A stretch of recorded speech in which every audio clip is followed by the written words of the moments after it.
BSL.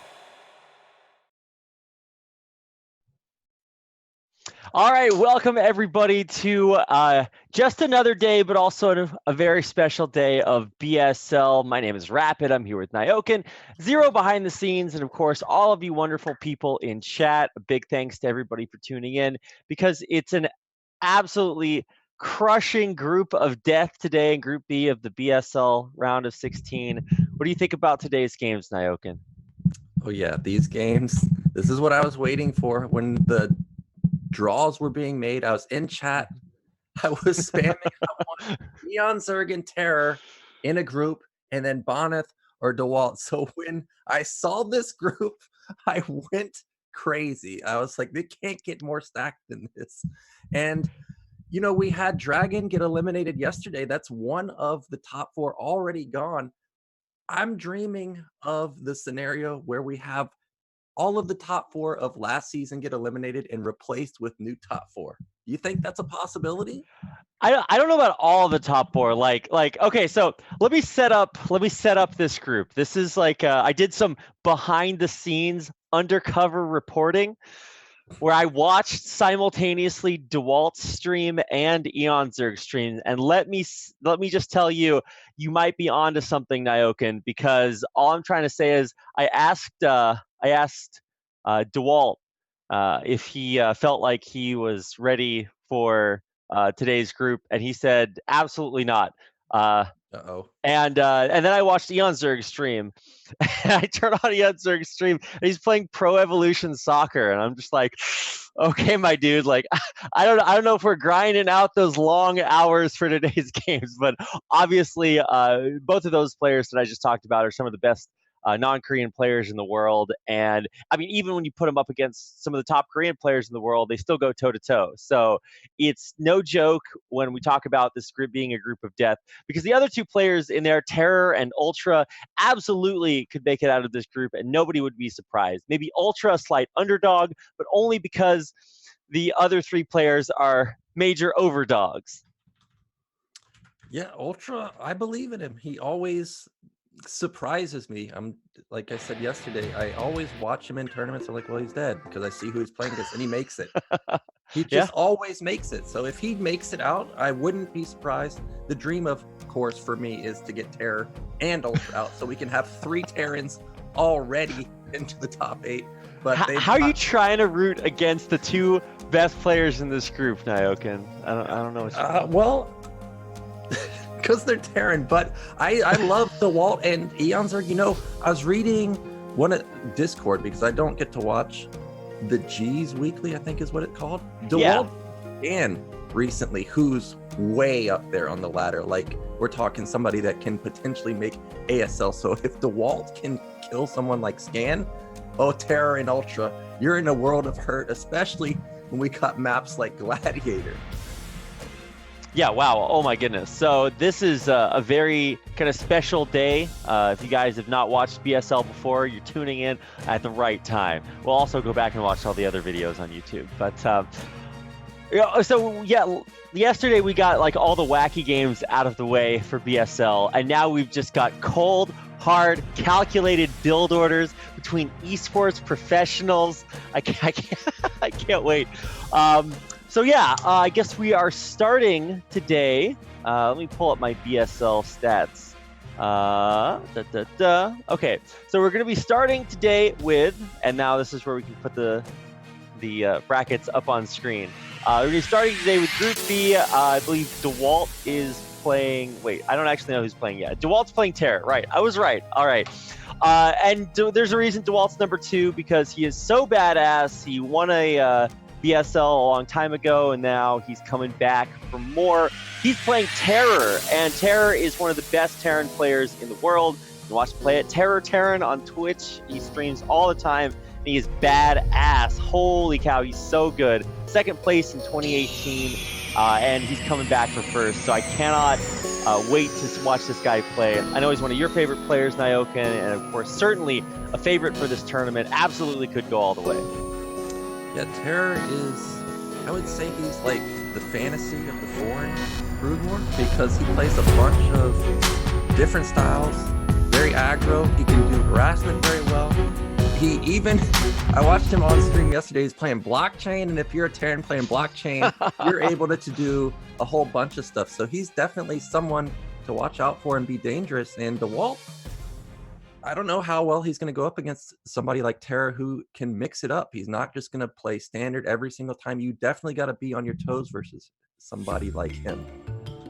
Yeah, for sure. On the other side, though, Dewalt can just do it all. Like he is the StarCraft version of the Dewalt power drill. You guys all have one in your garage. They can just do everything. They can drill forward, backwards, side to side. He's just got it all.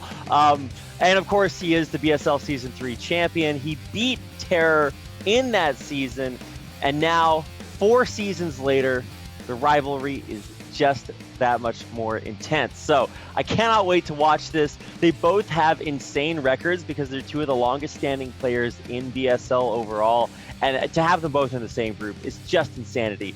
What is also insanity is that inevitably in set 2 we will watch them play on Power Bond. So I can't no series would be complete unless we had that happen. Also, a big shout out to the Peruvian flag, which we also have updated with the little tiny logo right in the middle. So I'm very happy about that. And if the Russian flag had a logo, we'd put that right in the middle too.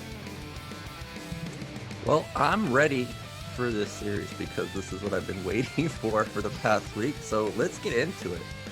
All right, yeah, let's go. All right, here we go. Game number 1 on Gladiator.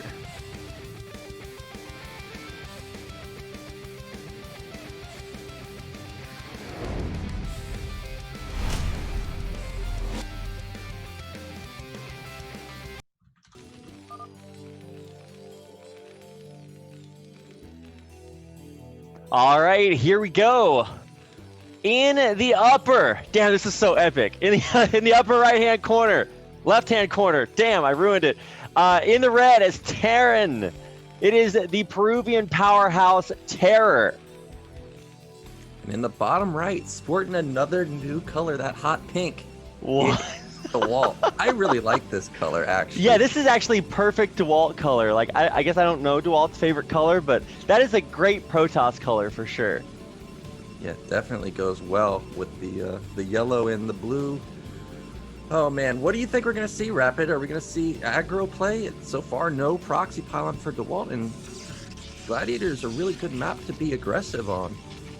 Yeah, I mean, you're going to be the strategic mastermind here, Nyokin, but it just, from what I've seen so far in BSL, besides all of the crazy, stupid stuff, is that TerrOr is really hard to kill. And I feel like as long as you're a Terran player and you can hang on, there's so much real estate on this map that inevitably, if you can grab your 2, 3, 4 bases, like, you're just going to be in it for the long haul. But Dewalt, if anybody BSL. is going to be able to make these like surgical strikes, those find the needle in the haystack recalls into your opponent's base, like Dewalt's going to do that and make it happen. And he also, I've seen him use Reavers a little bit more in TVP. So I'm not sure if we're going to see like that more standard maxed out gateway army like we're used to. Yeah, Reavers, I almost face it every single game these days when I play on ladder. Okay. And Dewalt has always struck me as somebody that doesn't really use Reavers, but it is a possibility that he might go for this. I played Dewalt maybe like 2 months ago, and I just got ran over. Like, usually when we play and we get into a macro game like that, it's kind of like, well, it's kind of evenish, and then something kind of happens where I end up losing. But that was the first time where I actually just got obliterated. So Dewalt in the past few months has really, really upped his game. And I am a little surprised that he didn't 12 Nexus, because Gladiator, since you expect proxy so often, kind of puts Terran kind of overly defensive. And if you get away with a 12 Nexus, Terran's in a terrible position.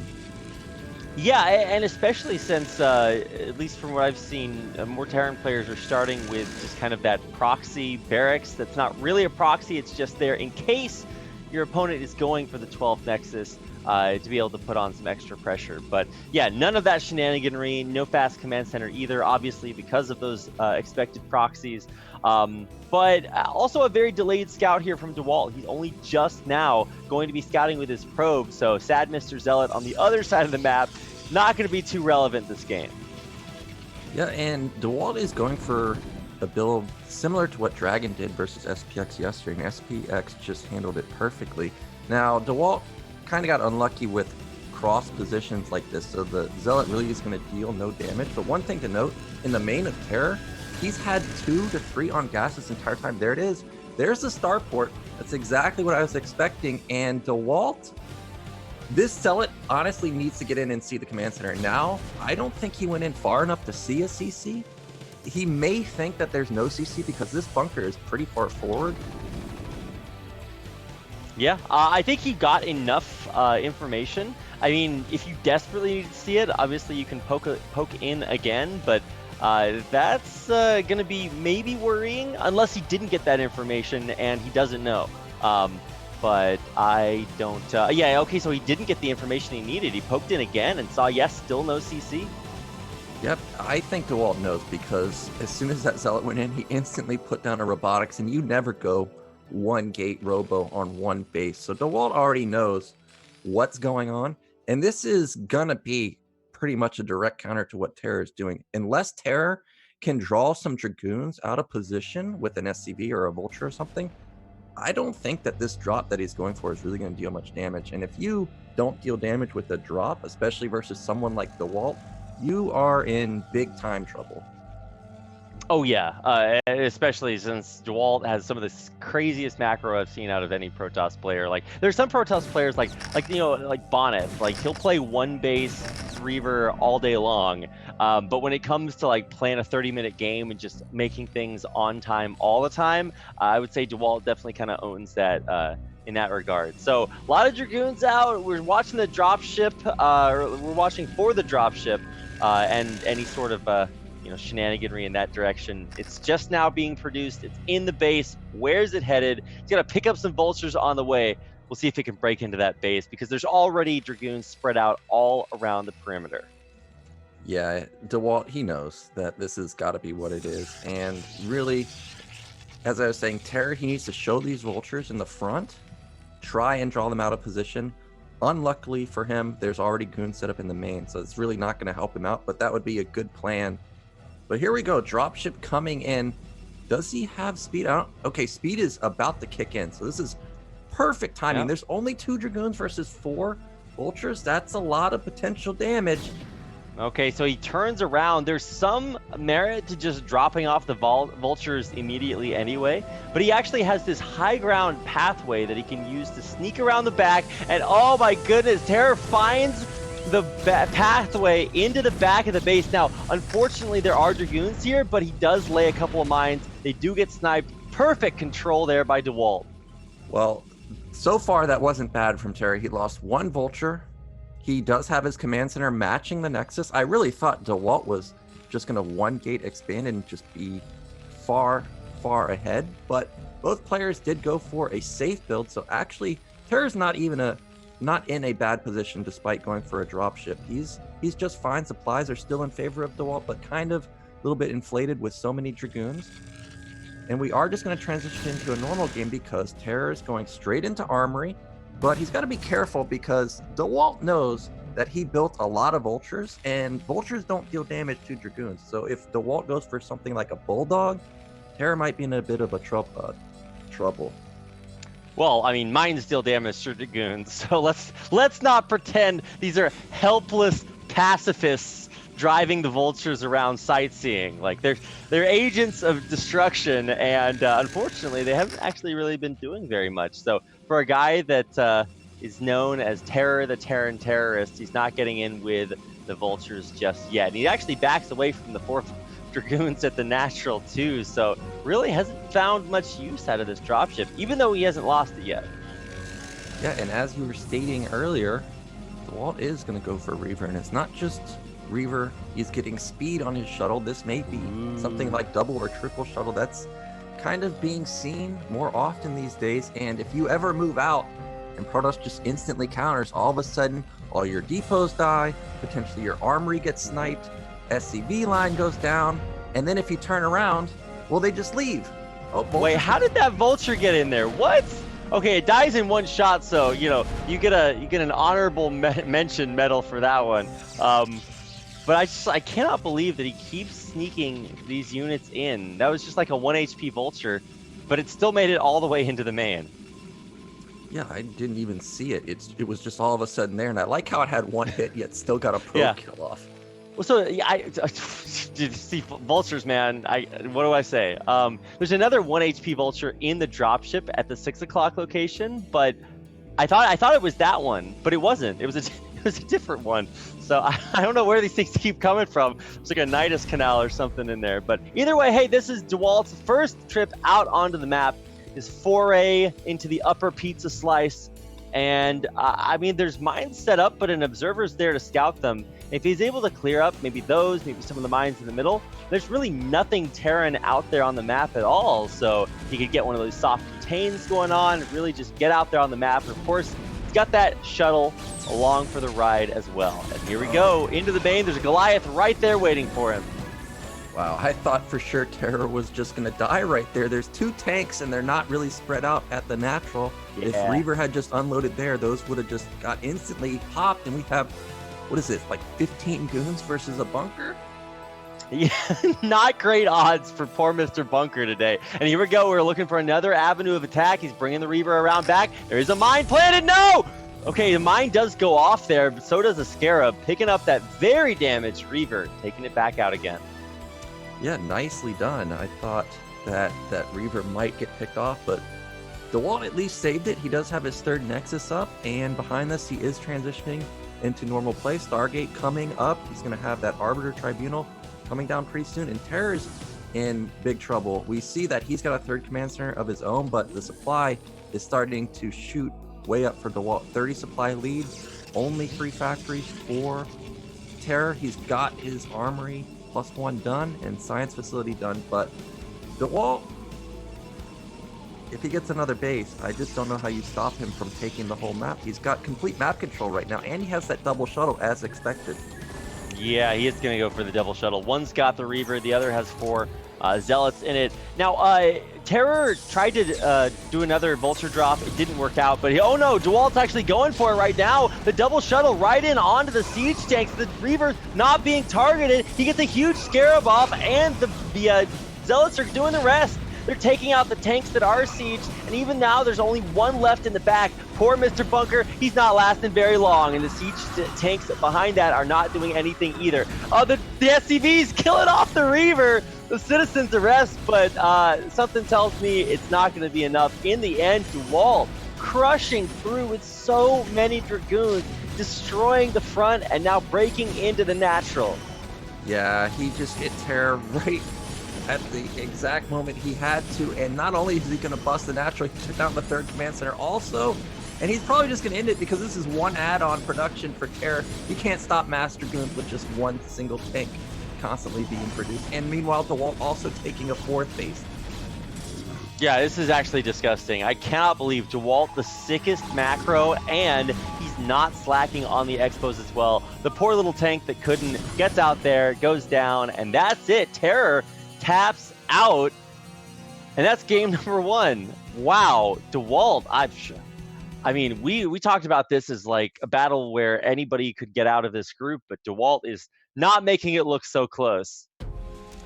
Yeah, that's kind of what happens when you go for the drop play. You just don't have units, and if Protoss just attacks you like that, tanks are good, but tanks are only good if you're in critical numbers, which he didn't have, and you saw that as soon as TerrOr stepped out, there was no time wasted. Dewalt just jumped on that Reaver shot, hit 3 tanks in 1 Scarab. So they just instantly got murdered. And also it's Gladiator, where you can't spam turrets. So that map's extremely punishing whenever you try to even move slightly out of your natural. I see Scarab shots, like a couple of the ones that Dewalt got off, and I'm just like, I don't know if like the next ABC family television show is going to be The Scarab Whisperer, where you get into the minds of these great Protoss players and you figure out what their secret is to getting their scarabs to work. Because nobody else's scarabs work. They just run around and do stupid stuff. Even pro players out here in Korea, they still do stupid stuff with their Reavers. I'm just like, I don't know, but somehow Dewalt's got the secret, so more power to him. What a dominant game there from Dewalt. I don't think, like, what did TerrOr do that game? He like tried to drop and it never worked. Like Dewalt was like wax on, wax off, like every single drop. He tried from one side, the other side. He got a vulture in, it killed one probe, and that's it. So I'm like,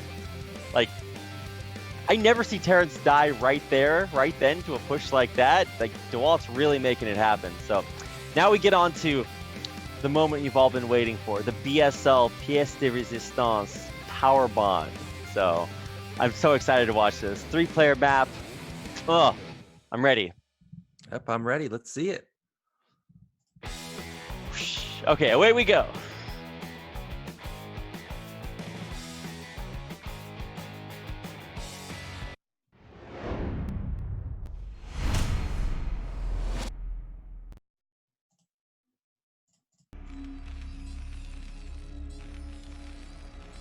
All right, here we are. The map is Power Bond, and in the upper right-hand corner in the light yellow, one of our new colors, this is going to be our Peruvian Terran TerrOr. There we go. And then in the bottom middle, again with the hot pink, it is Dewalt.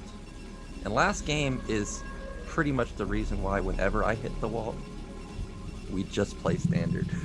If you, because he's so solid. He just reads you perfectly. He plays defensive. You can never, I don't think I've ever had a game where I was able to harass Dewalt. He just swats it down so easily, and then he just takes bases, and you can't do anything. You're just so far behind from that point. Yeah. So I really hope if TerrOr goes for aggressive play like we just saw, it's something like a 6-fact where we're gonna try and kill him. We're not gonna try and slowly build up a lead versus Dewalt, because I just don't see that ever happening.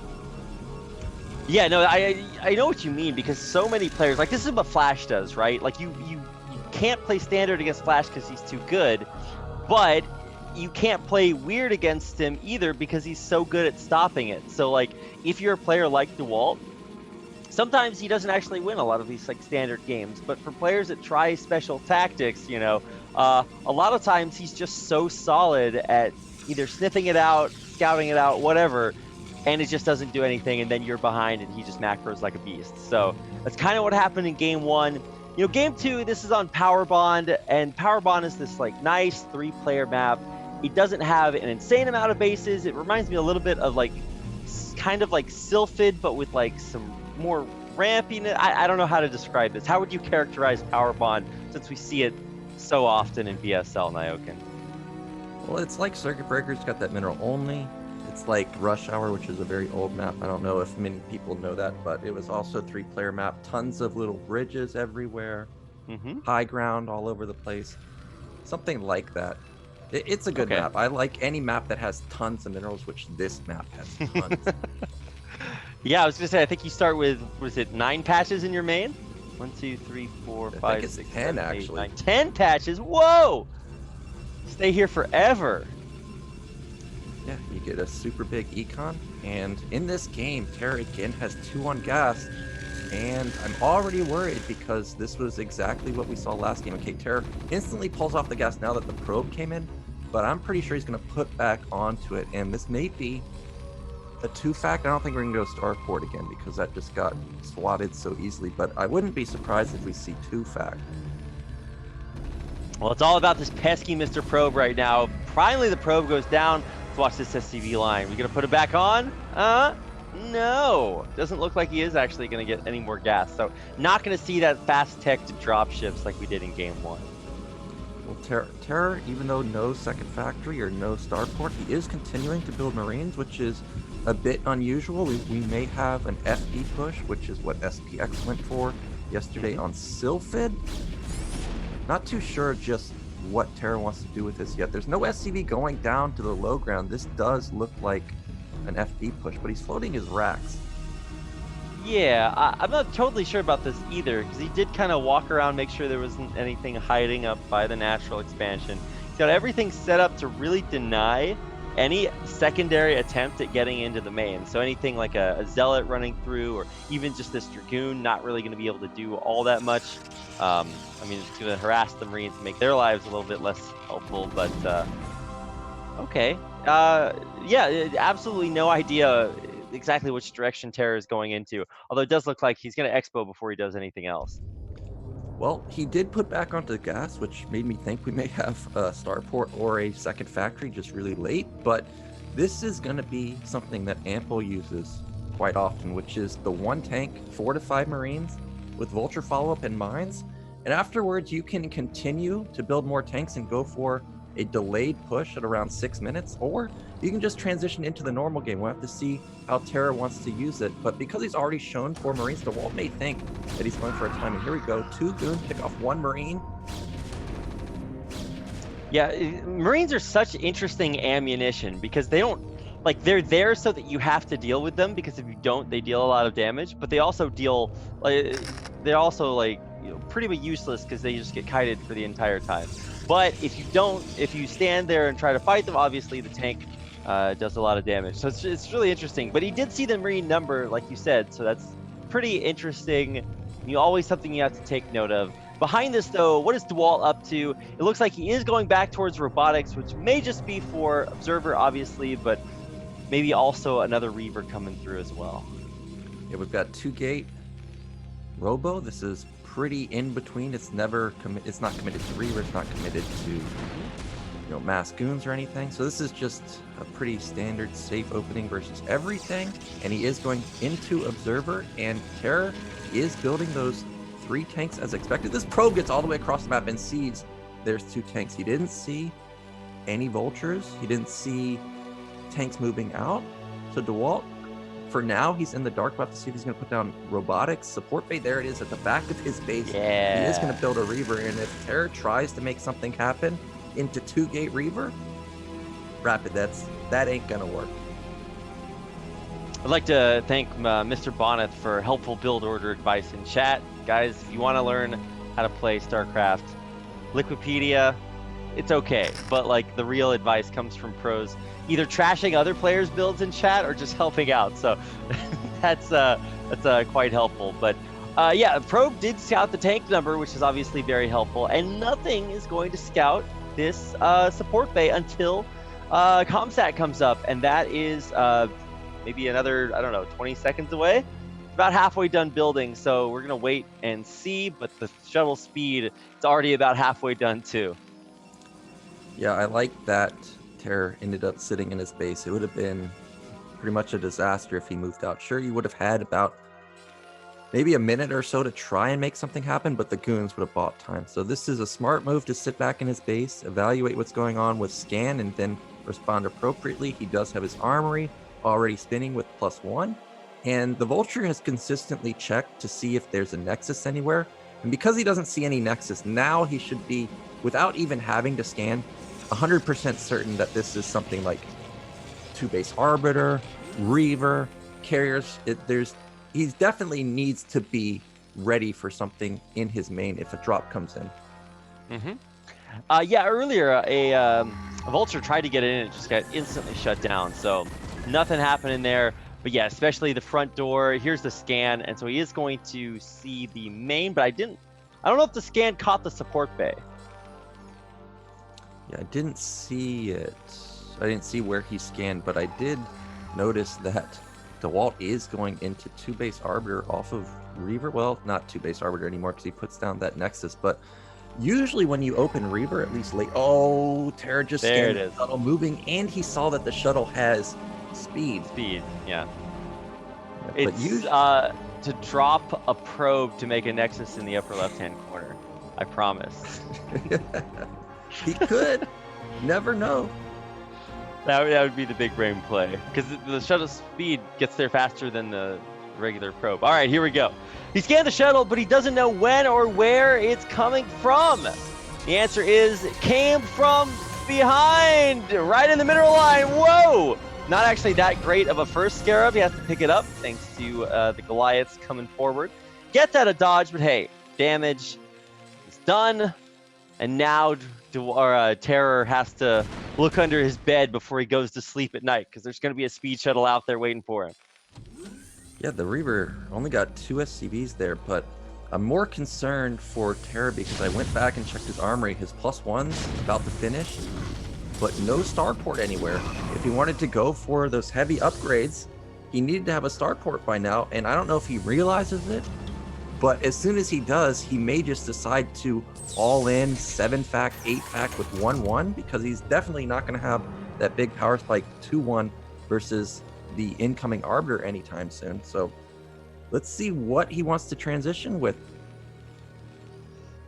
Well, he's going to have to keep that in mind, as well as kind of batting away the shuttle. Unfortunately, his turret ring wasn't complete in time, and the Reaver is going to find purchase inside the back of TerrOr's base. So now the Reaver can either crawl slowly forward, but it also has to watch out. No, he's sneaking up on the shuttle. No, the shuttle gets sniped. Dewalt's attention was elsewhere, moving his army back out of the middle of the map, and he loses the shuttle, Reaver, and Zealot. Yeah, that's a bit unlucky for him, but I think even though he didn't kill much with his Reaver, look how many turrets TerrOr built. He's got 3 at the bottom. There's a couple more in the main. There's one at the natural. There's a couple in the middle of the map.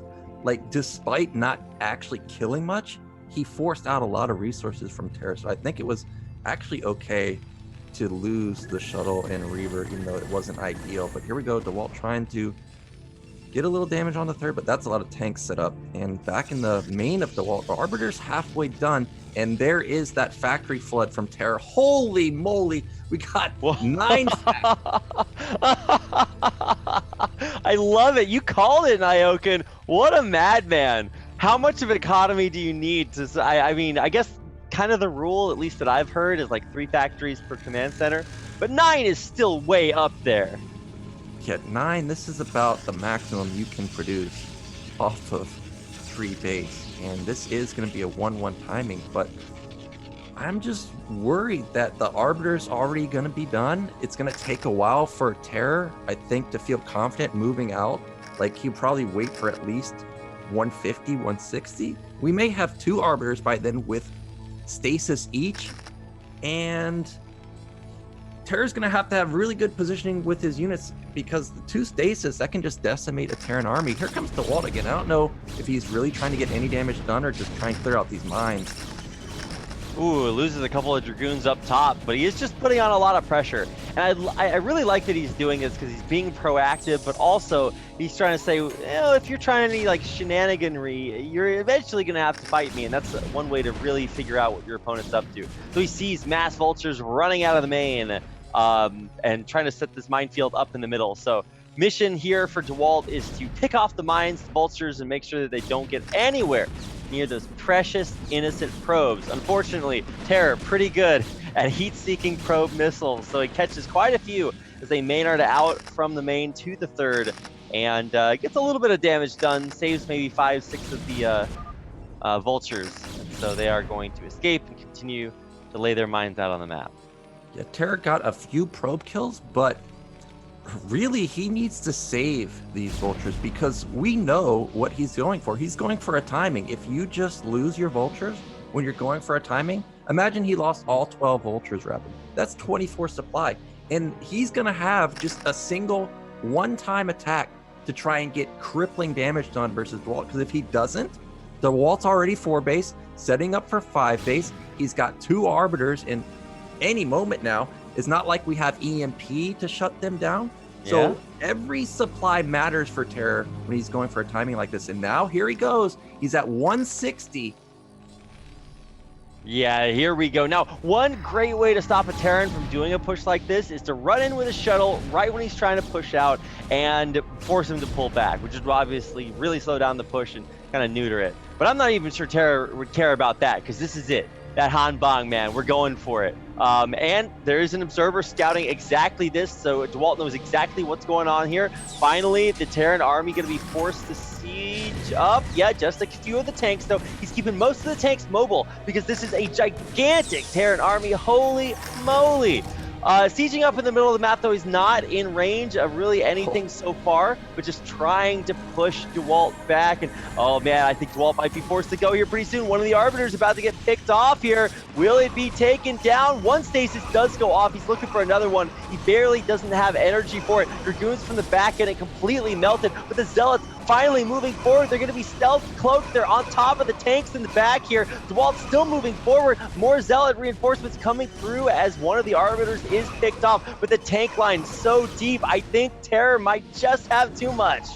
Yeah, this was not the stasis that Dewalt needed, and TerrOr just instantly reinforcing. He has to win the game with this push. He has no follow-up. He's breaching the third. He's on top of the entrance of the natural, which cuts off reinforcements. He can try and bust the fourth base. I think TerrOr might have done it. Also, the Arbiter, it's still alive, though. It can have stasis pretty soon, but look at the supply. 40 up for TerrOr. Yeah, TerrOr with an incredible move there. So decisive. Now, one of the big problems, even though Dewalt's on 4 base, he doesn't have any gateways anywhere else on the map. So any unit he makes has to come straight out the front, and you don't want to go out that way. There's so many tanks and vultures all sieged up here, but these Zealots, worth their weight in gold. So much damage being done, the tanks HP being whittled down, but I don't know, this is so careful, so balanced on a knife's edge right now, because TerrOr, this is it for him. He's gonna go really hard right now, but if Dewalt can just hold on for a little bit longer and kind of stabilize, he'll be in a great spot. TerrOr did it. He's got the third base. He's got these 2 vultures in the natural that have killed a lot of probes. Now we have tanks onto the 4th base. He's gonna do it. Dewalt, even if he somehow saves, like doesn't die right here, he just doesn't have probes now. He's shot down to 47 probes versus TerrOr's 60. Yeah, TerrOr did it, man. This one attack that could have, the only attack he could have made to win this game, he's gonna do it. Yeah, I think you're absolutely right. Just basically no way to break out. Another little stasis comes down, catches a couple of tanks in the front, but like, how do you even get to the units in the back? Like, Dewalt is trying desperately to hang on, but just scan after scan after scan comes through.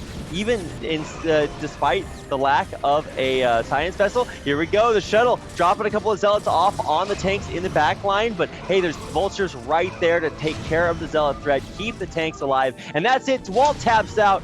TerrOr is taking us to a game number 3.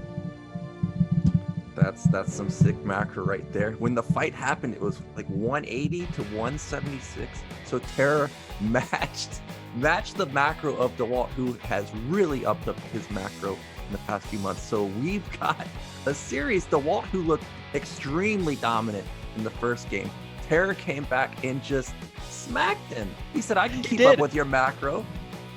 Dude, I love series like this because it's just 2 absolute monster murderers like going head to head. They're just taking turns slapping each other. Game 1, not close. Dewalt just smacks them. Game 2, TerrOr, 9 factories, overruns Dewalt. It's just like, oh, I thought you had an army there. I'm sorry. It's so good. And now we have game 3. So for man, I read about, what was it? There's this Victorian like stick and ball sport, which is like the predecessor to baseball, but it like you weren't allowed to throw the ball, you had to roll it across the ground, whatever. But they played best of 4s. And I'm just like, how stupid a tournament, like what? How is that even, anyway, best of 3, best of 5, we figured it out finally, and we have one final game to see who can slap back the hardest. The map is going to be Silid, I want to say, yes. Correct. So we get another one of these 3-player maps. What do you think's going to happen here, Nyoken? I think we may have a repeat of what we just saw, because I think Silid is a really good, strong pushing map. If TerrOr goes for that style again, and Dewalt overpowers, overtechs, overexpands, he could be in trouble. So I'm hoping that Dewalt goes maybe like 3 base and just tries to max and match the max out from TerrOr, but you never know. I could be wrong, but that's what I think is going to happen. Well, there's only one way to find out. Let's get into it. The map is Silid. It's game 3 from the first best of 3 in Group B in the round of 16 of BSL Season 7. Let's go. It's Dewalt versus TerrOr.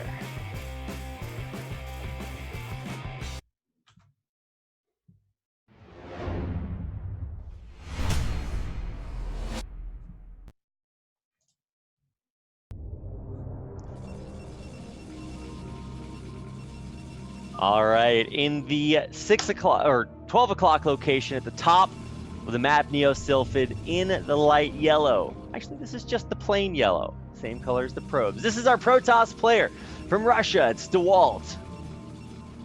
And in the bottom right, in the teal, showing us that he can macro like a god, it is TerrOr.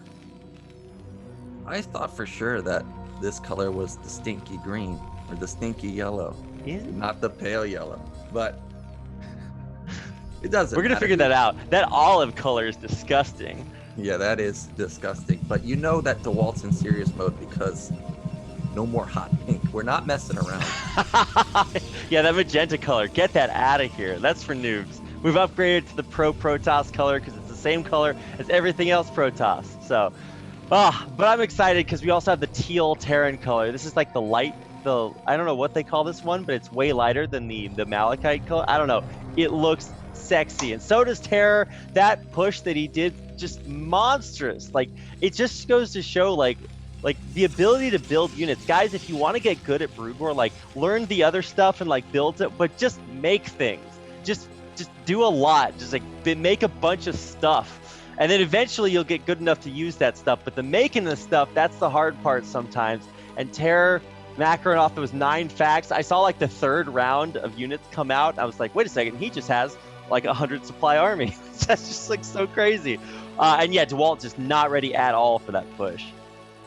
Yeah, I thought that Dewalt was gonna actually win the fight because there was a point where about 8 tanks clumped up together in siege, but the stasis on the Vulture in the front was not the stasis. If he had hit even half those tanks, that might have been all he needed, but really the stasis it just backfired. None of the units could get onto the actual tank line in the back. A bit unfortunate, so I hope Dewalt has a better engagement this time. Now we do see that TerrOr has gone for no gases. It is a 12 gas again. And first scout for Dewalt, he's trying to get harassment done with his probe. And late scout for TerrOr. He may not actually be able to get in this. Dragoon might actually come out before he gets up to the top side. Yeah, I was gonna say, really early scouting is like, in ZVZ, if you scout the right way with your Overlord, you can just chill, and you can see it. But with any other matchup, it's not quite so easy for our poor little land-based units here. The probe got in and scouted the early builds. Will this SCV be able to make it through? Because I'm not totally sure if it's going to make it in. Okay, yeah, I guess it is going to get there. The Dragoon only about halfway done. Well, here we go. TerrOr, this is the first time I've seen him not have 2 on gas. It is just 1. So 100% he's going to be expanding this time. But he does have a surprising amount of gas stored up. So maybe he is going to go for some type of tech. I don't think so. He's putting down another depot. This again is looking like the ample opening with the 4 Marines, 5 Marines with the tank and Vulture follow-up. And because it's Sylphid, this may actually be a timing attack with the initial units, not just I'm going to lay some mines for control and then do my own thing from there. Yeah, I kind of know how you feel. I heard the Marines shooting, and I was like, wait a second, what's going on? Just clearing out the egg at the front of the base. I would love to see a timing attack like that. I guess you could kind of call that last game a timing attack. It's not necessarily the one that I'm used to seeing, but I mean, I guess sometimes you just got to go with it. Oh, okay, I really like what Dewalt's getting up to. Already Citadel in the back of the base. I think that Dewalt knows what's coming because he had this probe sitting outside of the base the whole time. He doesn't see a bunker. He didn't see a command center. What else could you be doing? It could be starport, of course, but I think it's unlikely for TerrOr to go starport twice. So going for something like a 2-fac, you can shut that down with just non-stop DTs. If it's a push like this, DT kills everything. So I'm loving this opener. Now, we still don't know if TerrOr's going to push, but the Marine count says that this is probably going to be a push.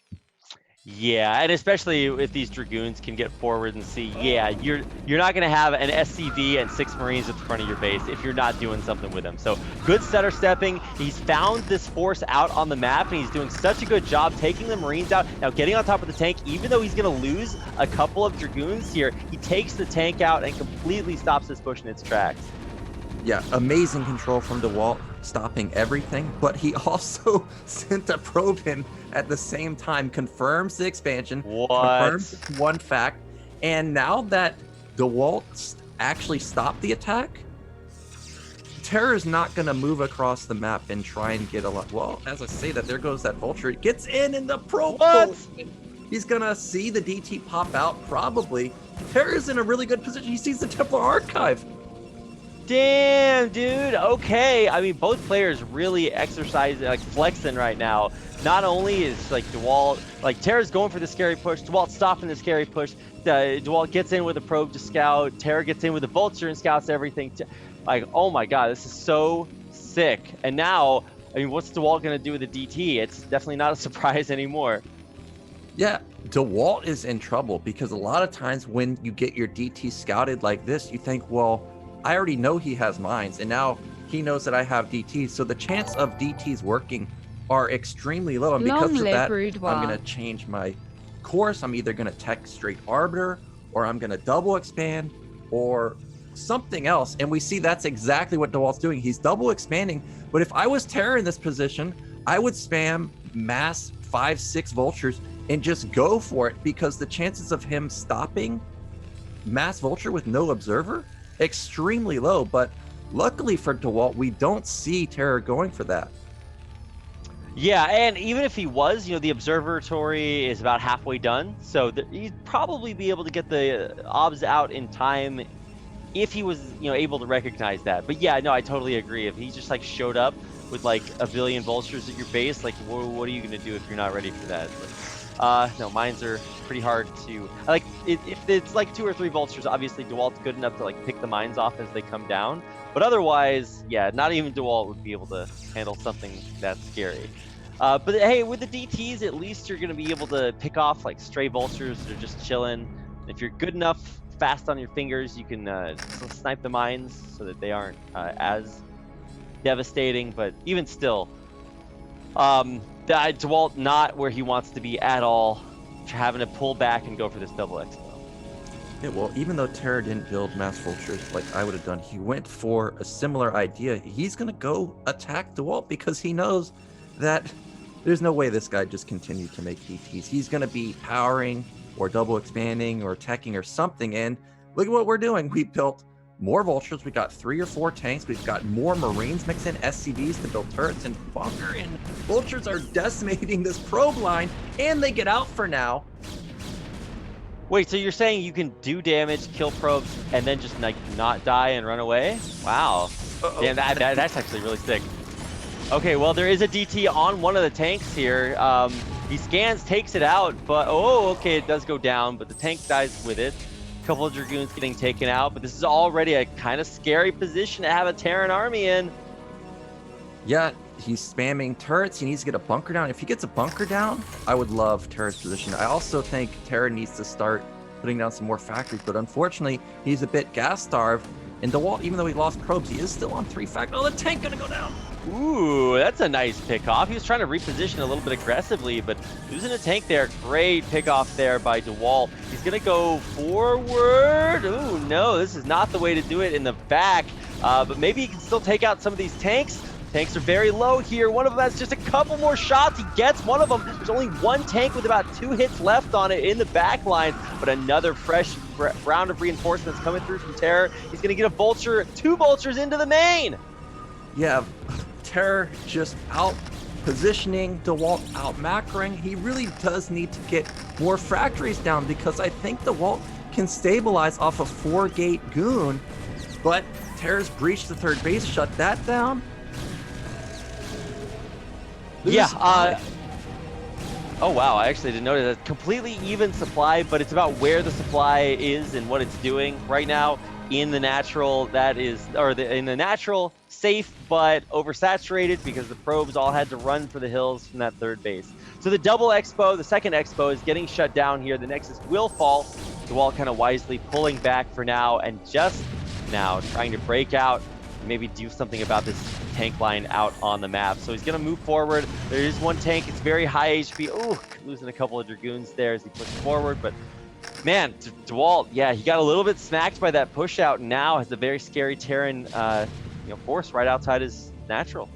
Well, this is the Terran nightmare, because check all the gates, Rapid. We've got 4 DTs. There's a shuttle out.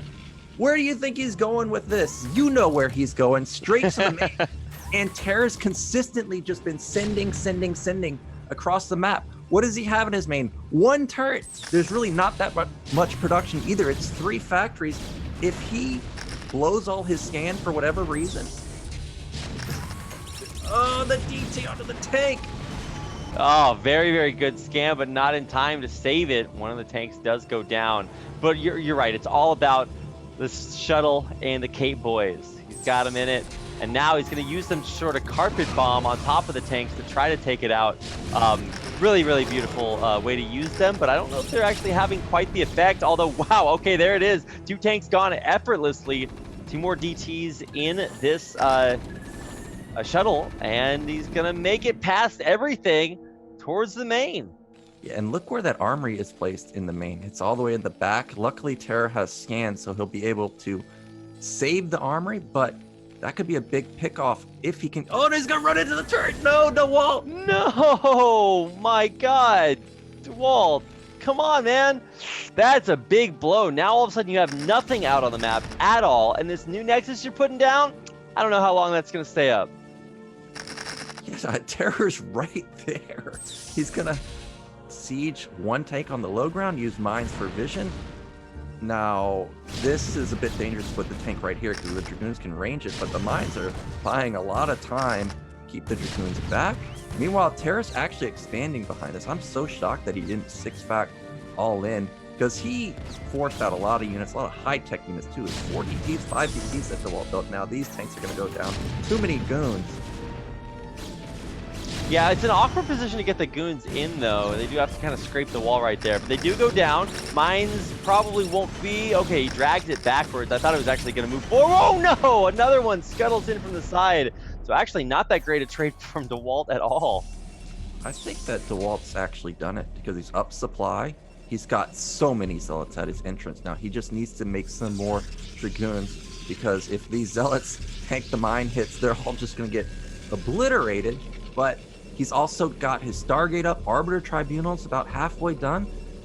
I don't think Terror did enough damage. He did quite a bit of damage, but it seems like both players have stabilized and are content to just move back to their own side of the map and expand. Yeah, wow.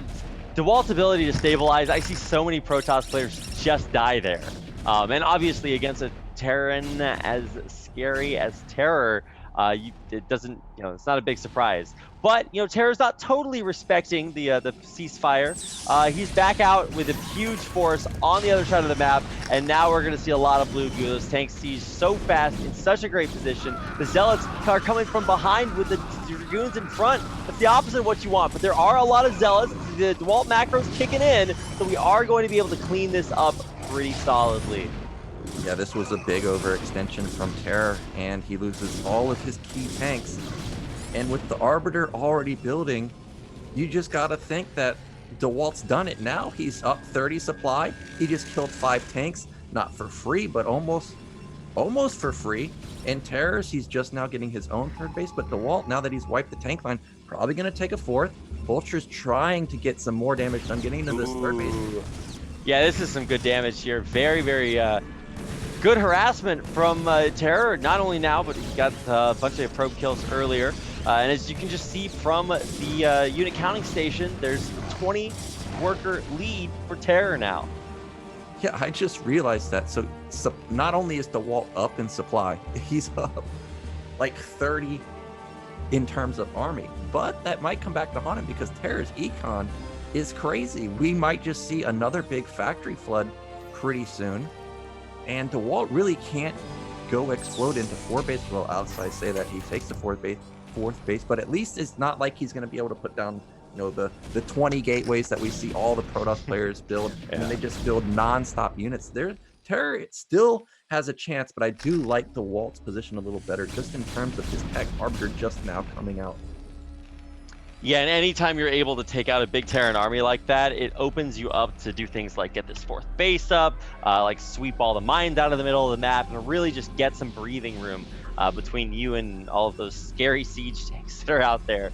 But hey, you know, this is still a 3-base Terran player. I don't know. What do you think is the best recourse here for TerrOr? Because he's got a strong economy, but his army just got taken out. Do you pull back here, or do you really try to get that army count up as fast as possible? I think he just pulls back. He's putting down the factory flood simply because he just has enough money now. He's got 3 base. It's 9 fact again. He's going to wait for the +2 power spike. Really? Okay. TerrOr, I think, since we see that the probe count is so low, TerrOr just needs to make sure he doesn't get recalled. If he doesn't get recalled, pushes up to that 3rd base, I think he might do it. The 3rd base just cuts off all the mining for Dewalt. The natural's getting close to mined out. The main is close to mined out. And Dewalt doesn't have anything on the left side of the map. So if he just gets into that choke where he was a few minutes ago, that might just end the game. Yeah, I mean, you were the one calling the recall. It's about a third of the way done as far as the tech is concerned. There's a shuttle with 4 zealots in it that Dewalt was doing this really cool sort of harassment with, where you try to look for tanks and drop the zealots on the tanks to kill them with splash, but really couldn't find anything, couldn't get into the main, couldn't get into the natural. I'm just like, oh, this shuttle is not finding anything out there on the map. Although I will say Dewalt does have quite a few Dragoons just out here scouting for these big vulture run-bys and trying to push them back.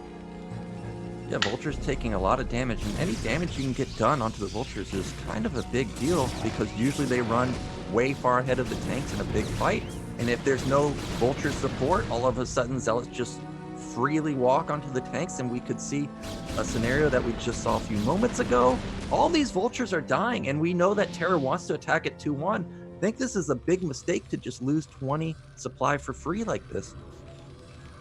Yeah, I don't know about that. I mean, like, I wouldn't say that either, like, both players have their own distinct advantages this game, but definitely don't want to be throwing anything away. It's not like either player has the advantage. Oh, here comes the Arbiter. Oh, there's not enough. Oh, sickest recall right in the back. And this is in such a sick position to look at all of these depots right here. Yeah, this is going to be crippling to TerrOr, and this is exactly what Dewalt needed. At least TerrOr got +2, but his +1 armor is going to go down. And all this is doing is buying time for Dewalt. He's got his 5th base going up. All the depots are going to go down, which stalls out an incoming push. TerrOr can't even max now. Look, he's supply capped. And even though this is going to be cleaned up, it's not going to be easy. It's not going to be pretty. More and more of these depots are going to be taken out here. And oh my God, there's still so much here. That was a gigantic recall. Holy moly. More tanks going to go down here to the Zealots on top of them. This is actually doing so much damage. And the tanks can't even reach the Zealots, killing the depots in the back. Oh no, there's an attack in the front. Stasis is perfect. A Zealot bomb on top of the tanks. Get on top of those. Oh my God, Dewalt! Holy! Okay, so he killed it back in the back. There's still a Zealot, by the way, killing depots, and one that just killed another siege tank. So the recall still not cleaned up. There's 2 Zealots back there still going to town. Well, he can't clean it up because he's perma supply blocked. We just now started building depots, and it's only 1, so that's really only going to be able to get him, what, 4 more units? Meanwhile, Dewalt 5 base now, 6 base even, and we do have that big factory count, or gateway count. We've got 10 gate for him. He's got double forge. Dewalt, he did it. He's up 40 supply now. Well, I mean, you called it, Nyoka, and you were like, as long as he doesn't get recalled. And he gets the sickest recall off. So, Dewalt, wow, what a move here. Both players just absolutely crushing. And now finally Dewalt going on the aggressive outside the recall. He's pushing in here to the 6 o'clock location. Big EMP goes off on the Arbiter. A lot of shields taken off of those Dragoons. They're very, very squishy right now. And man, if there's a way to recall out of here, Dewalt 1000% would. But instead, he is actually going to lose everything. Yeah, but what does that do, Rapid? It just draws all the tanks out of position. And where are we going now? See ya, third base. Just infinity zealots and dragoons just bombarding this Terran base. And once this goes down, Terror's mining basically on that fourth base, and that's it. Oh, a huge mind drag helping out as well. Well, a big one. And yeah, this base is totally donezo. Terror trying to reposition it, at least help defend it, stem the tide here. But look at how many zealots Dewalt has. Holy moly. Rolling over. Terror taps out. GG. Dewalt taking the 2-1 victory and in the end advancing on in the winner's match. Well, that was a scrappy game. I thought Terror with his contain was just going to end it, but Dewalt held on strong. Remember, he was down 20 probes also, so a really good recovery. I think Terror was a little bit nervous not putting down enough factories in the early game, but you got to give credit where credit is due. Dewalt in crisis mode was able to handle the pressure, but this at least confirmed to me that Dewalt is not invincible, right? Like, Terror brought it to him and it was extremely close. So I don't think you can say, oh, Dewalt 100% making it out. I think he yeah, absolutely. I think also Dewalt was not in the lead for 100% of that game. Like, Terror definitely killed so many probes that game. Oh my god. Even though he lost that big force trying to go kill the fourth base, I guess it was, he still killed like 30, 40, 50 probes that game, just crazy numbers. So there was some back and forth going on there, and I loved it. That whole series, it had everything. The first two games were just smacking each other down. I love it. I can't wait. And I also can't wait because we have not only a commercial break to go to, but when we come back, we've got eOnzErG versus UltrA coming up, and of course the winner of that will go on to play Dewalt to advance out of this group of death. Some crazy games coming up, so don't go anywhere. Be right back with more BSL.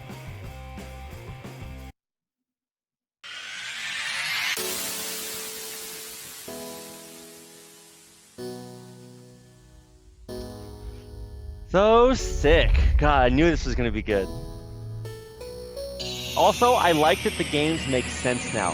I was so tired yesterday, and that combined with the games not making sense, like, I had to like think about it, and it also did. Oh, it was so painful.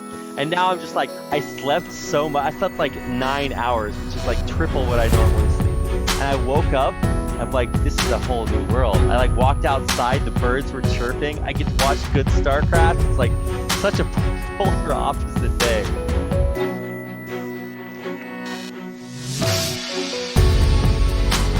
Yeah.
All right, so welcome back, ladies and gentlemen, to the BSL Season 7, Round of 16, Group B. I'm Rapid with eOnzErG behind the scenes, and all of you wonderful people in chat. I hope you enjoyed that best of 3, because there's a lot more where that came from. Coming up next, we've got Jose Luis, eOnzErG. And he is taking on another one of these very strong players in BSL UltrA. Of course, it's from Chile. He has disproportionately successful performances. I would say for a player that we don't think of as one of like the bastions of non-Korean Brood War, he actually is so strong, and he's done very, very well in a lot of tournaments. He's won modern Brood War Cups, like what is it? One of the Zotac Cups he did very, very well in. And he's also super old school too. He was out there winning he didn't win WCG, his regional WCG, but he got second in it a long time ago. This was like, I don't know, almost 10 years ago. So he's been around for a long time. He's still around, and finally he's been able to break into the round of 16. We'll see if he can make it any further. What do you think about these two players, Nyokin? Well, I think for sure eOnzErG's the favorite, but it's TerrOr versus Zerg, and UltrA always surprises me. I think TerrOr versus Zerg is also his best matchup, so this could be closer than you think, but I think this is going to be eOnzErG's BSL, at least for top 16. He really wants to get redemption for last season, so I think eOnzErG may just go monster mode on UltrA. Yeah, I wasn't going to say anything, but it certainly seems like eOnzErG is the favorite here. I would say UltrA, like you said, it's a good matchup for him, but like, let's not get it twisted. eOnzErG is a force of nature. You were the one mentioning getting revenge for last season, because even though eOnzErG did very well, he wasn't able to make it out of the group of death. I only say that because you were the one that made it out in first place, whereas eOnzErG did not. So this time around, maybe the opposite will happen, and your misfortune will karmically cause eOnzErG to then advance. I don't know if that's how the world works, but I'm just trying to make things up here.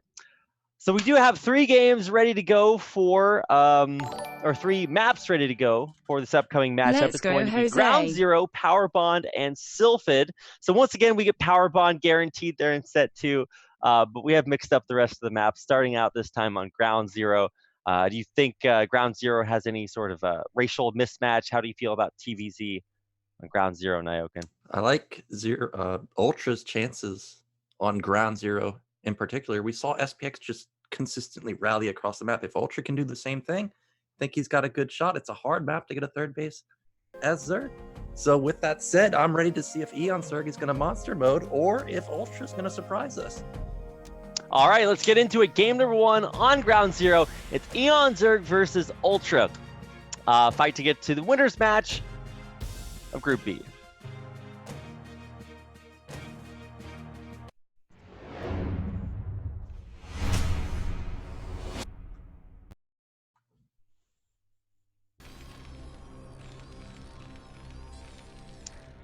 All right, here we are. Let me set my latency, and we're good. In the upper right-hand corner of the map, Ground Zero, in the red as Terran, this is UltrA. And in the bottom right, it is the white Zerg, eOnzErG. I think that the current meta favors eOnzErG pretty heavily for Zerg versus Terran, because his two hatch is really good, and now that everybody is playing 2-hatch with different variations, the slight variations, whether it's pool first into a hatchery, or whether it's gas before pool after a fast hatchery, or whether it's a 12 pool.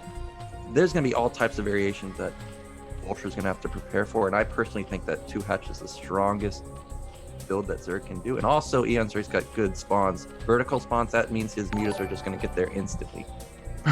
Let's go, Instant transmission mutas right across the map. They're basically Super Saiyans. Yeah, I would say the same thing about eOnzErG and his 2-hatch muta, man. It's so good.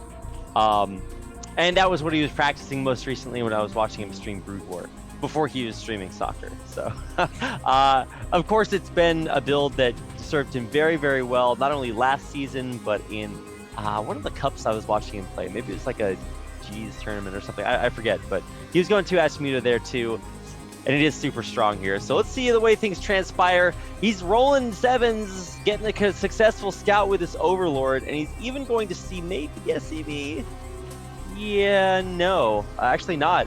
Sometimes Terrans will actually watch for the Overlord timing if it was coming up there, and I think actually that's what... No, there's no actually way you can get over there and check for it. But either way, they're both going to scout successfully now this time, even though the drone is scouting the wrong way. Overlord's going to get the info sooner or later. This is a weird yet lucky scout for UltrA. He gets in with a first scout going vertical. You almost never see that. Terran versus Zerg, and he's going to see that this was Extractor and Pool basically at the same time. So he already has confirmed that this is 2-hatch play. Now, I've watched UltrA a few times in tournaments like Have At You, and he's always a bio player. If he was to go for like a delayed mech opener, I would be extremely surprised. So it is going to come down to how well he can deal with this 2-hatch Muta play from eOnzErG. Well, at least both players have been able to get in and see a little bit of what's in store. Obviously, Overlord not really going to be able to hover over with those Marines pushing it back, but it's still there at the natural, watching over. I guess that's what Overlords do.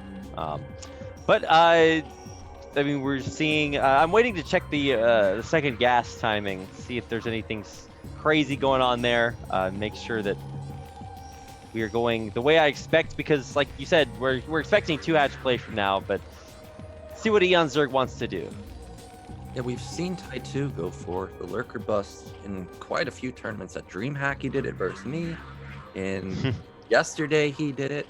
In Norway versus USA, he did it. There is a possibility that eOnzErG will go for Lurkers, but I think it's highly unlikely. We're approaching the moment where we would need the Hydralisk Den down if that's what he wants to go for.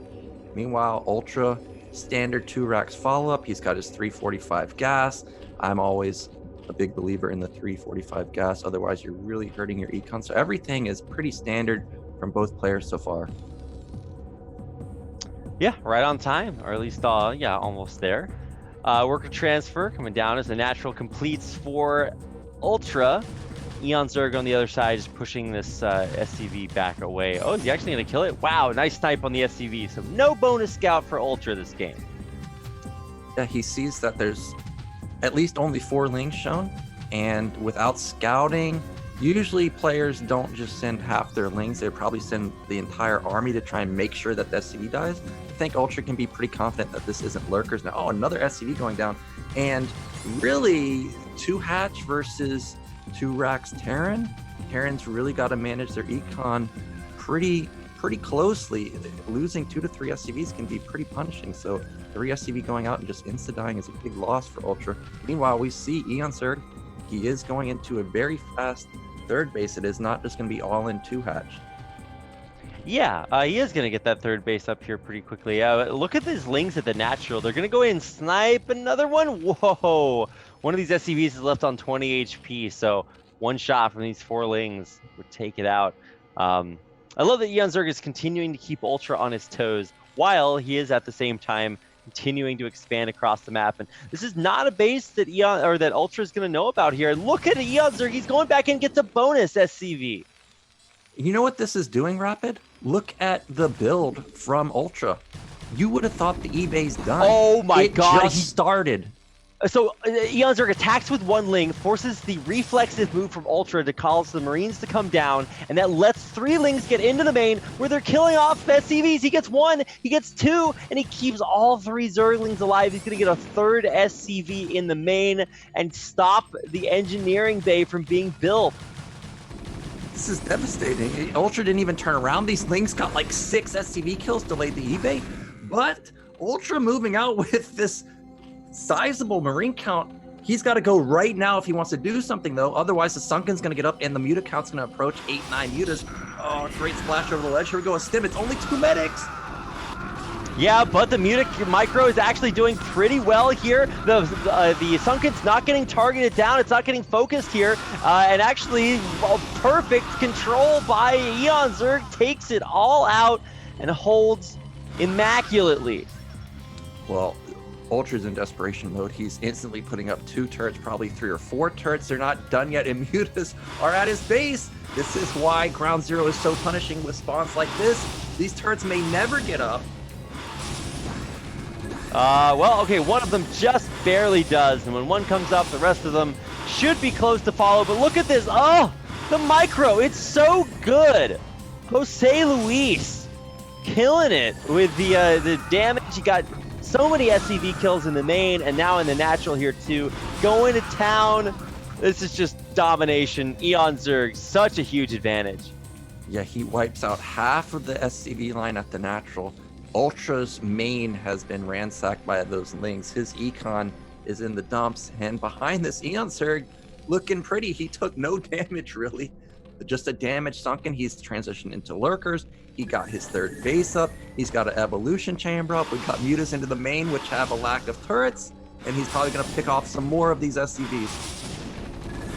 Yeah, I mean, what are you going to do? You have to stay back home and try to defend here, but the Muta Micro is so good that you know you're just going to lose more. Although I will say, at the end of the day, these Mutas are pretty damaged, so unless eOnzErG wants to really commit the Mutas, the time for Mutas might be coming to an end, and it's the time for lurkers as the aspect nears completion.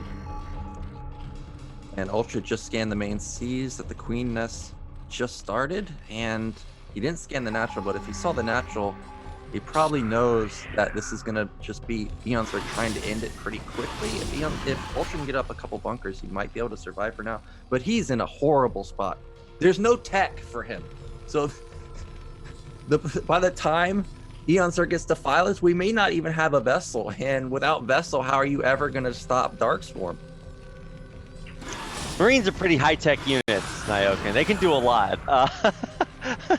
But they do need some help from things like upgrades and bunkers, and right now he doesn't have any of those. So, this is certainly looking challenging. That's what I'm going to call it for Ultra. The Mutas even actually getting a little bit of reinforcements here, so going up to 9, and that is going to not only just one-shot these SCVs, but make it possible for him to start killing off these turrets if he wants to try. Looks like the micro is just going to be too good, and eventually Ultra is going to have to do something about this. Yeah, just relentless from eOnzErG. And it's not like he even built a lot of Mutas. He built maybe like 11 total. He only has 9 left over now. He doesn't need to commit to more Mutas. They're just dealing so much damage. And Ultra, he's trying to move out. Surprisingly, this move out can actually deal a bit of damage because of how few Mutas eOnzErG built. We've got a whole lurker, but it's only 1. If this was 3, that's a little different. He's going to manage to actually scoop by it, but he's got his eyes set on the left side, and maybe Ultra can get something done over there.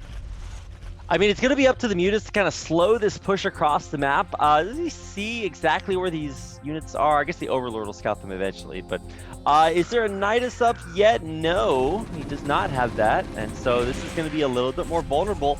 I mean, lurkers are in position, but if he stims, maybe he can make it up there. Probably not, though. So time to reposition. Yep, eOnzErG just in time getting the lurkers up, and behind us we do have Ultra putting down a factory at 10 minutes. This is just a disaster for him, taking so much damage, and not a good sign. Factory matching the Defiler mound timing. And eOnzErG, he's built the Greater Spire. I hope he builds Guardians this time. Tai2 kind of debated us yesterday, Greater Spire and no Guardians. Yeah, I was getting my hopes up. Although, to be fair, Tai2 built every building you could possibly build as Zerg. So, you know, you can't do everything. Can't make everybody happy. So, I think that's just sort of the insurance policy, is that if eOnzErG isn't able to like totally crush this bio ball, oh, he scans the lurkers. Wow, really good star sense there by Ultra. So he's going to force the reposition here. And this bio ball is starting to get into position, but it's just so tiny. Yeah, there's just not enough. He needs, like SPX had yesterday, like 3 groups. Then maybe he could try and go for some box or split micro and take it down. There's only 5 lurkers, which is a lot. But when you have 30 Marines, that's a lot of DPS. Yeah. But yeah, if Ultra wants to win this game, I think he just has to go right now, send all of his Marines at the net. He's got a lot. He could potentially bust, but just sitting here, Defiler's going to get out. Greater Spire is done. And where do these Guardians want to morph? Well, he's also got mutas now in the main. He's going to try to find somewhere to go, but there are actually quite a few turrets here, so not making it easy.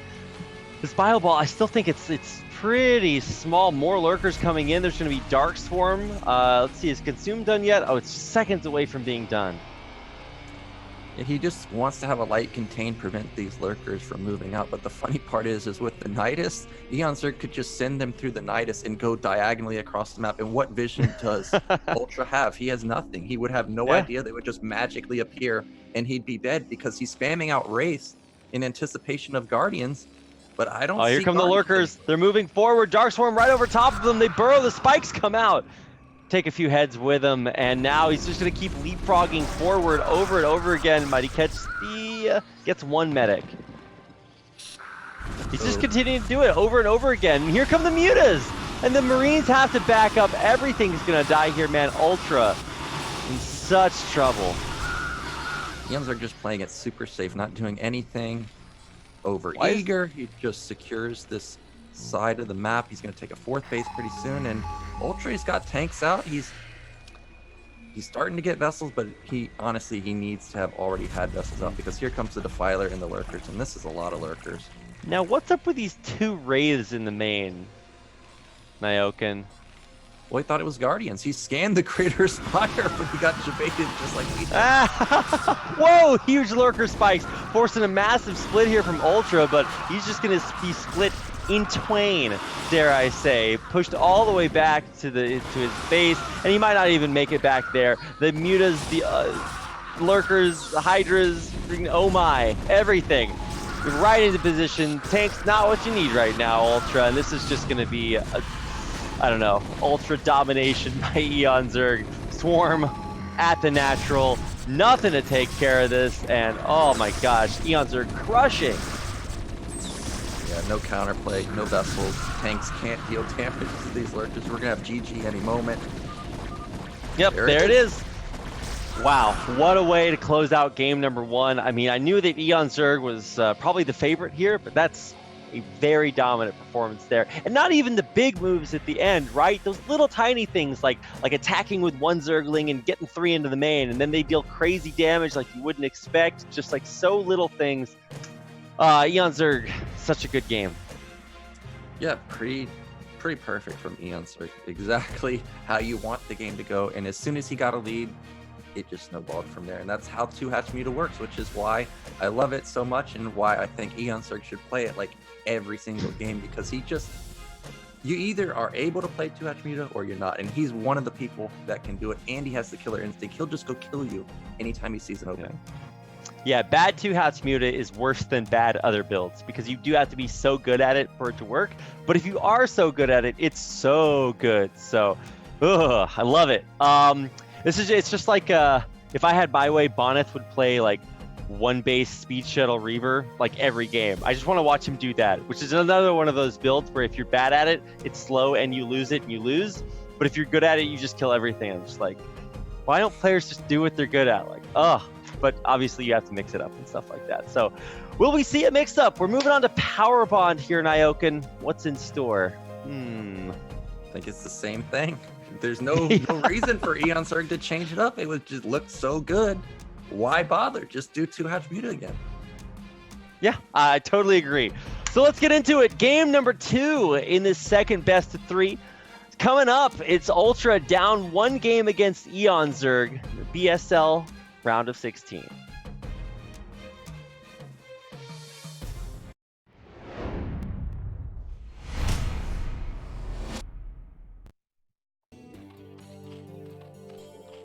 All right, here we are. On to the map, Power Bond in the upper left-hand corner. In the white as Zerg, this is eOnzErG. In the bottom middle, got the red Terran. It is UltrA. And this is one of the maps that I do like the mech play from Terran players. You can wall off at almost every single position. And that would be a good opener versus the 2-hatch Muta play that eOnzErG that I think is going to use. But every time I've watched UltrA, I don't think I've ever seen him mech, so I'm not really anticipating that. But if he did go for that, this is a map that's good for it. You can take 4 or 5 bases, without really having to move. So that's always a good sign for Terran. Yeah, not having to move. Terran's like the 40-year-old World of Warcraft player. It's just like the less you have to move, the better. But in honesty, I don't think I would expect something like that out of UltrA. I almost always see him just go bio. I don't know if you've seen more games than I have, but that's certainly what I expect out of him. Yeah, UltrA, when I watch him, he generally builds a lot of racks. Like, not just 5. Sometimes I see him like 7 to 9 on maybe 2 bases. Like, he's really a big-time bio player, but maybe he will mix it up. So far, there's no wall. So already that kind of leads me to believe that we're not going to have mech, and I would like to see eOnzErG go for it. There we go. There's 12 pool. I want to see the gas follow up because this is probably my favorite variation. There it is. There's the gas. So this is my favorite variation of 2-hatch Muta or 2-hatch Lurker because Terran is in the dark as soon as these lanes come out, and you can go Lurkers and Terran insta-dies like what Tide 2 did yesterday. So if you underreact to the Lurkers, you lose. But if you overreact to the Lurkers and then Mutas come in, you lose all your SCVs. Yeah, it's a little bit of the gotcha. And I mean, UltrA is good enough to know how to react, but sometimes it can really catch you off guard. So let's see how this game goes, because obviously it's going to, look a little bit more similar, but especially if he gets scouted by this SCV, yep, he's going to see that the gas and full timings aren't as simultaneous as they were in the previous game. So this build right now is what somebody on the ladder named PCS Name used versus me. He's a 2700 Zerg. He's really good. And what this guy did was he built 8 lings, killed my SCV. I never got another SCV out on the map. And then he went Lurkers. I scanned. As soon as he heard the scan go off, he attacked me with Lurkers. I had no scans available. And the game just ended. Now we'll have to wait and see if eOnzErG does that. But this is an extremely punishing build. The longer he can keep this SCV alive, the better. I'm a little surprised that eOnzErG didn't try and insta-kill this SCV, because this is a very, very hard build to deal with from Terran's point of view. Yeah, so great scouting information coming in from just that SCV. Sees no more lings being morphed, and he's going to get the full scout for a little bit longer than you really expect. So SCV does go down, and the lairs right at that moment where you could put down the hydrogen. We don't see it just yet, so this is going to be mutas. And surprisingly, you can build a decent amount of units or a decent amount of mutas off of 1 gas. So even though we don't see a second gas, this is probably still going to be mutaless, and it's going to slowly build up extremely quickly. And because it was a 12 pool opening, these mutas are going to get across the map maybe around like 5:20, 5:30. That's way faster than last game, and UltrA had a hard time dealing with those mutas. Yeah. Although I will say that mutas aren't as good on Power Bond as they are on a lot of other maps, especially when it comes to the main, because it's just like so wide open. They don't have those cliffs and stuff. And if you want to use the cliffs in the natural expansion, you have to run all the way over there. So like I said, yeah, it might be a little bit easier for UltrA, but especially if his army is anywhere out on the map at that point. I don't know why they would be, but it'd be a little bit more difficult there. So here we go. Lings coming out. There's the soft contain trying to snipe the SCV, and they get it. These few lings that have kept coming in have killed off 3 SCVs at this point, building the command center. It's been mega delayed, and then he picks off another SCV, and he's got more lings being built. Does he just win the game with these lings? Like, he could do it. He get a little bit overconfident there, but he's going back in and about to get another one. eOnzErG, come on. Rapid, what's the Spire at? Is it almost done? Is it 5 minutes? Where's the eBay? It's not done yet. It's actually not even being built yet. UltrA's in trouble. He needs this eBay right now. It takes 45 seconds, then 25 seconds to build a turret. Mutas are being morphed. We don't even have stim. We don't have range. As soon as UltrA runs into his main to deal with these mutas, lings are going to run into the natural like they are already doing. He's killed like 7 SCVs at the natural. Yeah, can we just sign a petition to make eOnzErG only allowed to use Zerglings, and then he probably still wins just as many games? Like, I don't know how, but he's making it happen so much. Just these are these little skill tests that pro gamers are so good at, where they just force you to check all the boxes, and as soon as you don't do it, you lose. And right now, that's exactly what we're going to see. He's going to pull back these Zerglings right as the Marines move out and hit right over this tiny little ledge. Oh my god, this is devastation. Look at this. The Muta softening up the Marines from the Lings underneath. Everything dies here, and with it, so do Ultra's chances at winning this game.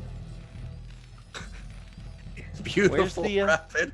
5 Mutas, 10 Lings, and you just crush Terran. I don't even know if Ultra's stim there, but I know for a fact that 3 Marines can't beat this, and this is going to be eOnzErG taking a very fast 2-0 over Ultra. Damn. Yeah, I mean, we called UltrA the underdog. I would have been impressed if he was able to take eOnzErG out here, but I definitely didn't expect domination like eOnzErG is dishing out right now. This is a clinic. I mean, it's 2 hatch mutas, so maybe you can just like chalk it up to the build, but eOnzErG makes it look good. So wow, congratulations to eOnzErG as he is able to take out UltrA 2-0 and advance on to our winners match to face off against Dewalt. Yeah, if you're a Terran player and you got to go up against eOnzErG, this BSL, you're in big time trouble because 2 hatch is probably his build. The fact that it is very trendy these days means there's tons of variations, and you saw it. We saw 2 completely different variations, and he just crushed both times. And all of it really came down to those Lings. Those Lings, how did they kill so many SCVs?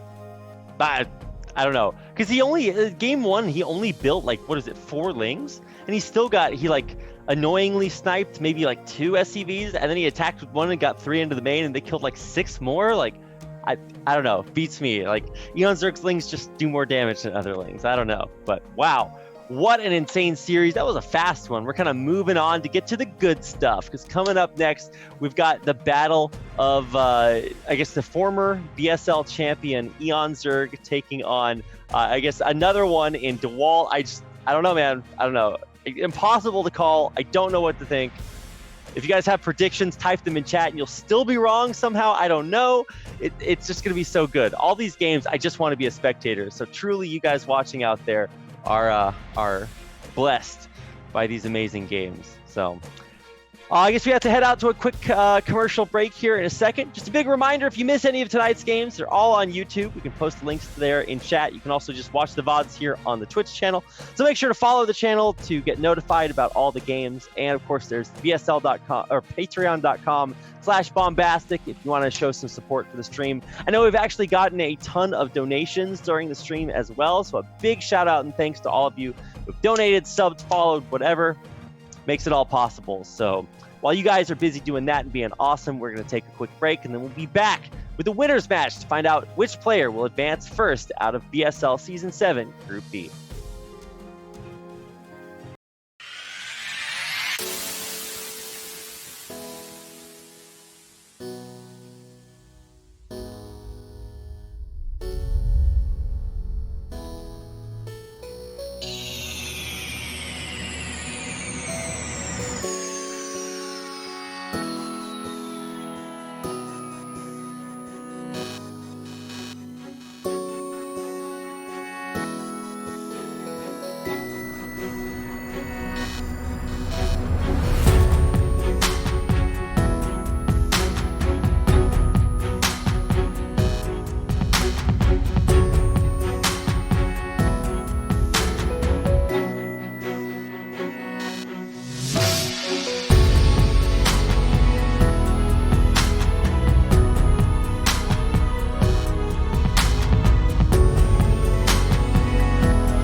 All right, welcome back, everybody, to the BSL Season 7. We're in Group B of the round of 16, and if you're just now tuning in, what are you doing? Like, the games are so good.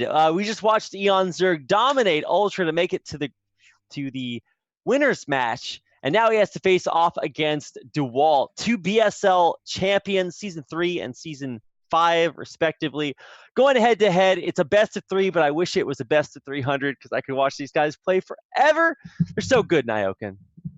Yeah, these are definitely two of the best foreign scene has to offer. And, I was looking at eOnzErG's stats, and surprisingly, Zerg versus Protoss was his worst. It was like 53%. He had 65% versus Terran, 70% versus Zerg. And Dewalt has a surprisingly good Protoss versus Zerg rating. So maybe this is Dewalt's time to take it to go all the way to top 8, and then maybe we could have potentially a rematch between eOnzErG and UltrA, or maybe TerrOr can go all the way to the round of 8. Yeah, I don't care about those numbers at all. Either one of these players could 18-0 their opponent in a best of 1. That's how good they are. They're just that good. But we have to get into it to watch. They're both badasses. They're champions. They could be champions again easily.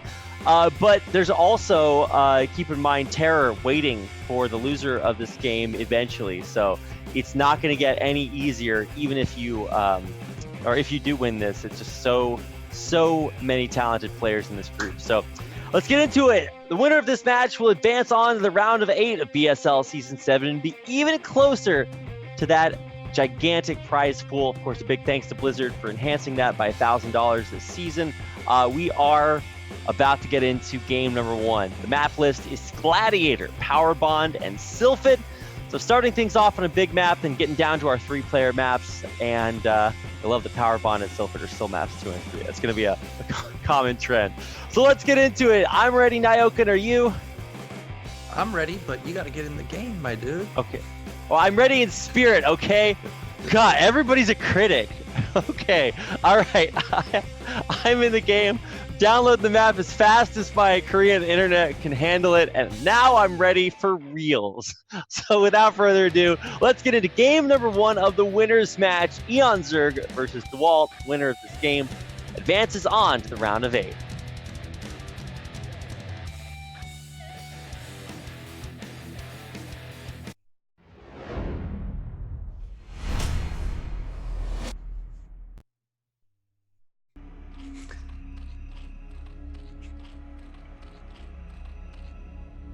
All right, here we go. In the bottom right-hand corner of the map, Gladiator. In the white, playing Zerg, it's eOnzErG. And in the top right, he's back at it again with that magenta hot pink. Dewalt. And just like you, Rapid, sometimes I'm like, let's go, man. I'm so hyped for this match that I don't actually join the game. I'm just assume that I'm already in there. Yeah, I do that all the time. I was ready to watch this game 30 minutes before the show even started. I knew that kind of the clash of titans, these guys would have to play each other. BSL champions head to head. They're both insanely strong right now. I was a little bit I mentioned that they were both not feeling extremely ready for today's games, and then I watched them play and I'm just like, okay, they're still just totally badass. They're also both scouting completely correctly, of course, and the probes, or the Overlord and probes, see each other, so now they're both going to know where each other are anyway.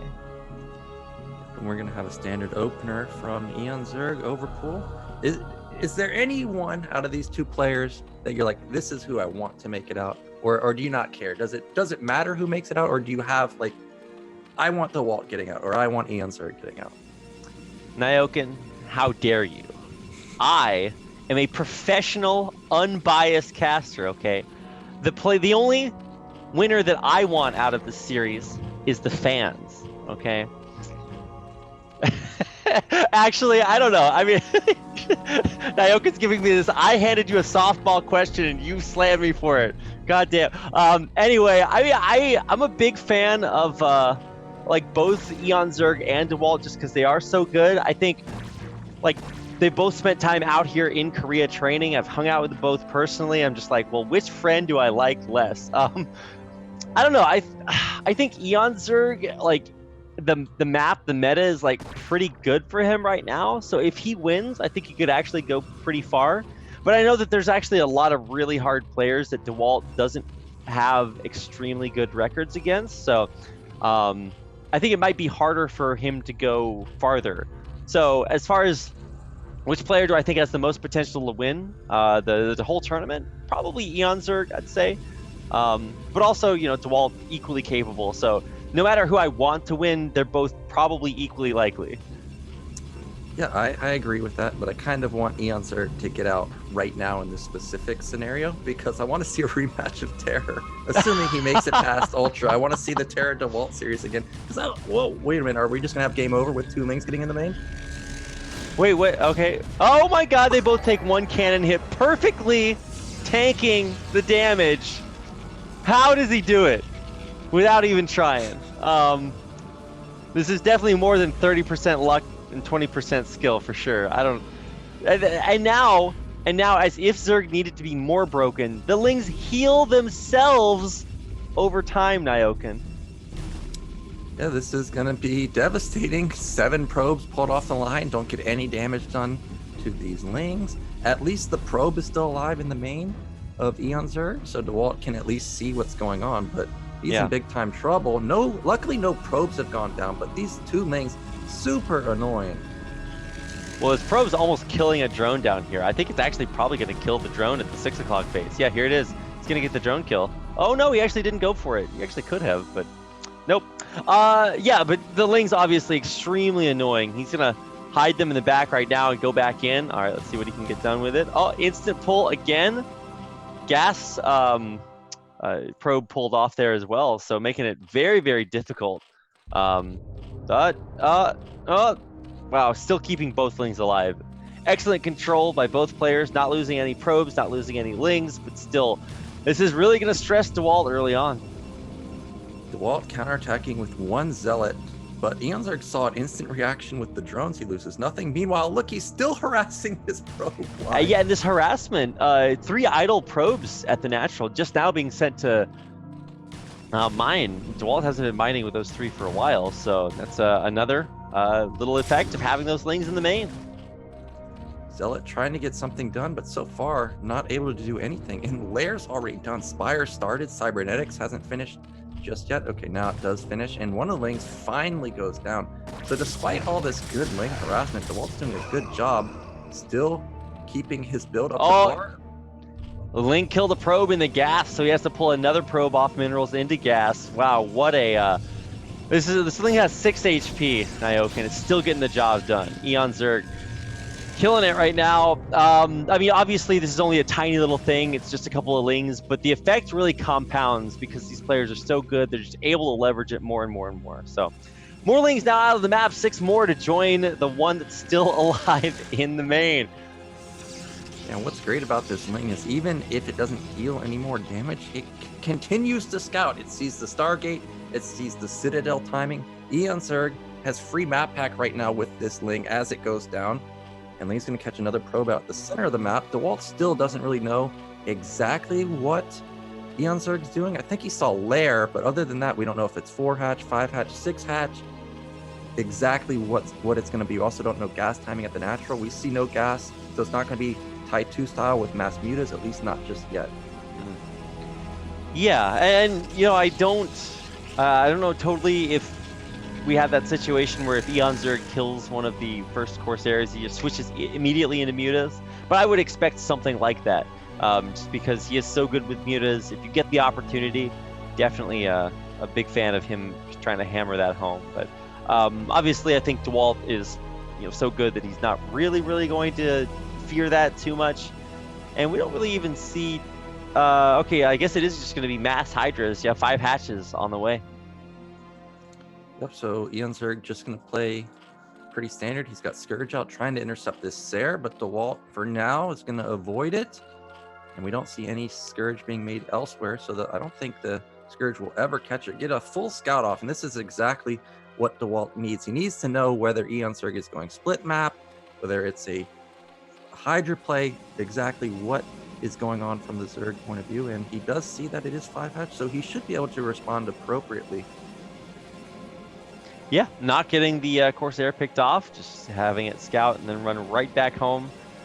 Yeah, really well done there by by Dewalt, but also eOnzErG is going to now have his turn to scout with his Scourge. Obviously, there are cannons, so he can't see everything, but he's going to get a pretty good idea. Templar Archive is about to finish up. Dewalt is at the 7:30 mark, but he's not going for a Zealot timing, which we used to see quite often, but he does have 3 gate. Speed is about to finish. He may end up moving out anyways, but his +1 is nowhere near completed. It's basically halfway. Here he goes. Now, where can he really attack? So many Hydras have already been produced at the natural. There's no way to get in there. Third base, I don't really think you can get in there either, but eOnzErG's moving those out of position. Maybe that could be a point of... Oh, he's going to go to the natural, and I think he's just going to lose a few Zealots. Yeah, and even the Hydra's coming over from the third, sandwiching these Zealots, forcing them back. I mean, he only lost the Zealot, but he might lose maybe one more. The Zealots are so fast. They get home, but now it's Hydra time. And with range only seconds away from completion. Oh, actually, the cannons don't range that far? What? Okay, yeah, I guess they don't. Okay, even without range, these Hydras are going to start working on these outer buildings. Yeah, an instant cancel on the Forge, too. So he's already denied +1. And we have speed on the Overlord, so eOnzErG really just wants to end this. He doesn't want to lose to any DT shenanigans or have it pushed back, but Dewalt already has a couple Templars out. Storm is still far away. eOnzErG might just try and bust him. I mean, the Hydras, they're not stopping more. Actually, now this Overlord being sped across the map.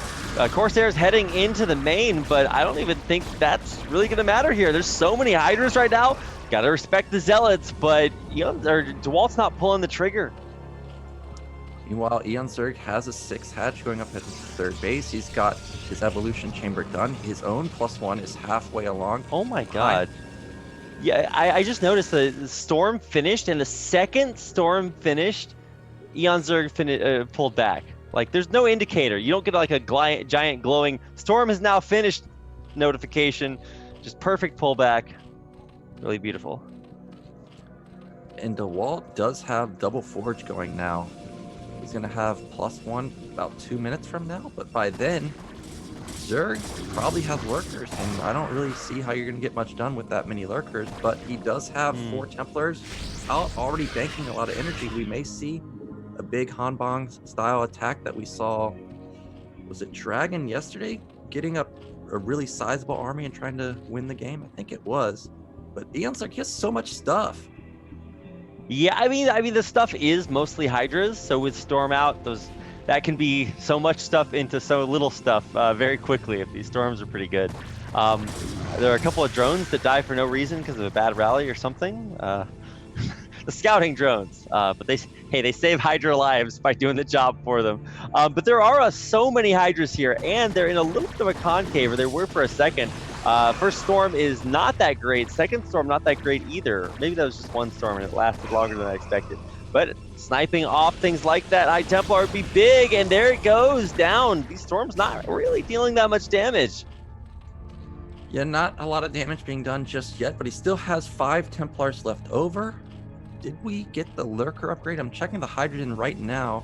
It's not started, but maybe he already completed it. But I am getting a little worried that Dewalt is getting pretty strong, and with the Templar's going to have 2 available storms pretty soon. Yeah, I don't think he went Lurker, putting everything into mutas right now. So he's got 8 on the way, and I don't know. I too would have expected Lurkers at this point, but it looks like we're going the other direction.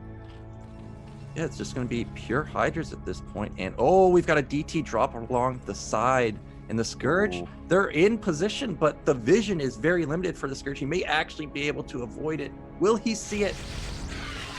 Snipes 1, snipes a second. I think that's in range of the shuttle. Like, I can almost guarantee that the Scourge in the base that hatch out are not effective, and that means the DTs dropped off in the main.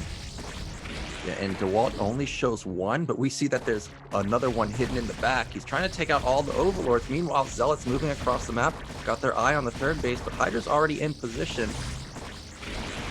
Oh yeah, all the overlords getting taken out here. Oh, one survives at the very bottom. It's just a sliver of HP. Needs to dive on it, but the Hydras are there. Actually, if he just turns around, he can take it out so easily. The Hydras repositioned like almost ahead of schedule. The Scourge are out there hunting, trying to catch these Corsairs riding dirty. Can't get them, and so the Scourge remarkably ineffective. But of course, that's all due to Dewalt's control. Well, Dewalt has how many gates? He's got 9 Jeez gate rapid. Louise. He's got 1-1. Lurker upgrade is about to finish for eOnzErG. If Dewalt went right now and eOnzErG was in the middle of a morph like he is, maybe he can plow through this 4th base. But other than that, I don't know how much damage he can get done. There's also 10 mutas out. Where did those Sairs go? I think they're up at the top, right? They're in the net. Oh, okay, yeah. There they are. How many Corsairs we have? We have 4, but they're very low HP, so 1 Scourge apiece would probably kill 3 of them. Continue to push back the Overlords. They do have speed, so they're a little bit extra annoying, but more and more of them will go down, and that does supply block eOnzErG, but he's already at almost 150. Yeah, even... Wow, he's up supply. I didn't even realize. Yeah. So not a good sign for Dewalt. He's a god. He just macros like crazy. He's got +2 weapon on his Hydras pretty soon. The one thing that is lacking is we don't have a Queen's Nest anywhere. So yeah, we are stuck on Lair Tech, but he's just gonna have such a huge Hydra army. I don't think it matters. I mean, we don't have Carapace either for flyers. A lot of times Zergs will get that, especially with Protoss getting a +1. At least that's what you were telling me earlier. And so maybe he wants to add that earlier because it is a pretty heavy commitment to mutas. He's still up at a whole full control group of fresh, healthy mutas. And whoa, double storm. Maybe he grabbed 2 High Templar there or something, didn't magic box them or whatever. But mutas dodged most of it. We do have a little Zealot drop in the main of eOnzErG, but the Zealots are kind of on hold position. But still a lot of action happening in the middle of the map. And I don't know, Dewalt still has, checking all of his Templar, double storm on every single Templar. If there's a fight, it's not like we have a huge lurker field like Tide 2 had or Gory Niche had. There's a real possibility eOnzErG moves into darkness, like out of vision, and Dewalt has high ground advantage and then just kind of storms the entire Hydra army, and that looks like what Dewalt wants to go for. Well, here comes Dewalt. This is what he's going for. Lurkers, though, oh, catch him off guard on the high ground. Scourge come in, only take out 1 Corsair. Second one actually goes down as well, so Corsair count now at 2. Here we go. Oh, Muta's trying to snipe these Templar. 1 down, 2 down. And he can't storm on his own units. He's going to get the 3rd High Templar, too. All those double storms, not there anymore. And now we've got a huge sandwich. eOnzErG from the side. We got Hydras coming through the front. Muta's soaking up Dragoon hits while Lurkers come in through the front also. And look at the Dewalt's supply just plummet. All these Dragoons are going to fall. 50 supply advantage now for eOnzErG, and it's not looking good. He's going to lose almost his entire army. The Lurkers pushing the final Dragoons back, and there's a whole lot of Zerg trying to kill not a lot of Protoss left. Instant GG, that's it. Wow, Dewalt taps out, and eOnzErG just looking so good. Even from minute 1, those 2 Zerglings that made it in to the main, it didn't, like, maybe he only killed 1 probe, oh no, but it's just a little thing that snowballs little bit by little bit. Just, so good. Yeah, but Dewalt didn't really let it affect his build, I don't think. He recovered really well. He scouted Zerg the entire time. He had Zealot counterattack. I thought that Dewalt was in trouble after the Gate and Forge went down, but then he got up that huge army with multiple storms. But those mutas, I don't know how they killed all the Templar because we still had 4 Sairs with +1. You would think that the mutas would just get immediately killed, but they were able to kill all of the Templars, and really Dewalt was banking on that. Yeah, no, I mean, you were talking about how much storm energy he had built up, and obviously even though eOnzErG had such a big supply lead, most of that supply is in Hydras, so if you just storm all the Hydras, you know, I make it sound easy, but Dewalt's capable of doing that, not without High Templars, he's not, so perfectly played there. Wow, that's game number 1, and that means that we are already about ready to get into game number 2. I made sure to enter the lobby this time, so I am actually technically ready to get into the next game. All of these games tonight are just going to be so amazing. Not only this one, which features 2 BSL champions, seasons 3 and 5, but also just we've got TerrOr waiting. So, you know, I would actually kind of like eOnzErG to advance now too, now that you mentioned it, to see that rematch, because you know there's going to be another smackdown. Oh, I love watching pro players just completely destroy one another. It's one of the greater moments of esports. It's just like watching a player be so good. Oh, that's what we just saw, and we're about to see it again as we get into game number 2 here on Power Bond. So without further ado, let's get into it.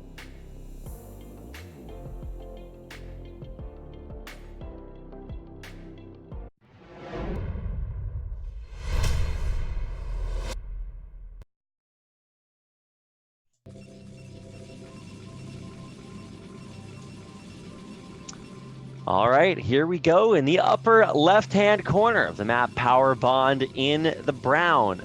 As Protoss, it's Dewalt. And in the top right, he's 1 game away from getting a little redemption. It is eOnzErG.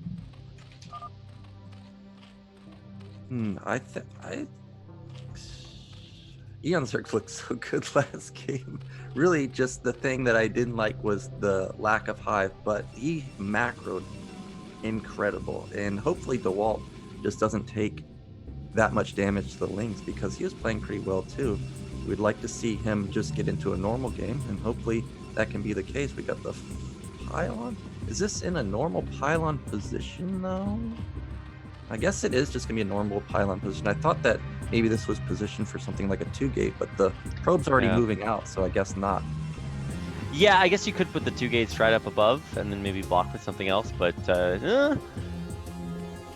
I always wish that there were the potential for something like a cannon rush or whatever, but no, it's just everything completely standard, crisis averted.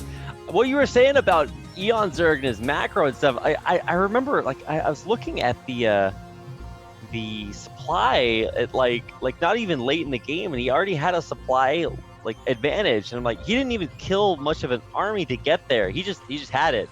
That is not supposed to happen. So even for Dewalt, who was able to macro so well against TerrOr, now we've got eOnzErG who's out macroing him. Yeah, he's kind of reminding me of the Miso versus Snow series in, I think it was KSL. Miso, I don't think I've seen anybody macro better than in that specific game versus Snow. The entire game, Miso was even in supply or higher, and he just steamrolled Snow. And that's exactly what eOnzErG did last game. Now, what is this? We've got 12 hatch for eOnzErG, and in response, we've got a 12 Nexus from Dewalt. So we've got optimal builds for both players. Yeah, I was gonna say, I mean, they both build their hatchery or their second bases on 12. Like, wow, such balance, much wow. But we do have the probes still in the Zerg base, so obviously everything is looking great for Dewalt. He's like, okay, yeah, you're not really doing anything super crazy, so Nexus coming down before everything else makes a lot of sense. Well, this time we've got a little bit of a difference from eOnzErG. He's got the 235 gas. It's not been the third hatch before gas, which we've seen the majority of the Zerg players in BSL go for. But meanwhile, eOnzErG is going to take this third base at the gas. It's not going to be at the middle only. And everything, again, just looks pretty normal from eOnzErG. And what does Dewalt want to go for? We've seen a lot of players go straight Citadel. But in the last game, he went for Stargate. We're probably just going to see Stargate from Dewalt again, because every time I see him play, he's just so standard, and Stargate's going to allow you to get vision into the Zerg base, see what's going on. Look at this probe go to town. He's already working on these drones, trying to get them all down. He's got one down below half health, and he still hasn't really taken almost any damage on this probe. So got to keep an eye on that. Of course, on the other side, cannon's just now coming up. Not a big surprise. Overlord peek in the main, see what he can see, but there's really no real divergence. Third hatchery though, about to finish up. It is at the third gas base. That's one of the kind of characteristics of this map, is that you will be able to get that up, or you will be able to get 3 geysers almost immediately. Yes, so we'll have to be looking out for that. Are we going to see mass mutas this time? Probe does go down. and he at least saw the lair, so he knows that there's no hidden Hydra den anywhere, no shenanigans going on, and there is the Stargate for Dewalt. And his build is a lot more streamlined. Last time his cybernetics was just finishing when the Spire had started, and we can see that the lair's not even done yet. So Dewalt in a much better position this time. He's got second gas going up. I would really like to see the fast Citadel and see that DT play. I think DT play is something that I see maybe 50-50 from Dewalt. He's pretty well versed with Reavers, but I know that's not like necessarily a very popular style. I definitely do see DTs more often, so let's see what we're getting. Yeah, +1 just now started. I guess Dewalt never finished +1 in game 1, did he? I think he had to cancel on his Forge, and then from there it was kind of all over. Yeah, he got it denied from that Hydra bus. Now it has started again around the 4:30 mark, so everything looks like we're going to have that 7-minute, 7:30 timing. We're going to have to see a couple more gates, though, if he wants to go for that. And there's the... Oh, I thought that was a gate, but that's another pylon. Maybe that's not what we're going to see. Sorry, I was distracted by a mosquito there for 1 second. Ioken. This is our mini game with BSL. It's like to try to find out how dead I'm going to be by the end of the game. But also one of our players is going to join me in that death, so I won't be alone. Here comes the Corsairs, just scouting things around, kind of exactly the same as it happened last game. Less Scourge though, so it's going to be a little bit happier for now because the Spire's not done yet. So obviously that's a little bit of a divergence. Seeing everything though, Spire not quite as fast as it was in the previous game should give Dewalt a little bit of an idea about how things have shifted. Yeah, I'm looking all over the base. Okay, there we go. Temple Archive started at the natural, but I am a little surprised. Still no gates, just 1 gate production, but speed is about to kick in. What does he want to do with these zealots? He's only going to have about 4 or 5, and I just really don't see that getting much damage done. But Sarah finds an Overlord, kicks that off, and eOnzErG, a big Overlord cycle right there. But yeah, everything pretty normal so far.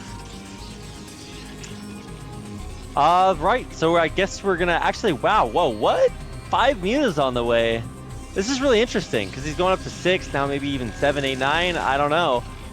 Because usually, oh, he's gonna try to snipe the, I thought he was gonna try to snipe the Corsair when it came out of the Stargate, but it was either canceled or just wasn't building. I don't know. I wasn't paying attention to that. But the Scourge are going to come back home, and this is going to be really interesting to see eOnzErG try to beat the air battle against a player going +1 Corsairs. Yeah, and he's building a lot of mutas too because he's got a couple at his third base. Also, he's got 3 more morphing at his natural. That's going to be 8 already. Here come those zealots, but they're going to find... they're just going to run by the sunken. Well, they're all going to fall, and they took a lot of damage to the mutas initially. Not too sure how much damage is really going to get done here. Yeah, waiting for them to see how much they're going to get. Yeah, not really anything. So the Zealot in the main is going to go down, but the other 2 ran away. They're doing their best to try to blend into the pavement up top. Yeah, eOnzErG missed them. Well, I think he missed them because... Oh, he still remembers. And there he's so smart. He was like, where did those Zealots go? And there they are, and I think they have like 1 hit apiece. Yeah, there they go, getting taken out. But here come the Corsairs. We have 4+1 Corsairs going to town on the first Overlord. It is out of there. Second Overlord soon to follow, but here come the mutas. There is a DT in here as well, so it's already going to start dealing damage to the drones. Gets like 1 or 2, and then gets taken out by Mr. Sunken.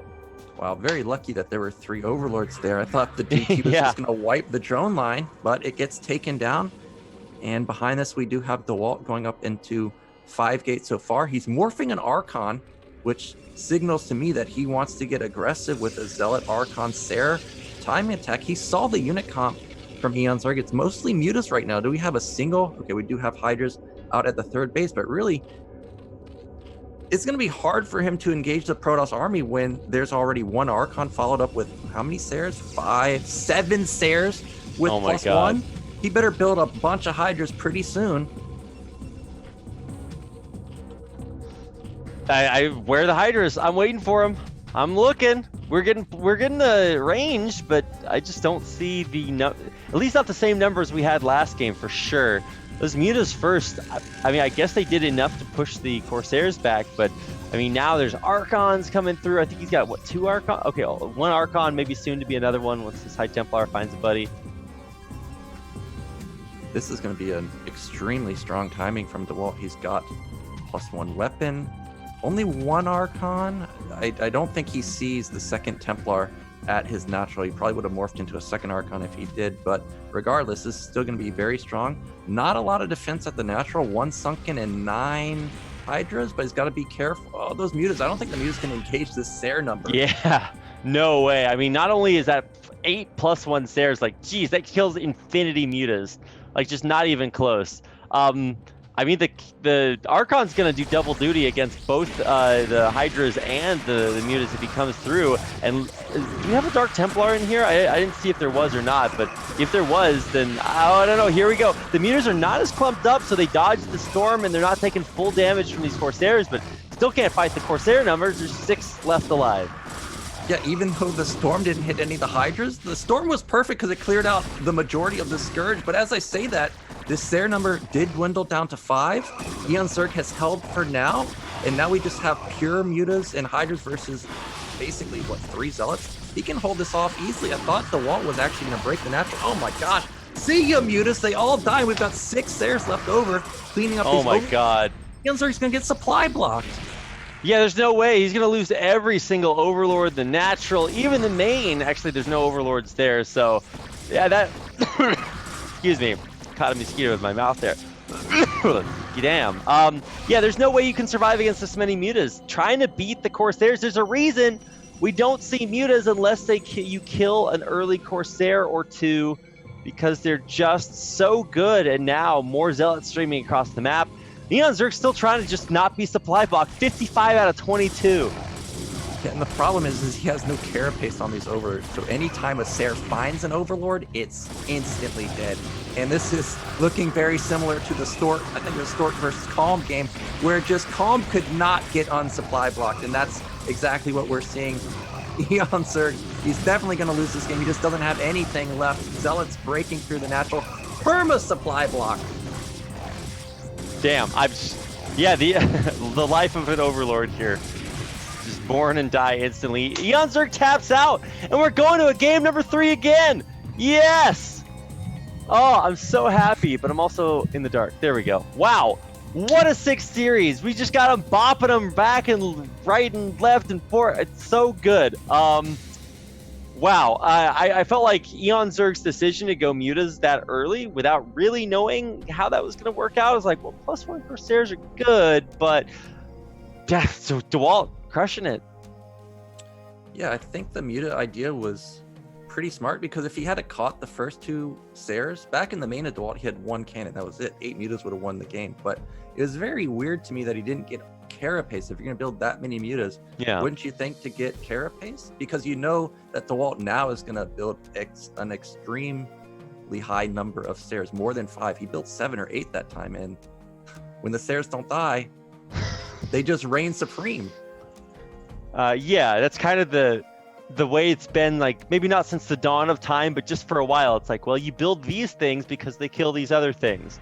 And then the guy's like, well, what if I build these things to kill the other things? No, that's not how it works. But wow, I mean, Dewalt just doing what is kind of a standard build. It's like Corsair DT. It's like, it's not a I don't know, mystery. This is just like Corsair Zealot, and you don't need a cloaking device if you can just kill people while being visible. So what a really, really strong performance there by Dewalt. And that's going to tie the series up at 1-1 and take us to our final game. The winner of this game moves on to the round of 8 of BSL Season 7.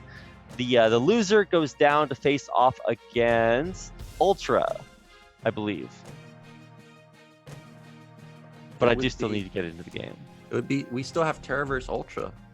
That's right. TerrOr's going to be the final boss after this. So there's TerrOr versus UltrA, and then the loser of that game, or the winner of that game, faces off against the loser of this one. Anyway, don't pay attention to anything I just said. Just get ready for game number 3. The map is Silid. It's eOnzErG versus Dewalt. The winner advances on to the round of 8.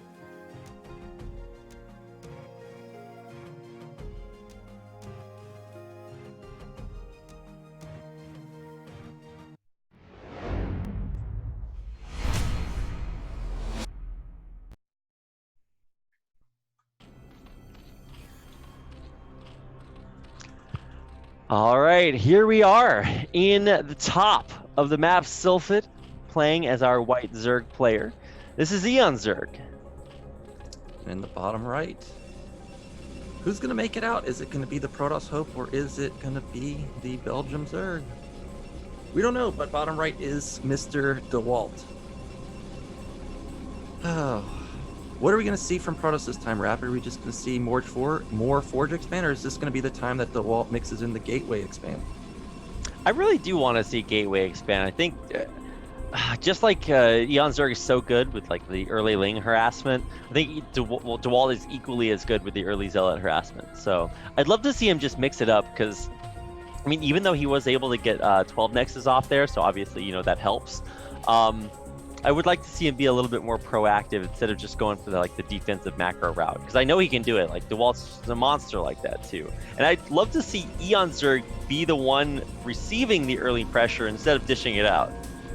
Yeah, I would like to see what I think it was La Abuela did, send out the fast scout and then follow up with the either 1 gate or 2 gate, because this is a 3-player map. The chances of Dewalt getting a first scout is very high, which he did. But now that I'm seeing the timing, the pool already went down. I thought it would have been interesting if the probe was in the base before the pool went down, because then maybe, let's say eOnzErG was thinking about going for overpool or 12 pool, but because he sees how fast the probe is, he thinks it's a forge, so then he goes for a 12 hatch, and that would have been an interesting kind of dynamic. But I guess now that I see how this actually played out, the probe's not exactly quick enough. Maybe that doesn't matter, but we do have a forge expand coming down for Dewalt. We do have overpool for eOnzErG, and the drone did a good job to damage this probe at least a little bit. Can the probe block? Nope. No delay on that hatchery. Yeah, that probe was not fast enough there, Mr. Probe, which is not a sentence I say every day. So, yeah, the hatchery is going to go down. Both players really undisrupted. And what is this Overlord doing over there? Just trying to reroute towards the natural. We have, so one of the downsides of like the new color system is like this white versus pink. They both look exactly the same color on the map. Yeah, that is true. So it's going to be hard to tell exactly what's happening in the middle of a fight. But we can always just ally a player. Oh, we can't ally? No, you can't ally players anymore. No, no. So weird. Yeah, you can't ally players as an observer because, I don't know why can't you do that? I know in live games you can't do it because it like changes some weird. I don't know. But yeah, I can't be an ally of a player that's not in my game. Well, I guess they technically. I don't know. This is weird. All right, I have what am I can't reveal who the guest is that I'm interviewing on next week's Pylon show, but I may be able to ask them why we cannot ally players. So I'll have to write that one down. Yeah, that would be a nice feature, because I always shift tab, and this time if I shift tab, both players are yellow, so that doesn't help us out. But something to point out in this game is that the probe went down and Dewalt's in the dark, and he instantly sends out a secondary probe to try and scout, but Ling's on hold position smartly, and that's going to keep this probe from getting in. Now we see eOnzErG playing standard, but Dewalt's got to be a little nervous to have his probe go down that quickly. He could definitely get Hydra busted. Yeah, I mean, especially this is the scary part of the game for Protoss players. It's just a cold, dark wasteland out there, and they have no idea what to expect. But as long as the probe survives, they have at least a little bit of reassurance. Now let's see if he can keep it from getting back into the main. Looks like these Zerglings are doing a good job being bouncers. But the probe has been denied for now. We see that there's no Hydra Den just yet. It is just going to be Spire follow-up. And Dewalt, is it going to be Stargate again? Overlord's sitting in the base. It'd be pretty risky to just go straight Citadel right in front of the Overlord. There is the Stargate. So standard opener, Zealot has made its way to top right. Going to try and shut down this mineral line. Okay, there we go. 4 links should be able to clean this up. Yeah. What? Okay, the probe gets into the main. That's nice. Wow. Okay, the bouncers fell asleep at the front door. This wow. Fired instantly. I mean, the probe is gonna die now, but hey, his death was not in vain. Scouting, the Spire obviously going to be good, but Zealot going to work in the natural. So the distraction probe. allows the Zealot to get the bonus drone. Dewalt's doing a lot of damage with these single Zealots. This one in the natural is going to get a bunch of kills, forced out a lot of links. I don't know what happened to the other Zealot. Maybe it got taken down, but regardless, really good job by these Zealots, also allowing the probe to get in and scout the Spire. So again, Dewalt does know what's going on. He does have his Corsair going. He started +1 weapon on air. And what is eOnzErG's response going to be? He had his econ hindered a little bit. He's just now starting his 4th hatch, no 5th hatch anywhere. Yeah, I mean, I guess, yeah, there it is. Okay, just now coming down. So 1, 2, 3, 4, 5. And I guess we are just going to go back towards that standard Hydra play, which I think I'm going to like a lot more than trying to go Muta versus +1 Corsair. Well, this time we see a second gate in the natural of Dewalt. And last time, remember, he moved out with 5 Zealots with +1. This looks not exactly identical in terms of the +1 weapon timing, but it's pretty close. It's going to line up well with the 730 timing.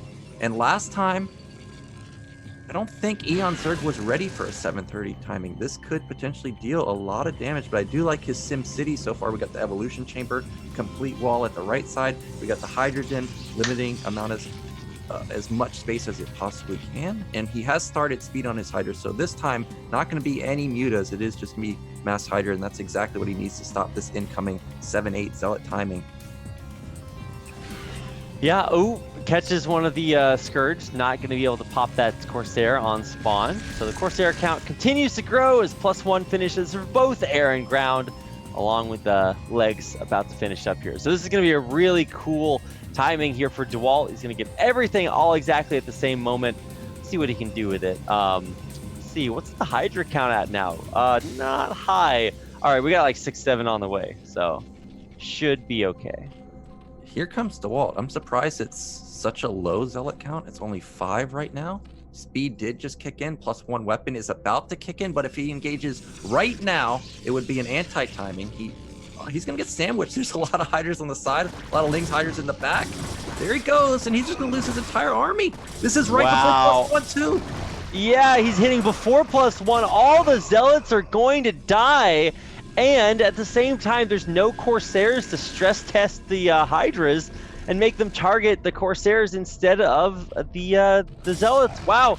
So Dewalt has no army. He's going to have no Corsairs because they all died. Okay, they didn't all die, but they lost all their shields flying over the Hydras, so that sucks. And now, I mean, this DT really has to save the day here. Yeah, there's no over. Okay, there is an over, but it's getting picked off by Sarah. But these cannons are going down one by one, and Silid is not the greatest bait or natural layout to build cannons. That cannon's gonna go down. DT's out. Can it save the day though? There's a lot of Hydras. They're just blasting all the probes, and eOnzErG has good saturation on 3 base. Yeah, exactly. So even though there's a DT, Dewalt knows he took too much damage. What an anticlimactic way to end the game there. eOnzErG getting revenge, saying, "Wait, you think you're good? You think you can beat me? The best of 3, baby." Smacks him down in game number 3, and eOnzErG is the first player to advance out of this group of death. Wow. Yeah, I'm pretty happy for eOnzErG because I know he was a bit sad to lose last season. You know, he was going to ASL at that time too, so it was really depressing to be knocked out that early. So I am very happy, but the first 2 games of this series was really sick. I am a bit sad for Dewalt that it was that anticlimactic, but we do get to have Dewalt waiting in the decider match. We'll have to see if TerrOr makes it out, because if we do, TerrOr's got a real shot to make it, man. Those games were so close.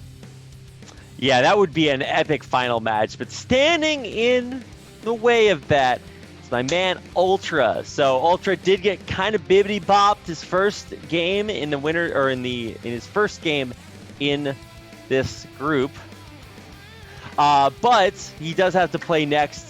Although I can't imagine he's too happy about getting to play Dewalt, because of course Dewalt is insane. So can't wait to watch that game. But before we get into that series, we're gonna have to take a quick break, and when we come back, we'll have UltrA taking on Dewalt. The loser of that game is knocked out of the BSL. So don't go anywhere. We'll be right back.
All right, welcome back, everybody, to the BSL Season 7 round of 16.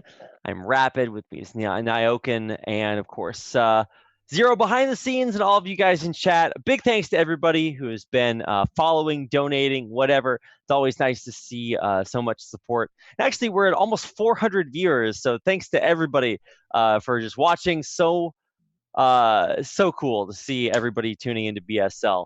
Also, just want to mention, if you are just now tuning in, you haven't been following BSL this season, Team Liquid had just released a really sick recap prediction kind of thread about the BSL round of 24 and then a round of 16 as well, with some predictions that may or may not come true depending on how these last two series go.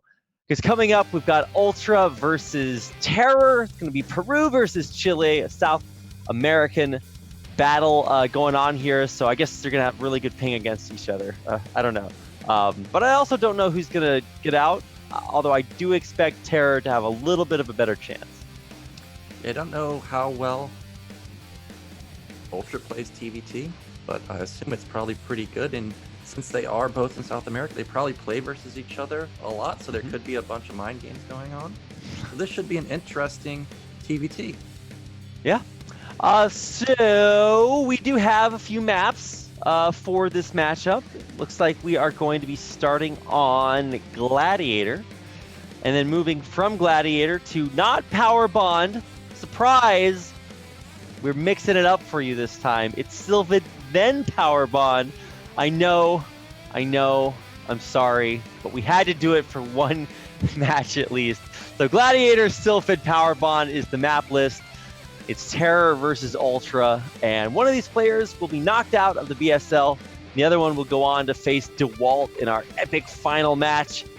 So without further ado, let's get into game number 1 on Gladiator.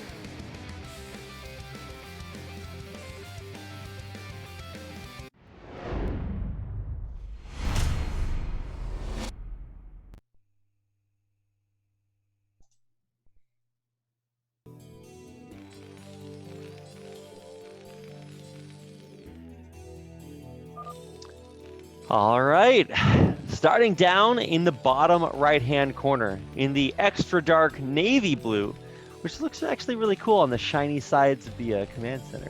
This is our Terran player, UltrA. In the top right, in the lighter blue, it is TerrOr. We talked about this in earlier stages, the power of Peru, right? TerrOr's the one from Peru, so he should just by default have a little bit extra power going for him. Like every Peruvian made it out, didn't they? DN Max, TerrOr. Yeah, who were the other? Castro? Was it Castro?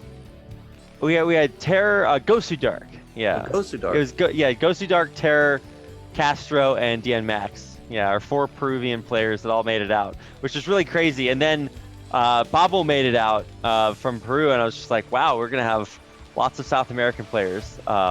But obviously, TerrOr is insane. He's such a good player. He would probably be favored to make it out of just about any group, except for this one where we have so many badasses. Like, I can't wait. I would say that as far as South American Terrans go, or just non-Korean Terrans, TerrOr is way up there. But now UltrA stands in his way. So let's see how this match is going to go.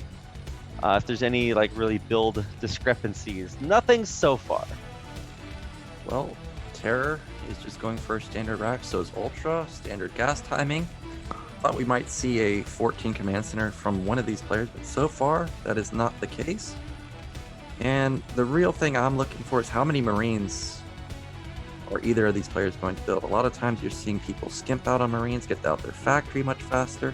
This time TerrOr's going to get off a first scout. That's going to be really nice. UltrA, is he going to scout the center? Yeah, he's going to scout the center. He knows who he's playing against. TerrOr. Definitely somebody proxy. Oh, he's not going to scout the center. That's pretty rich. Okay, what are you doing, UltrA? You're going to scout the center now. He sees nothing. This is the backwards center scout. They'll never expect me to scout from this direction. But yeah, he is going to scout correctly in the end. Just a little bit slower.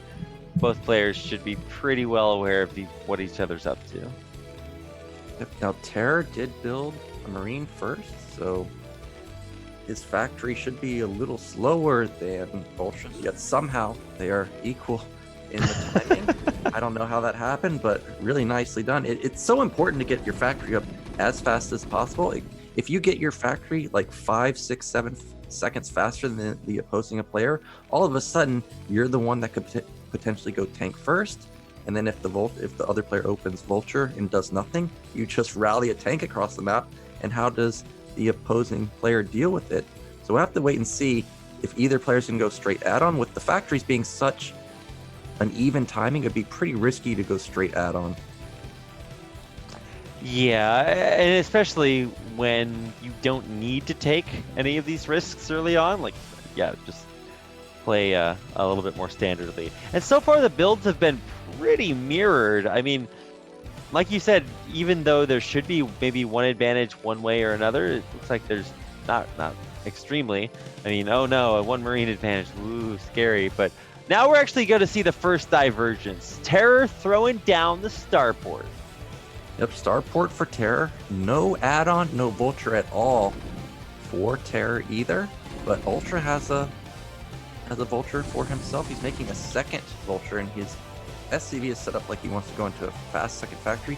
Now, the Rax saw the bunker, and really the only time you build a bunker like this is if you went for a starport follow-up. I wonder if UltrA recognizes that, because if he does, puts down an armory, this build that TerrOr is going for is already kind of in the dumps. We could set up a big contain with an overwhelming amount of tanks, since UltrA already has his add-on and has a second factory going up and a third factory going up. Oh wow, okay, yeah, lots of factories coming in for UltrA, and I guess this is kind of the other way to play. Although I would say I would kind of expect him to do a little bit more scouting with his barracks. Although I guess maybe he doesn't totally need to see everything. You will see the timing on the SCVs coming down to mine, which is exactly the same as his, so no mystery there. Now, UltrA has started to build tanks. I'm trying to see if we have an armory anywhere. Does not look like it. Now, it is only one raid, and a lot of times you follow up with an add-on going to a dropship, but we'll have to wait and see if TerrOr wants to continue to make raids. What's he going to do with this? But even if the raid doesn't get damage done, at least he gets to see what UltrA is doing. Oh, he's just going to kill the barracks. I mean, maybe just better to go for the sure thing. I don't know. I would have liked to see the scout at least. Although I guess, you know, Terran, so he's got plenty of different ways to do that. Although probably would prefer just flying the Wraith over. Gonna take out the barracks, so it will suicide into the base. That's the only thing literally going on at this point. But I would say that, you know, there's that 2-worker advantage. Oh no, I can now talk about that thanks to this unit counting station that we have up there. So sick. Well, even though TerrOr doesn't get into the base to see what's going on, he does kill the Ract, which a lot of times forces the Terran player to build an academy faster than they want to, potentially put down a 4th and 5th factory faster than he wants to. And UltrA didn't do that, so he's gonna have to rebuild his barracks. Vulture run by.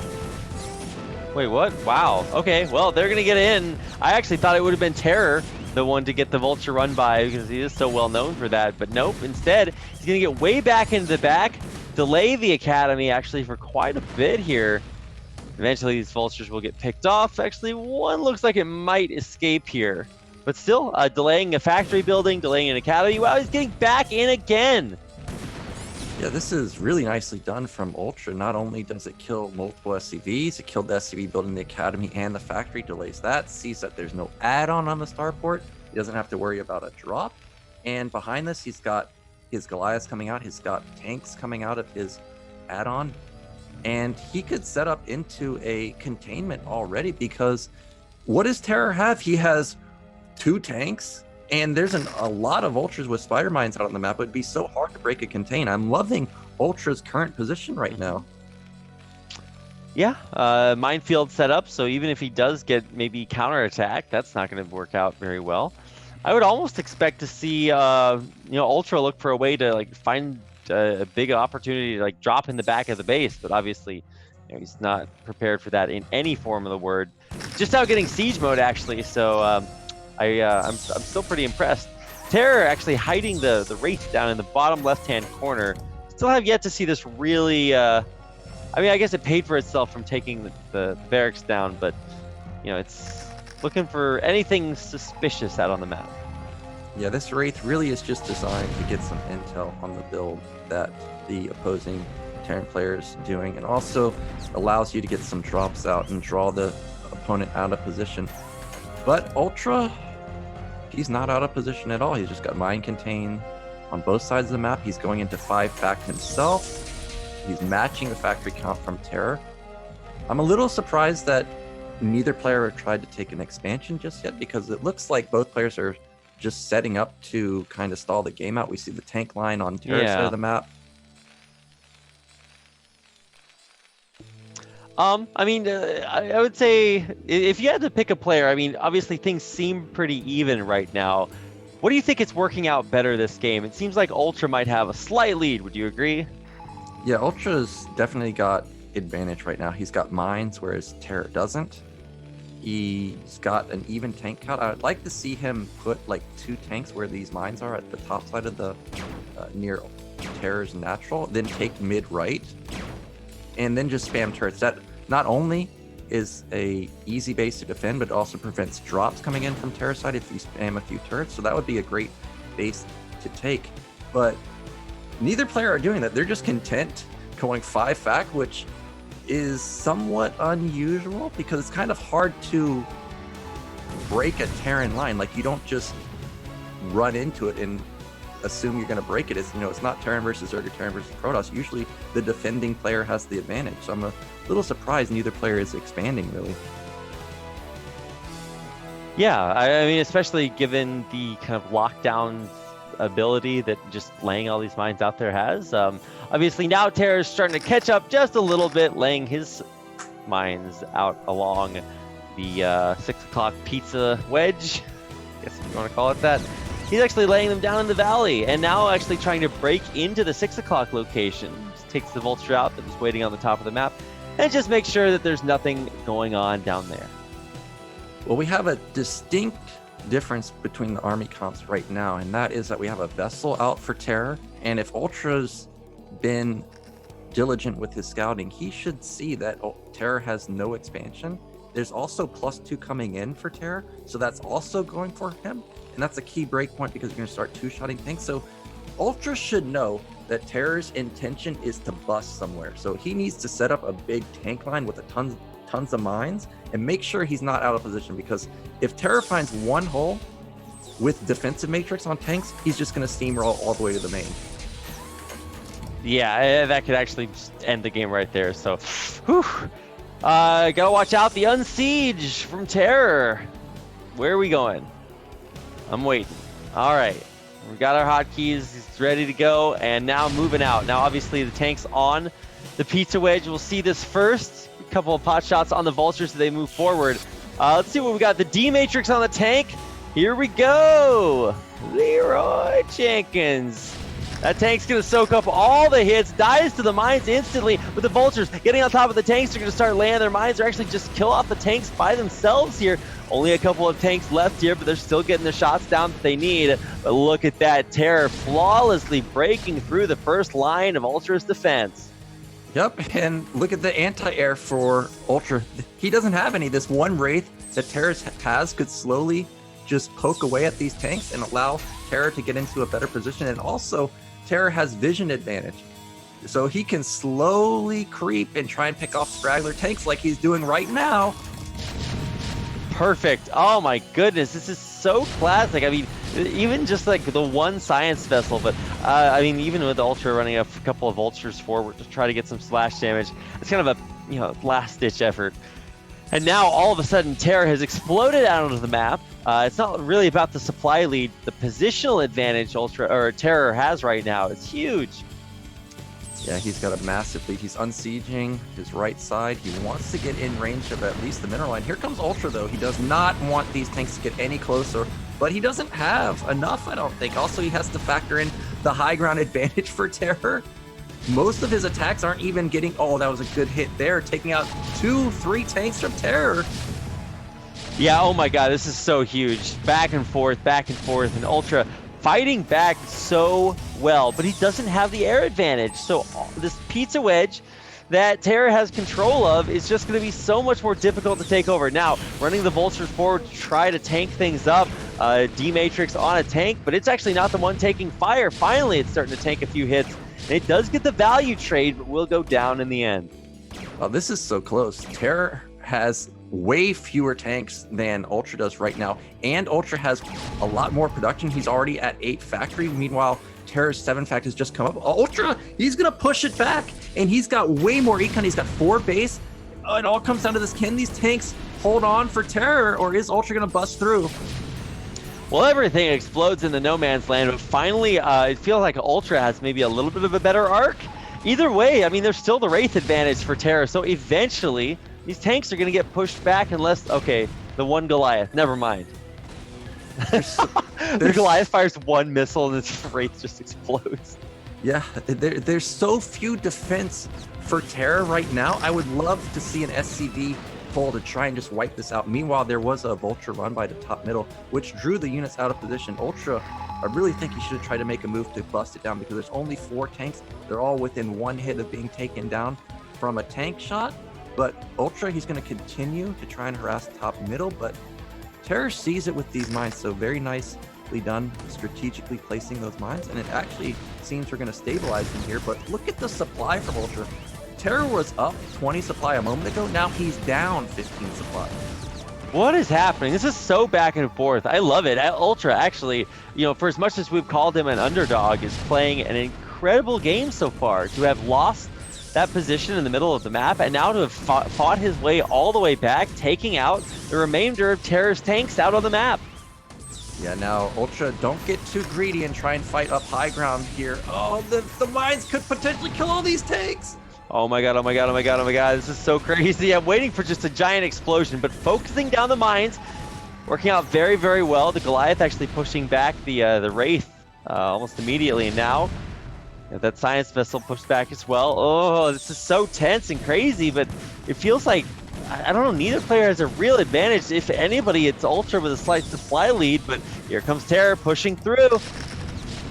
Yeah, and UltrA also has +2 weapon. Oh, another defensive matrix, perfect, gonna soak up a lot of hits. The tanks are firing on top of that D-Matrix tank. Oh, good mine hit takes it out. And UltrA is gonna hold on, and he's on 4-5 base. Look how fast he's expanding across the map. Damn, this is so sick for UltrA. Not only able to play defensively, but actually playing aggressively, retaking this territory. Man, I love what TerrOr is doing with, like, either the Wraith or especially the Science Vessel with the D-Matrix to try to break forward. But it's just not breaking his way. He's down in bases. He's now down in army supply. UltrA's got a 20 supply lead. Yeah, and I would love to see UltrA start mixing in some Wraiths of his own, because what's been the anti-air defense for TerrOr this whole game? Have you seen a single Goliath? I haven't. The Wraith went down. If UltrA showed up with even 3 Wraiths, he would push TerrOr all the way back to his main, and UltrA already has the entirety of the bottom side of the map. He would be in a fantastic position, but as played, he's still in a fantastic position. Well, here comes UltrA running a bunch of Wraiths through. Can't quite make it up the ramp, so he's going to try to barge his way up with mines. Those get focused down expertly. TerrOr holds on to the 6 o'clock base, but, you know, just that sentence, TerrOr holding on to the 6, I'm like, well, dude, UltrA has every other base on his side of the map. Yeah, he has everything. You see TerrOr going for a hidden base at mid-left. I don't agree with this attack. TerrOr's trying to, I guess he's kind of responding, but there's just so much from UltrA right now. The Vultures are soaking up so many hits. The mines, oh my god, a big hit on that tank, and they all go down. Damn. Okay, well, that's one way to do it. Wow. Imagine playing so that that's your strategy. It's not the whole thing, but it definitely does help. Well, we've got a huge Vulture counterattack to bottom middle, wipes out the entire base. So this game is getting nuts. A lot of econ wiped out for UltrA. He's got the mine out in his main, mine out in his natural. He needs to get another base going pretty soon, but he's got other plans. He wants to just kill TerrOr. TerrOr has 1 tank. That's it. Yeah, no, that's going to do it. I mean, UltrA seems like he's just going to steamroll at this point. Wow, a D-Matrix tank, wow, but even that's just going to explode almost instantly. And now, slowly but steadily, TerrOr losing ground. Well, you still can't count out TerrOr just yet because the Vultures are still doing work at that bottom base, wiping it out again. TerrOr, or Ultra still has good bank though. He's just pushing it. He doesn't care about this one raid. He takes out the vessel also, and now he's on top of the natural. He's going to have a huge containment. Ultra has done it. SCV's being pulled, tanks going down. Yeah, and everything that TerrOr sends out to try to deal with this just dies instantaneously. This is it. I think Ultra is just in too good a spot. I mean, sure, the Vultures will eventually kill off the 6 o'clock command center at, but I mean, I don't think Ultra's lacking in bases. If anything, this finally lets him saturate the other ones that he got up ahead of schedule. So now this just gives Ultra the ability to push further and further into the natural. And I don't know if there's too many ways. I mean, no matter how many cloaked raids you have, you're not breaking this. This was impressive. Like, every time Ultra attacks, as soon as he busts a line, he insta-unsiege and pushes it farther, and pushes it farther, and pushes it farther. You're not seeing him just set up a tank line and sit there and let TerrOr retake whatever position he had. He's just continuing to push it down TerrOr's throat, and now TerrOr's on the brink of losing. There it is. GG. Wow. Ultra takes game number 1 here, and I did not expect that. Incredibly well played there by Ultra. I feel like he was never really under the gun. Like, TerrOr made this a really strong D-Matrix tank push out and took control of a powerful spot near Ultra's base, but his macro was just so good. He retook that space almost instantly, and even though TerrOr had a lot of air control with like a Wraith, a Science Vessel, some D-Matrices, Ultra just killed it. Like, he had such good back row. He took every base on his side of the map. Ooh, might be scary for TerrOr. Yeah, when Ultra took that mineral only, I was just thinking, we know that TerrOr's busting, and now you're just going to let him siege this high ground, and the mineral only really is not going to help you out. But Ultra managed to hold it. I was really worried. And also, when you build that many factories that fast, it can cut into your tank production as Terran. So I thought for sure TerrOr was going to bust through, but Ultra made it work, and you can see he's a macro god. I didn't realize that Ultra could macro that well. It's really hard to break tank lines like that, and he did it. Yeah, he really did. Super impressed by game number 1. But, you know, it's not over yet. We've got game number 2. It's not on Power Bond. We moved on to Silid first this time, or second, I guess.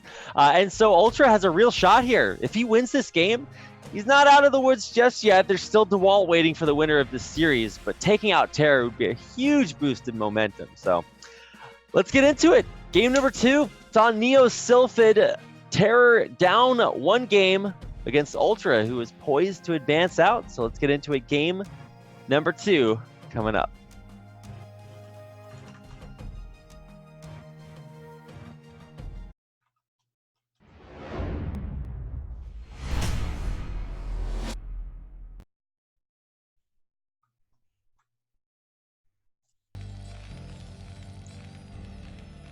All right, here we go. At the 12 o'clock location, in the white, as Terran, this is TerrOr. And in the bottom right, we got the red Terran. It is Ultra. The opener that TerrOr went for, usually you have way less units than the opposing player when you open Wraith like that, because you spend starport, you spend money on the starport, then you spend money on the Wraith, and each one of those things costs 100 gas, which could have been a tank. So I was very surprised that TerrOr was the one busting, because usually it's the opposing player to go for that bust. But that was a strong push from TerrOr. I really like the defensive matrix mixed in. If you guys watched our Tosa stream, he mixes in like 5 vessels and goes for like 10 defensive matrix. It's incredibly strong. Like, you used to never see that in TVT. I think Fantasy all the way back 10 years ago started using it, and it's pretty deadly. I wish more people would use D-Matrix. I mean, it's a great idea, but a couple of the times that TerrOr was trying to do it, he like ran into a bunch of mines and his stuff still exploded, and it would have exploded without the D-Matrix anyway. So, you know, I'm like, wow, sick, D-Matrix, nice. But it's a great idea, right? Because in theory, you just tank the first hit and then run up, get your siege off first, get the shot off first, and that's how you win the tank versus tank. Although I will say that I see a lot of TVTs, especially like the long macro ones, just rely on racing to that +2 upgrade to make sure that you get the tank advantage. Yeah, the 2-shot advantage, it's a crucial upgrade, because as soon as you hit it, there's no amount of armor the opposing player can get to counteract it. They could have +3 armor. The tanks will still 2-shot. So it's imperative that you get +2 as fast as possible. And TerrOr got it. And UltrA matched it somewhat quickly, but there was definitely about a 1.5 minute advantage for TerrOr. So unfortunately, TerrOr couldn't make that advantage work out, but we do have mirrored builds in this game. We've got 12 gas on both sides. Is either player going to continue to mine gas? UltrA did not get a first scout off, and maybe TerrOr will be the one to go for. Nope, he did pull off a gas, so we're not going to have any 2-factor starport follow-up. Aw, I was really looking forward to something, I don't know, kind of unique there. But no, it's going to be identical, at least for the most part for now. And we did actually see fairly similar builds in that last game. I don't know if like I don't know what if I would characterize like TerrOr as I mean, I guess he can proxy you, sure, but I'm not sure that I would proxy after I just lost that game, because then like you're really throwing it all on the board there. So I would say that we have a potential for a pretty decent macro game on our hands here. Yeah, well, both players have gone for 2 Marines this time. It's a little different from last game. Both players went for 1 Marine, but I don't think we're going to see a bunker follow-up from TerrOr. He does expand. Now, what does he want to do with his extra gas? We're going to see another starport.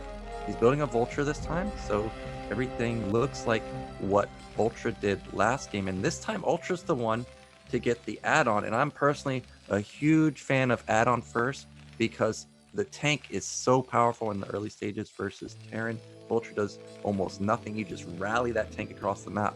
So hopefully TerrOr sends this Vulture and gets a bit of damage done, but he may not. Okay, no, he didn't send it just yet. And UltrA's already got a really great opener. Yeah, UltrA again starting things out. Well, he's giving himself the best chance to succeed that he can. So I'm glad that that's working out for him. On the other side, though, let's see what TerrOr is up to.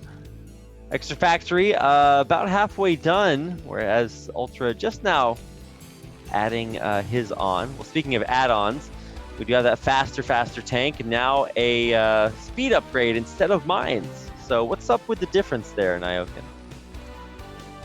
Yeah, I don't know if I've ever seen speed after this tank follow-up. A lot of what I like to do is build a second tank, get mines, and you just rally Vultures with the 2 tanks. So you have 2 tanks, you're going to have a tank advantage if they go Vulture first, and then you have mines, which keeps them back. So you can potentially set up a siege, but speed first, never seen it. So I'm curious what UltrA wants to do with this. He may, you see he's moving out right now, but I'm not too sure what a Vulture run by is supposed to do. Yeah, and it's not like you're gonna bust through like one, maybe I guess 2 tanks, because I guess the second one should be out here pretty soon. But hey, at least TerrOr sees it, and he's gonna pull back just a little bit here. This is a really cool push, and it looks like the first shot got off by TerrOr, so it's actually, you know, totally rock solid there. I'm not sure what the point of that push was. Yep, that definitely backfired. Now, I don't know.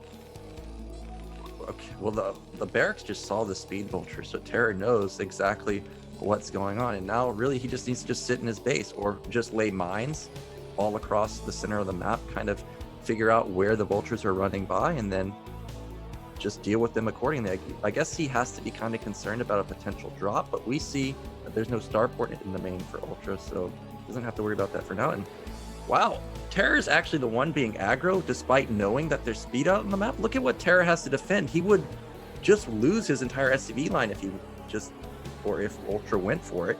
Uh-oh, and TerrOr forgot a tank in the middle of the map. So obviously he would like to have 2 tanks here. That would just be pretty strong. Finally, he remembered the tank, and he's going to drag it along with. But it's going to take a long time to get out here. And UltrA pouncing on top of TerrOr's army. He's brought a bunch of SCVs along with it, and they're doing such a good job taking out the Vultures in the front and allowing them to push back onto that tank.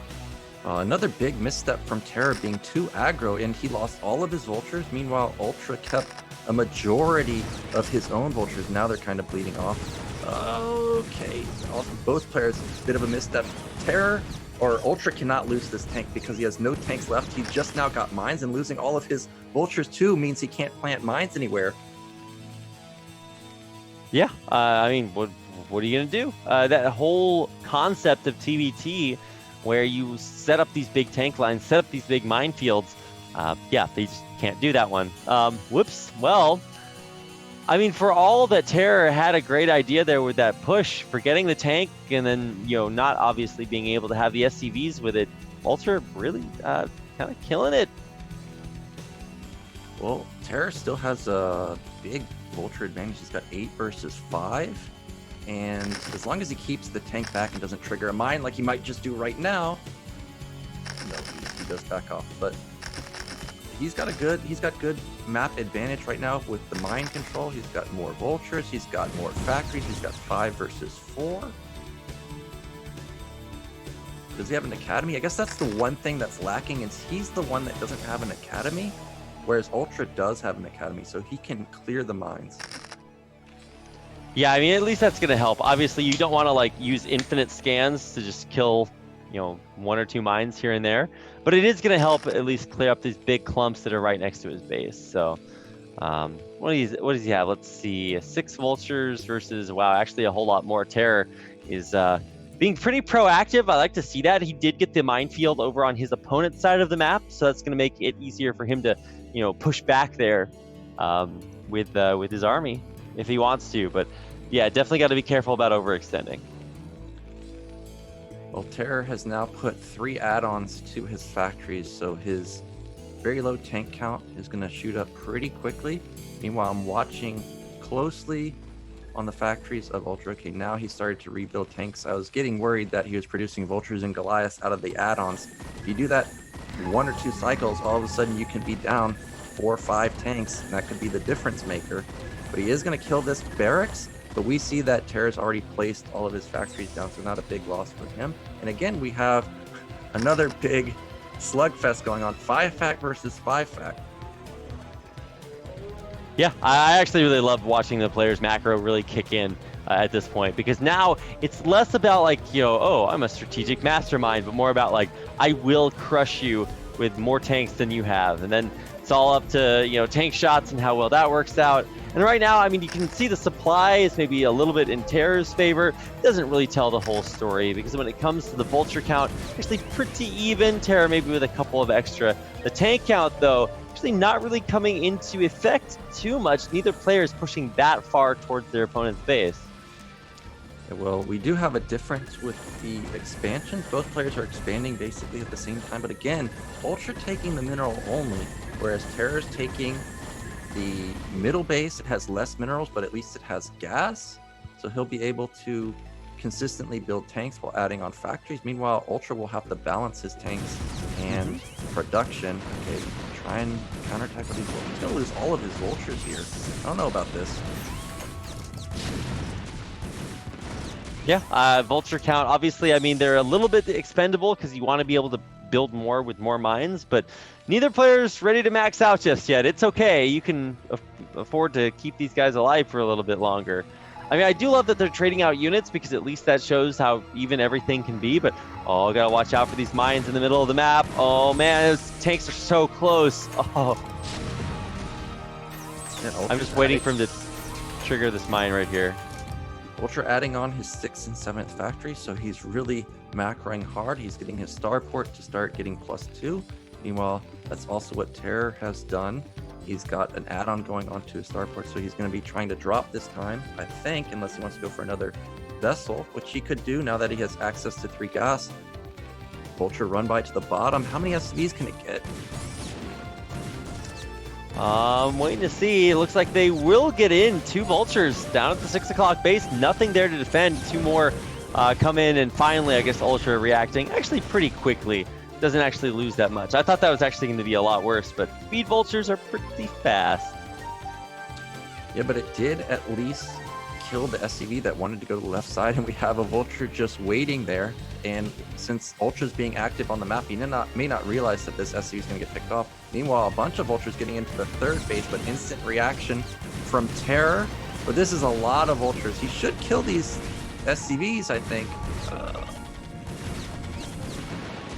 Yeah, I mean, at least that's the idea. Gonna run past the tanks, just barely squeezes through with one Vulture, but gonna run into some Goliaths. It'll take it out before it gets into the natural. Well, TerrOr is starting to get up a scary tank count. He's got 10. UltrA has... Wow, he's got even more. He's got 13. Now, he needs to set up at least an equal tank line across the map if we're just going to camp it out, because we can't let TerrOr start getting an advantage on the left side of the map, because then all of a sudden he's going to have access to that main and UltrA's not. And if we go split map, he's just going to flat out have more bases. So UltrA needs to be very diligent with these tanks and make sure he gets into a good position. But so far, he's just hanging out in the middle of the map. Yeah, I mean, I don't know what the motivation is to stop him from doing that, but I mean, one of them might be that you need to create like some sort of choke to stop these Vulture run-bys. I mean, obviously, he has enough just macroed units to stay back there. That's one way to do it. But I really like that TerrOr is kind of stretching his zone of control all the way over to like the 9 o'clock location, just to make sure that he doesn't get flanked by UltrA running around the side and then striking from behind. Now here we go. UltrA's finally setting up a big tank line. I'd like for him to get more north and on the left side too. Whether or not he can take the left side himself isn't that big of a deal, but he needs to make sure that TerrOr cannot get the left side, and he must get this high ground base, because this Vulture has denied the command center for so long, and UltrA's getting pretty gas starved, whereas TerrOr, he's sitting pretty. He's got dropships coming out. He's got his 7th factory coming up pretty soon. Here we go. UltrA's gonna finally kill off this small containment. Yeah, doing a good job doing that as well. So not really going to allow TerrOr, because you're fighting for the fringes, right? You're trying to say, hey, if I can just sneak over here and cut off this section of the map, then the later the game goes, the more real estate I will have control over. But UltrA's like, no, not so fast, buddy. And pushes him back to, I guess, what is technically double quotes his side of the map. That's one of the reasons I really like Silphid, is that because it is a 3-player map, and the way that the walls work around the natural or the middle of the map expansions, like it actually does make it pretty crucial. So UltrA taking that over, and now TerrOr, what's next? Well, if we look at the top side of the map, TerrOr has 4 dropships already out, soon to be 5. He's loading up a drop. Where does he want to go? He needs to make sure UltrA cannot get this left side, but there's so many units over there. I don't know if that can really work out. No, he's not going to drop the left side. He's going to go to the right.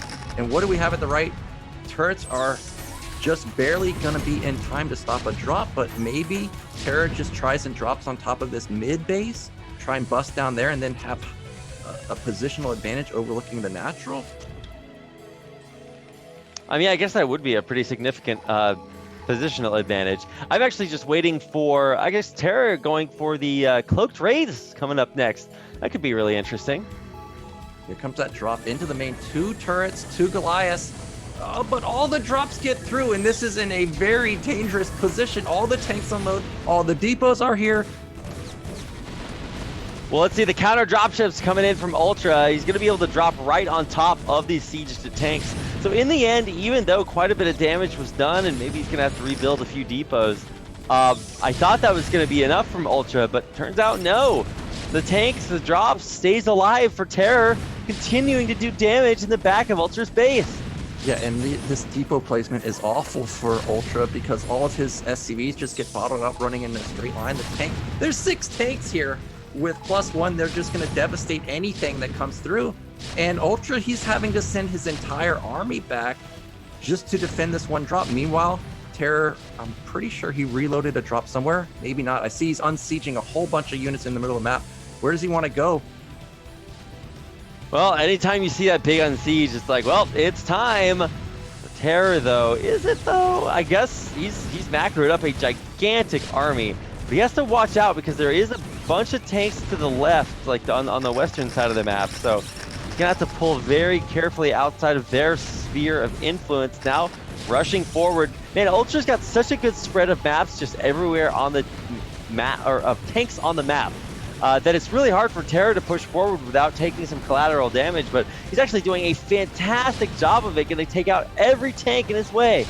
Yeah, there's just so many tanks for TerrOr, but Ultra did kill a lot there. He still has a decent army left over, but now TerrOr's starting to get into that crucial position in the center of the map, cut off the third, the fourth, the left side. And there's a lot of tanks for Ultra on the left side, but unfortunately it doesn't help him at all having them all on the left side. Yeah, I mean, if he was trying to sneak around the edges, then maybe that would like help, but no, not really. Not when it comes to like fighting against an opponent that's shoving his way through the middle of the map. There's a minefield behind him, and he's very deep tank line for TerrOr, so he's got a long way to pull back when he needs to.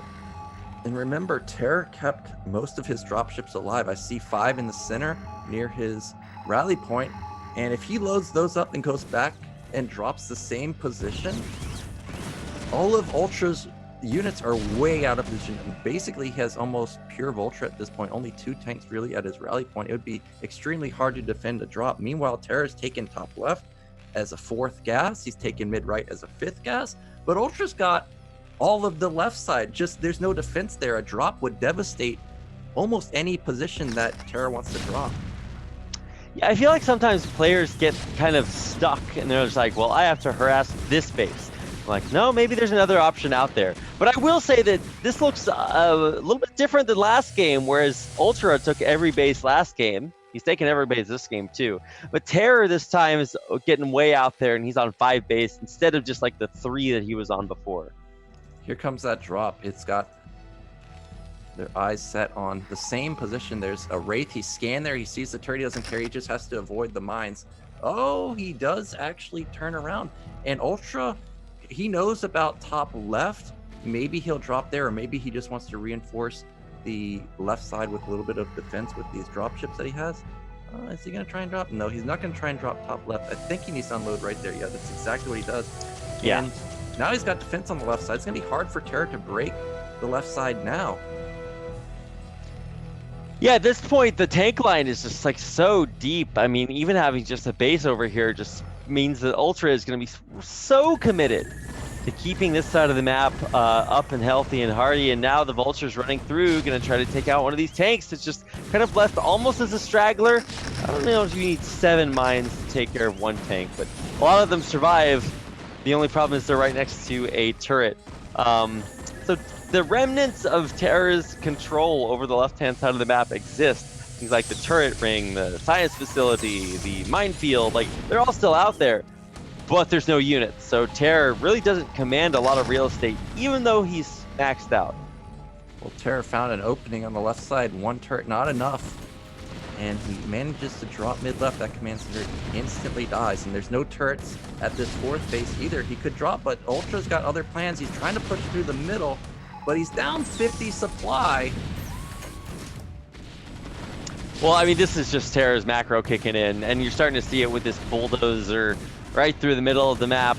It is pushing everything aside or taking it out in its path, steamrolling over that tentative control that Ultra had there. And now it's all going to come down to do or die for Ultra. How do you win a TVT when your opponent has the same units but just has more of them? I would say this is one way not to do it. TerrOr is shoving all the way home. Just such decisive moves, and that's going to do it. GG, Ultra taps out, and TerrOr takes game number 2. These games have been pretty exciting. Usually people, are don't really like TVT, but we've had back and forth aggression or movement all across the map, fighting for position. Sometimes we see them just trying to flat out bust, which is crazy to me. And neither player is over expanding. Like, we don't see expands off a 2-fact, both players going 5-fact. So this is a really interesting TVT style. Wow. Okay, well, that's going to do it for game number 2. Oh, whoops. Sorry, I think I accidentally turned my... The host has asked you to turn it... Wow, thank you. Tactful, Zero. So So yeah, anyway, that is going to do it for game number 2. Really cool how many 3-game series we've had tonight. I kind of was worried that maybe, I don't know, somebody wouldn't be playing up to their full potential, or we'd have players that were so good they can win the game fast and then everything just ends. But no, we've gotten a lot of 3-game series, and we've seen a lot of really cool, like one player destroys the other one, the other player destroys the other one. But actually this time around, it actually feels like both players are doing a really good job, like slugging it out. And I didn't expect it, but I love it. So I'm glad I could be wrong. Yeah, UltrA definitely didn't let the eOnzErG games affect him. He's playing really well, and he does have a good chance to actually knock TerrOr out. I didn't really see much wrong with UltrA's play. Just TerrOr, I guess, had better positioning for the majority of the game. But really, it's the drop that won the game for TerrOr. It was just so much damage. It was only 6 tanks, and it killed everything. Yeah, I mean, for the most part, UltrA has done a really good job kind of holding on. Like game number 1, for instance, UltrA lost a little bit of ground, but then took it right back. But that time around, TerrOr, it felt like he was just doing such a good job holding on. So, I don't really know what to expect, but our final map now is Power Bond, an epic way to finish this off. So, couldn't be more excited. And now, let's see if I'm in the game. Yeah, and now we're ready to go. So let's get into it. Our final map of this series, the loser of this game will be eliminated from the BSL, and the winner will go on to face Dewalt in the final group. So, yeah, let's get into it. It's tied up 1-1, UltrA versus TerrOr. Let's see who's going to make it out.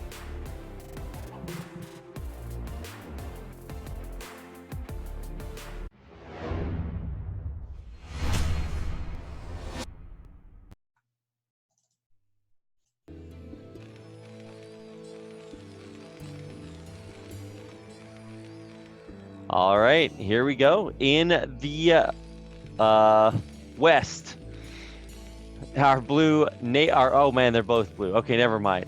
So our dark blue Terran player on the left-hand side of your map, this is UltrA. In the right side, we have, I guess, just standard blue. It is TerrOr.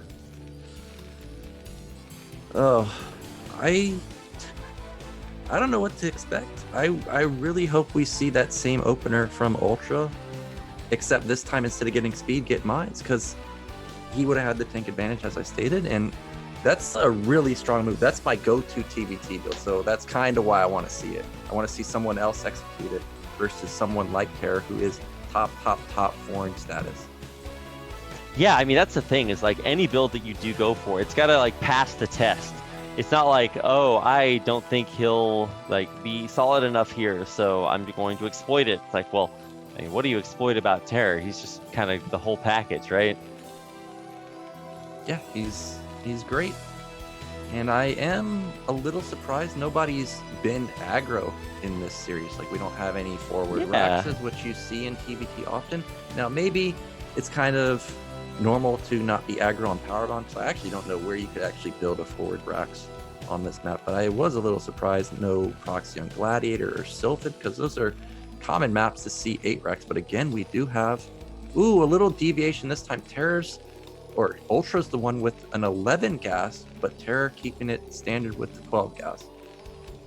Okay, well, for the rest of us who aren't maybe quite so finely attuned, what's the big difference in that like slightly delayed gas timing? Well, TerrOr's going to have slightly better econ, but if UltrA cuts this Marine, he's going to have slightly faster factory, like 3 to 4 seconds faster, which is sizable. And if TerrOr opens again with that Vulture and we have the straight add-on, it's going to be an even stronger tank Vulture attack from UltrA. So I hope he does go for that. We'll have to wait and see. Rax is done. Watch this factory. 228 factory. There we go. And what's the factory timing for TerrOr? He built a Marine, which usually delays it. 235 factory, so about a 7-second difference. That's noticeable. It's actually so crazy to me how Brood War can turn into, like, even in a mirror matchup between two players that seem pretty evenly matched, but like seconds can make actually a pretty pronounced difference. So SCV of TerrOr getting in, scouting everything, and vice versa on the other side, not so. So UltrA is going to be a little bit in the dark. Well, TerrOr needs to keep this SCV as long as possible, because if it dies and he doesn't get to see an add-on, he's pretty much forced to build a Vulture. And he's not going to see it. And now UltrA gets to make the decision. Are we building the add-on, or are we going into the Vulture? Or are we doing neither? There's the add-ons. But TerrOr has to go Vulture. There it is. He has to go Vulture because he doesn't know what UltrA's doing. Wow. Actually, so sick that like just not having that information really does kind of dictate the path your build has to take. So UltrA trying to get in with his SCV, but it's a little bit like that let me in meme. Not going to be able to make it past the pesky Vulture Marine at the top of the ramp. So TerrOr's SCV actually makes it back home safely. Wow. Not often that you see that. And now UltrA's has to go all the way back. Barracks floating over from TerrOr, passing like ships in the night. At least this way he'll be able to scout a little bit more of the main. Well, this time, Rapid, we do have aggressive play. We've got one base, factory starport, which... Wait, there's an eBay. Okay, well, anyways, it's one factory starport. This was my go-to build in the olden days. I loved this build. But nowadays, with people macroing so well, it's very hard to make this build work. And now that UltrA has shown 4 Marines, if you're TerrOr, maybe you don't know it's Wraith, but you're thinking that this is probably something like an FD. So he's on high alert now that there's definitely some type of timing coming.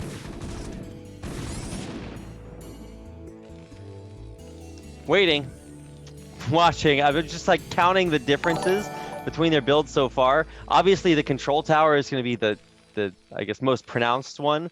Wait, who was it that went for this the first time? Not the first time they played, but I want to say that. Oh yeah, it was the dropship build that that TerrOr did. I want to say. So we've already seen kind of that idea, but now ooh, cloak coming out. I'm excited.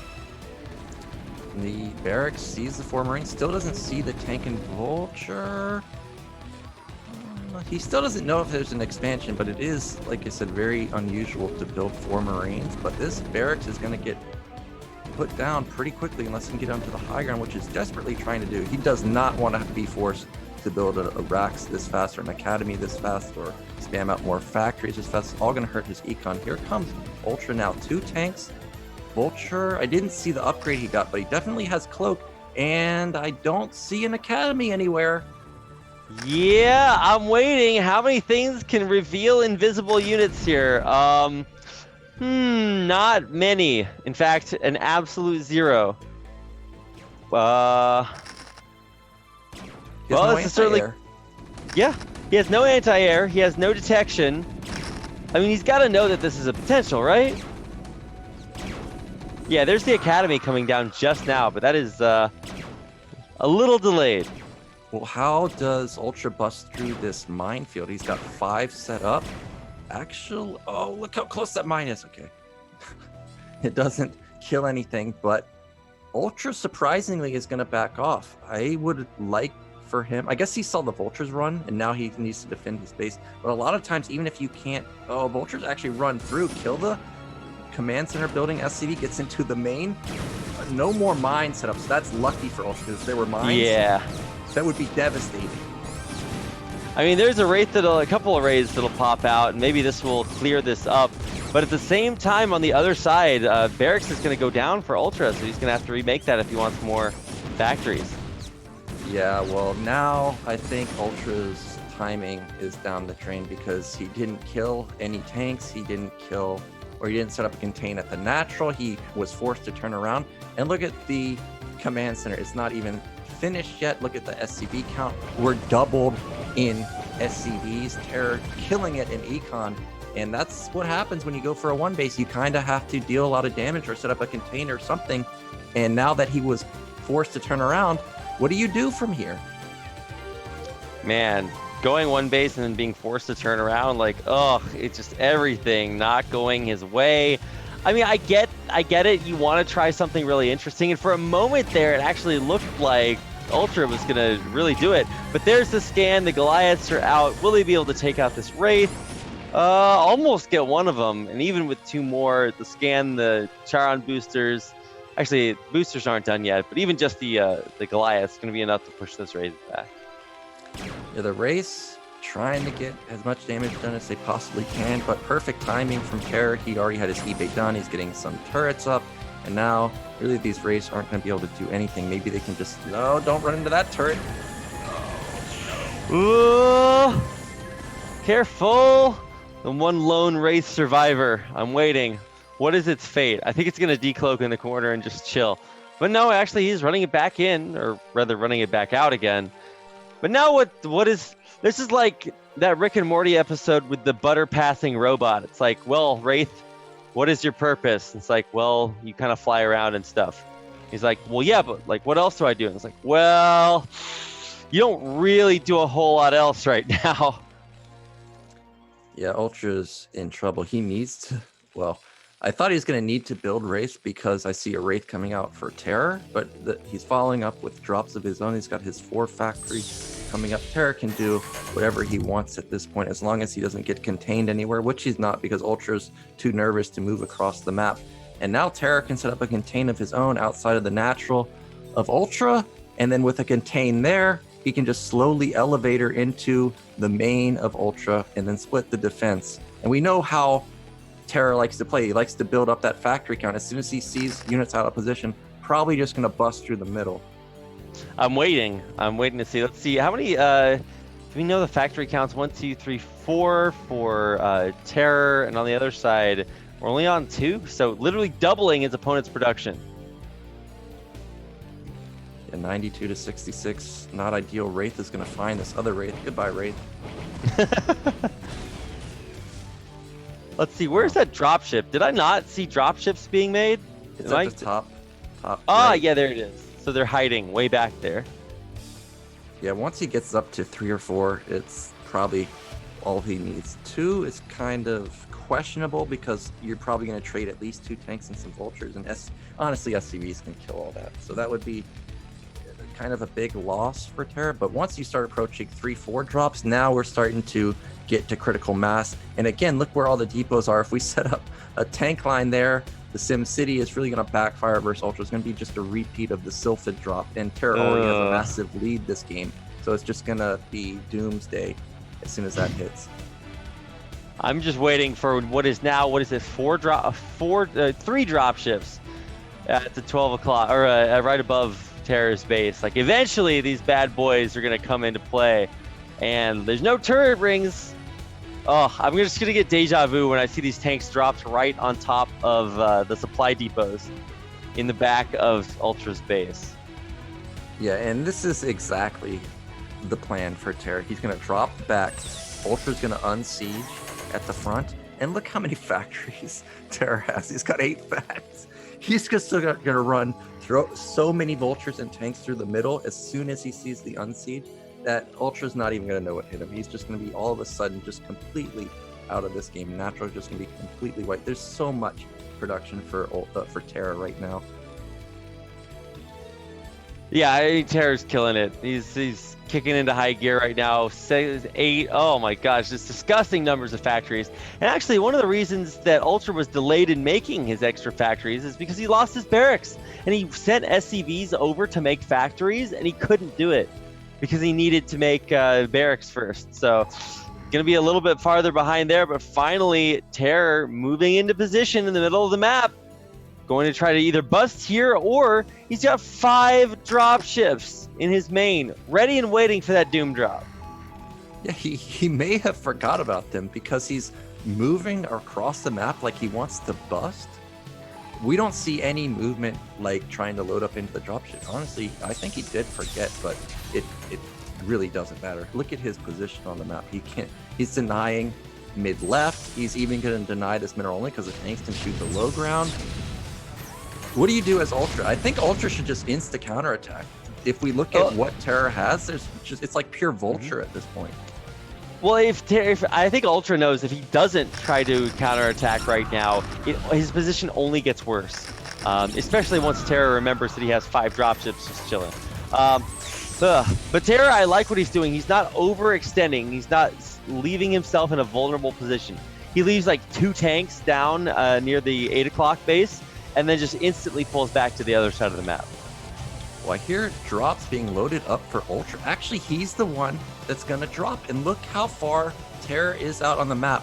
Luckily for TerrOr, Ultra's running over mines. He sees it coming, but is he going to run into Goliath? Don't do that! Oh, whoa! Okay, the Charon boosters are done. It almost loses one of these precious dropships. Oh, he did! He does get it! He's going to take out one of those dropships that had 2 tanks in it. So, that's not what you want to happen. But even still, there's 3 turrets. He scans before he flies in.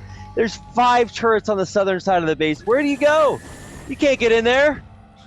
Yeah, I didn't realize that TerrOr already had a turret ring. No way you're getting in there. And now what does TerrOr want to do? He knows that a lot of units are loaded up in those dropships, which means they're not at Ultra's defense. And we've got a near max Terran army for TerrOr versus not even close for Ultra. Ultra's the one actually going to try to get into position. I guess this mineral only is actually exposed. Oh, no. Oh, almost all the dropships either low or dead. And actually one that has a tank in it going to go down. This is, disgusting, terrible. A 50 CS advantage now, 40 CS advantage here for TerrOr. And even though there's a bunch of vultures trying to fight this out, it's just an overwhelming advantage for our Peruvian Terran. Yeah, TerrOr just gonna clean up Ultra, and this is gonna be GG. There's just way too much TerrOr. Yep, that's gonna do it. So GG, congratulations there. TerrOr will actually take it in the end.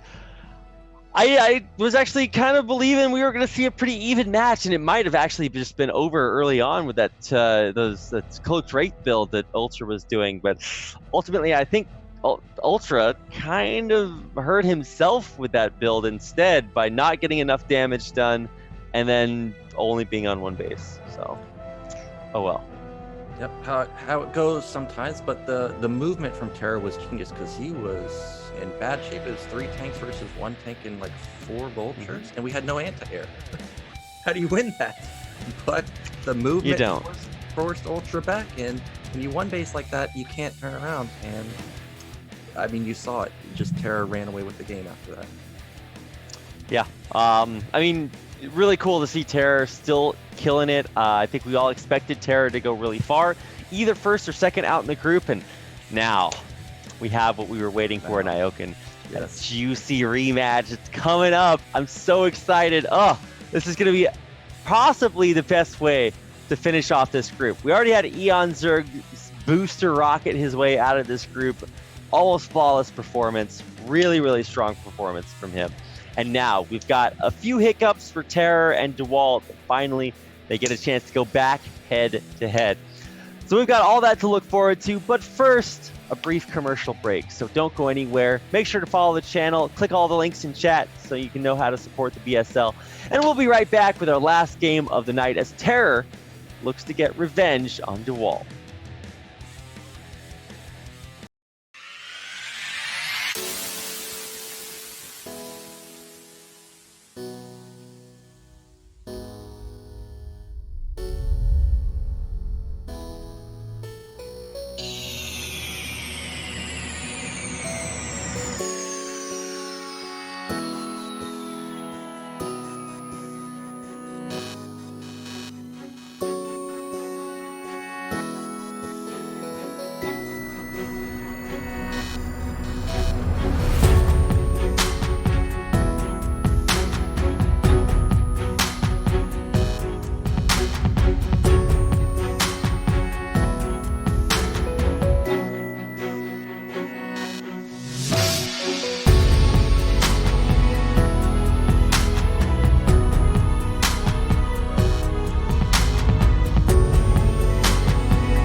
All right, welcome back, everybody. We've made it through amazing games so far. We've got even more coming up because the final best of 3 of the night to decide the second player to advance on to the round of 8 out of this group of death is 2 of the players that we thought might just advance out in first place. It's Dewalt facing off against TerrOr. The rematch of, well, I guess it's the rematch of the season 3 finals. Yeah, BSL3 finals. It's also a rematch from earlier on today. And it's just so back and forth. So Dewalt beat TerrOr in the season BSL3 finals. He beat him earlier today. So now, I don't know. Is it just going to happen again, Nyokin? It could happen. I don't know. TerrOr looked good. There was definitely a chance for him to win on Silid, and it just kind of slipped through his fingertips. But what I'm most excited for is we don't have Gladiator. We don't have Power Bond. We don't have Silid. It's Bloody Ridge for the first map. Crazy! How could they? The monsters, the madmen. I mean, it's not the craziest choice. What is that map? Oxide. Oh no, it's the craziest choice. You pick Terran into Protoss on this map. I don't know what you're doing. So TerrOr must have something planned. I want to see what it is. Okay, well, there's only one way to see that, and only one way that I will make it to bed before 5 a.m., and that is by getting into the game as quickly as possible. So, without further ado, let's get into it. The game is StarCraft Brood War. The map is Bloody Ridge. The players are TerrOr versus Dewalt. Let's go.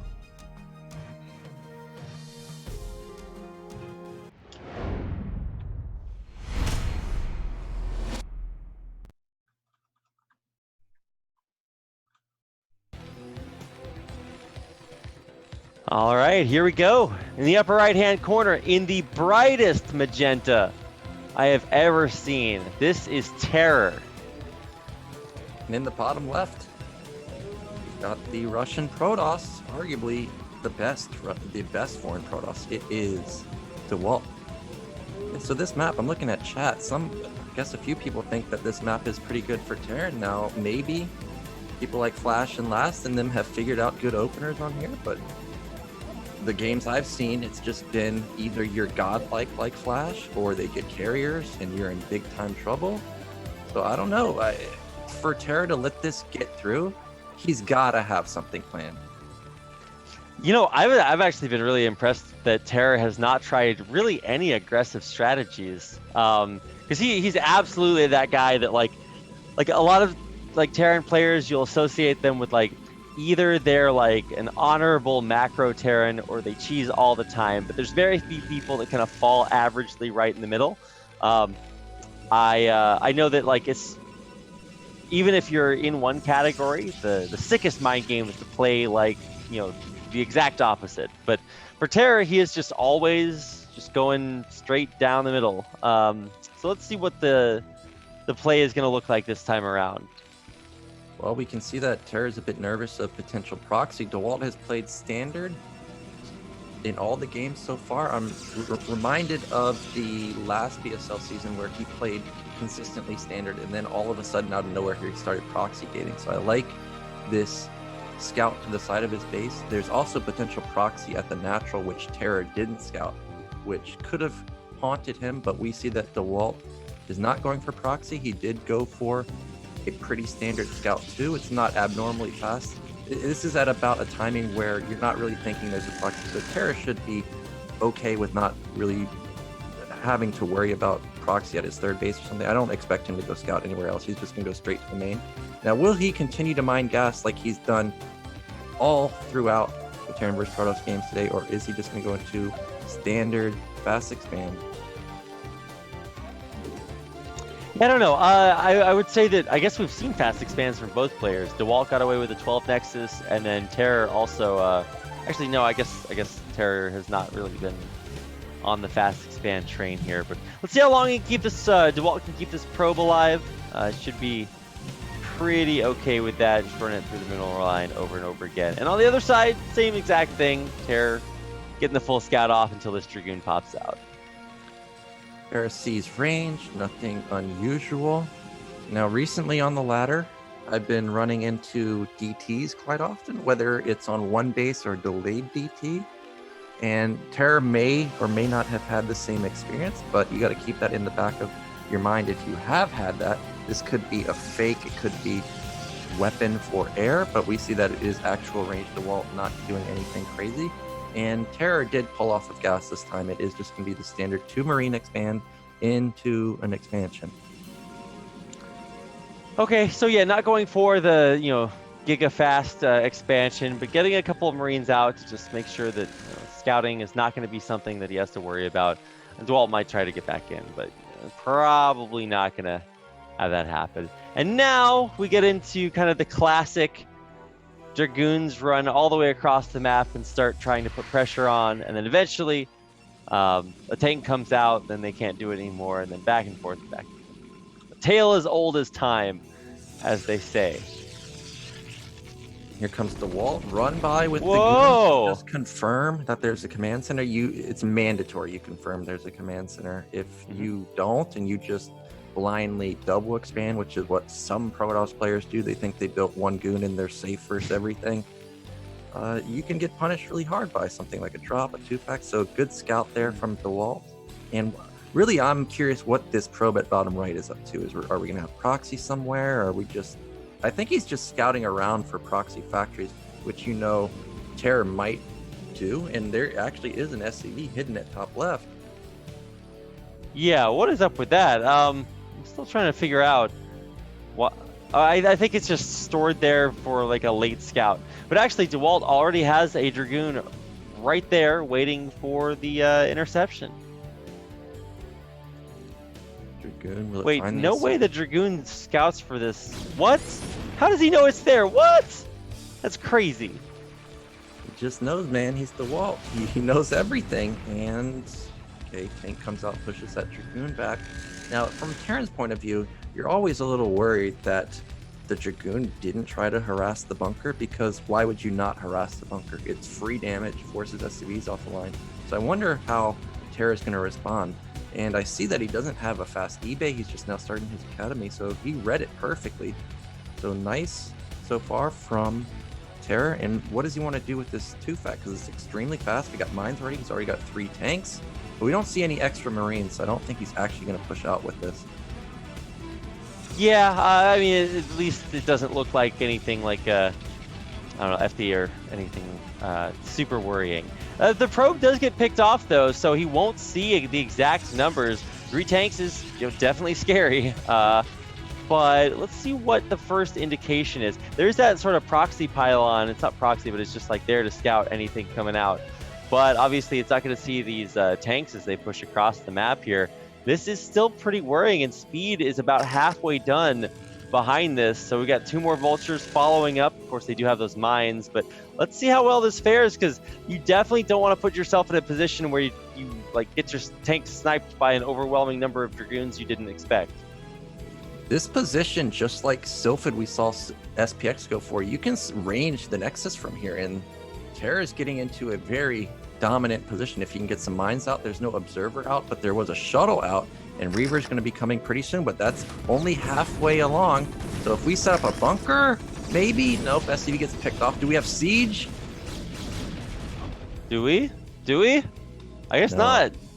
He's just going to turn around, and that's a smart move, because actually Dewalt already had an observer I didn't realize, and that would have been devastating. 7 goons versus 3 tanks. I think the goons would have won quite handily. Yeah, I think it's wise to sort of head for the hills at this point. Like, okay, my work here is done. Getting on out of there. A little bit annoying to see the mines laid, and actually, oh wow, no, he's gonna lose a Dragoon. Wow, okay, well, the observer's just like, why am I even here? Yeah, the goons thought that they could handle 2 mines. Well, they were wrong, and one of them got punished. But here comes that Reaver again, and I guess Dewalt really does like Reaver play these days, because we've seen it, I think, every game so far. And again, he's getting speed with it. So that's a big commitment to the Reaver. It's got to actually do something. It can't just mess around and just fly and not get any SV kills or something, because we see TerrOr is taking a 3rd base pretty quickly. It's already done, actually, but he needs to float it up there. But is there an eBay anywhere? Because if there isn't, it's going to be hard to cover all your bases to defend this Reaver. Yeah, and it's a Dewalt Reaver too, so just hold your breath, because you know it's coming. Here we go. So he's got the Observer kind of playing the lead right in front of the shuttle. Now, it does see the turret being built, but it's too far, so it can't actually turn around and just come out. So now, the shuttle running right over all of the tanks at the front here. Mostly just an expeditionary mission, but he sees his tanks unsieged, so he gets one free shot off. Yeah, gets a couple vultures with that Reaver. That's always nice. Meanwhile, this pylon's going to go down. TerrOr's going to get his third base up, and we see that he is playing pretty standard. His +1 weapon is already halfway done, so that's great for him. Meanwhile, checking Dewalt's base. I don't see Citadel or anything there. He's just now going to complete his third also, but his tech seems way delayed. There will be a really strong timing for TerrOr once he hits 2-1. Here comes that Reaver into the Nat, though. Uh-oh. I'm waiting.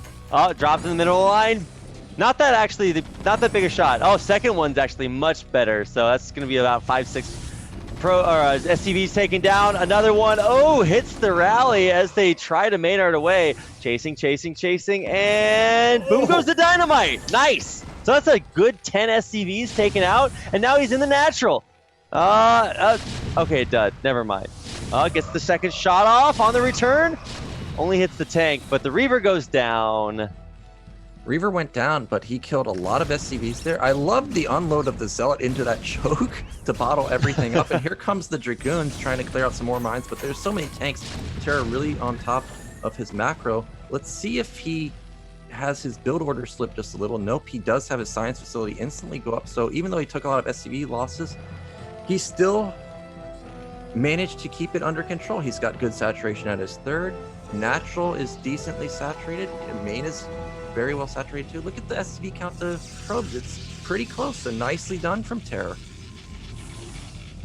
Yeah, actually very impressed. TerrOr holding this off rather pretty well. He looks pretty airtight too. I mean, you could see even Dewalt was having some trouble finding a way into the base. I mean, he did it eventually, but then he lost the Reaver and everything, so it's like, okay.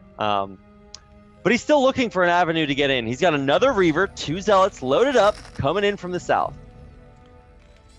Yeah, but TerrOr knows that he has speed, and he's got double turret, instantly turns around from Dewalt. So that was a smart move. I think that Reaver probably would have suicided, and we don't know how TerrOr would have reacted. Would he have instant put down 5-fact? Would he continue to camp the game out? That could have been devastating if we saw an instant 5-fact, because the Arbiter Tribunal is only halfway along, hasn't even started to build an Arbiter just yet.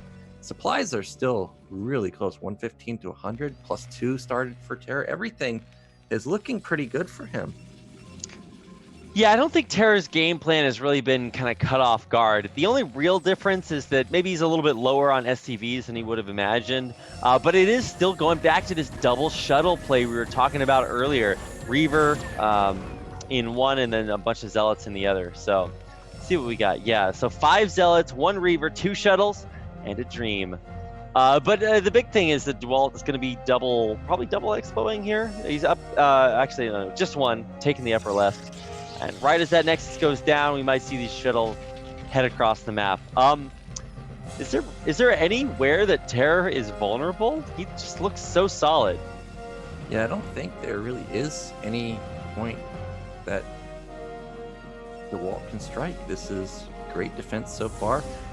Building those turrets early to stop the Reaver was great, and now he doesn't have to build any more turrets to stop the Arbiter because he's already built them, basically. So he can just focus on hitting his macro. We do see a big swell of factories. So even though Dewalt has a sizable supply count right now, 150 to 110, TerrOr should be able to close the gap pretty soon.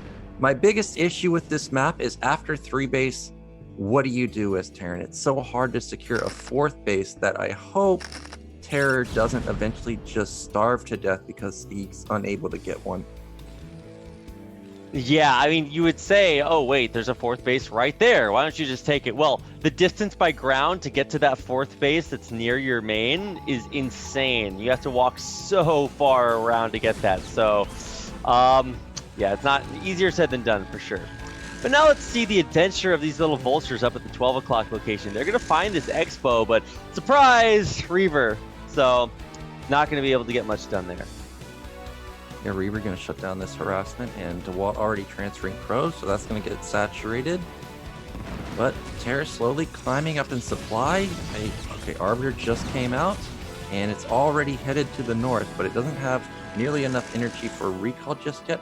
I didn't get to see if the Arbiter Tribunal was upgrading anything. I would assume it's most likely stasis if he got something, but so far, nothing blinking, so I don't know if he has stasis or what. No, he does not have stasis. He's just now getting recall. I don't know about that. That's kind of leaves you in a vulnerable position. Dewalt may think he did more damage than he actually did, because even though he's up 40 supply right now, TerrOr can pump out vultures extremely fast. If Dewalt goes for an attack right now, oh well, now would be perfect because there's an unsiege, but he doesn't know that. Yeah. Oh man, man, if he goes right now, I seem to remember a certain Terran unsieging tragically and then losing everything, but now he is going to siege up in time. The Arbiter gets focused immediately. The Zealots are going to evaporate, although I will say some sick Zealot bombs, but the rest of the Zealots running in, I don't know if they're going to fare here. And now it's all Dragoons versus all siege tanks, and I think I know how that works. But actually, another big rally of Zealots cut right in through the tanks in the back. Some of them are not sieged, so they do help take those Zealots out a little bit faster. So huge amounts of supplies being traded, but Dewalt still on top by a little bit. Yeah, I thought for sure once the Arbiter and the Zealots got wiped out that this was just going to be a disaster for Dewalt. Then you saw flanking Zealots come through the side and actually managed to take out a few tanks, but still TerrOr managed to keep about 10 tanks alive. He's got another vessel out. He's got 3 add-ons, so he's going to be able to replenish that tank count pretty easily. Meanwhile, he didn't forget to take a 4th base. It's not like Protoss has super econ just yet, so he's got that building, probably going to get it up and running. And TerrOr may just go for split map, which you can do versus Protoss, extremely hard to do, but because there's no mass carriers from Dewalt, you can definitely do this versus Arbiters. He's just got to make sure, like last time, do not let recall in. And we see that he's got a lot of mines set up at the top side, so if there is a recall, Dewalt's going to take heavy losses. Well, I mean, TerrOr is taking this opportunity, saying, all right, look, you just traded a lot of your army, time to push. And especially since this push helps secure the base behind it, it's really, really valuable to start attacking the 6 o'clock location, which is still, just like it is for Terran, a very difficult base for Protoss to defend as well. Well, TerrOr got on the high ground. He's got 2 tanks, but now the rest of this army needs to go back. He saw the movement from Protoss go to the north, and now he hasn't got any tanks sieged up at his net. He needs to turn around right now, because even though this isn't a huge army, it could definitely wipe out the mines, could wipe out a few tanks, and that's exactly what he's doing. Now, where is the Arbiter? Because I don't see it anywhere. Okay, there it actually is with the army. Yeah.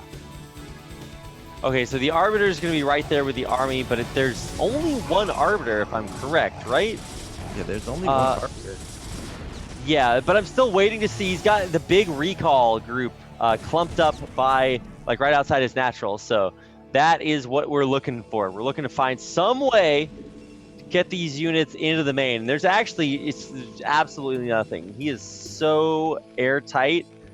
It is going to be very difficult, rather, to get this Arbiter in there.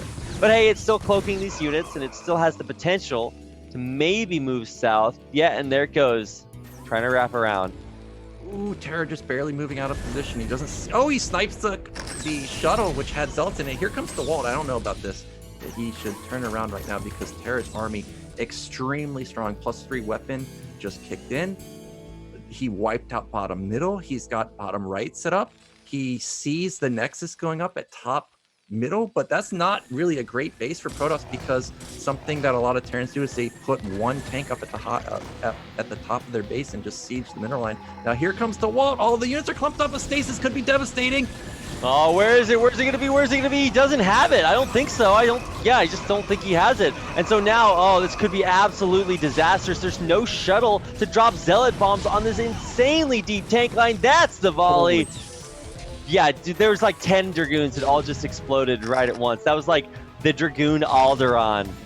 He got off an epic EMP right before stasis went off. and Dewalt's supply went down to 125. Meanwhile, TerrOr holding strong at 170. He's breaking top middle again.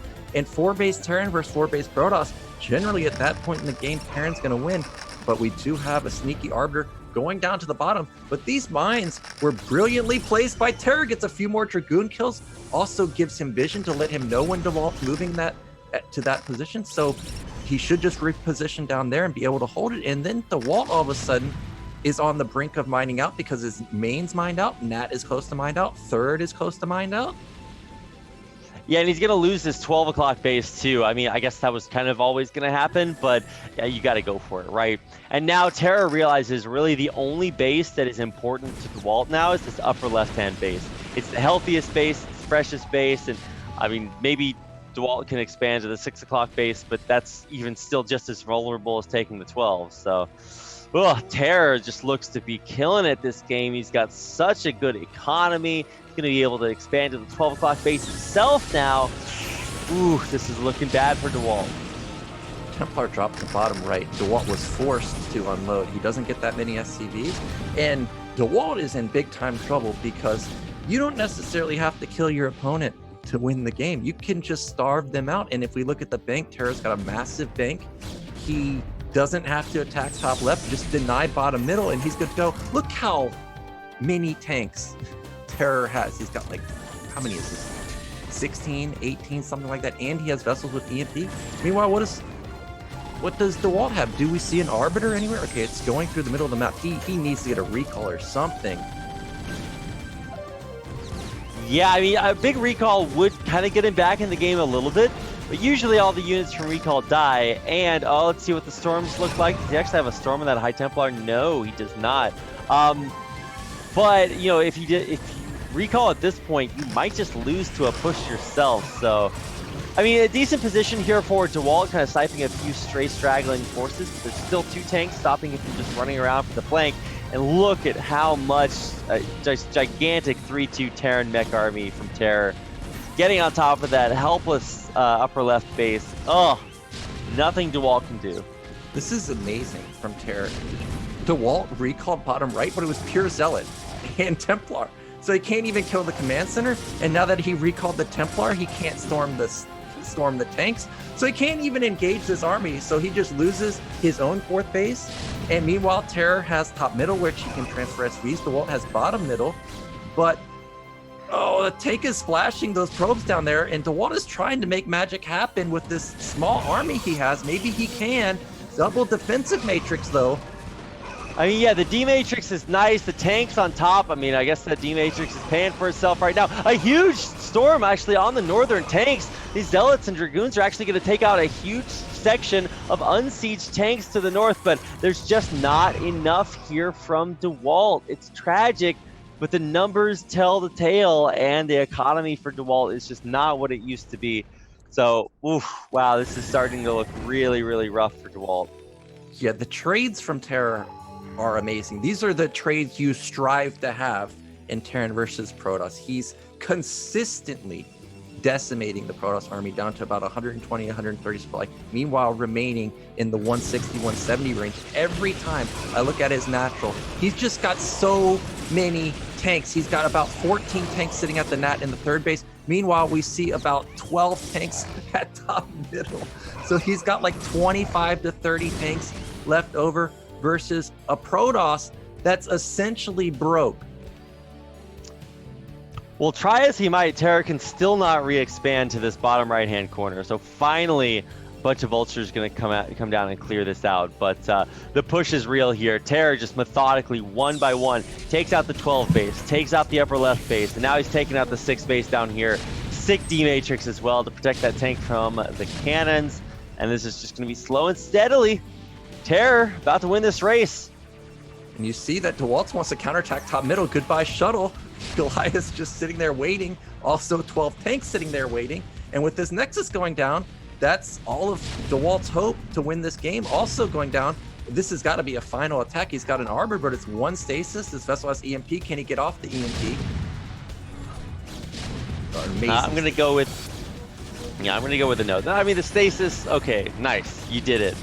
But it's going to take a lot more than that. And I mean, the Zealots are going to run through and clear up most of this, but I don't know if that's going to be good enough. There's so many more, much more armies is coming up.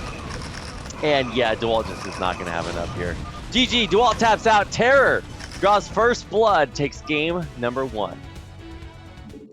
Really nicely done from TerrOr. No timing that time, just pure by the book, hit your upgrades, get good unit position, great unit comp, and just flat out outplayed Dewalt. That's straight up what he did. He outplayed Dewalt in the standard game.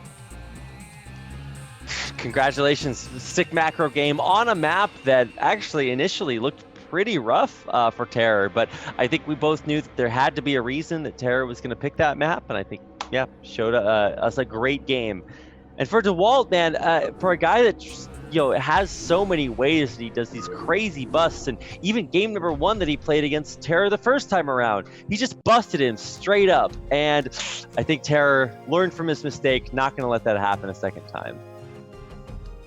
Yeah, and TerrOr is 1 game away from making it out, and my prediction may happen. We could have a second round of 4 player last season get knocked out.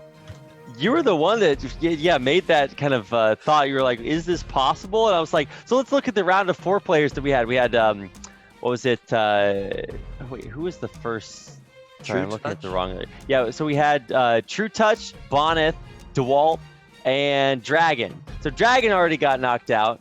We might have TerrOr get, or we might have Dewalt get knocked out here, and then Group C, maybe Bonneth gets knocked out there. I think Bonneth is a pretty big favorite in Group C, and then Group D, kind of the same situation for True Touch. So I would say it's much less likely for the other 2 groups, but for this group, we're 1 game away from seeing it happen for the 2nd time in a row. Yeah, I'm a believer, man. Terran power. So let's go. It's Silid. We had an epic game on this map last time. So yeah, there's a real chance that Terror this time seals the deal. Yep, I absolutely agree. Let's get into it. Game number 2 is going to be on Silid. TerrOr 1 game away from the upset, taking out the pre-qualified Dewalt.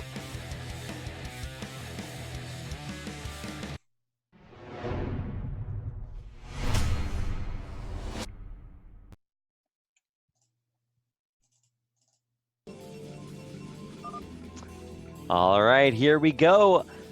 Welcome to game number 2 in the bottom left-hand corner of the map, Silid. In the green, it's Protoss, it's Dewalt. And in the bottom right, we got the Peruvian Terran.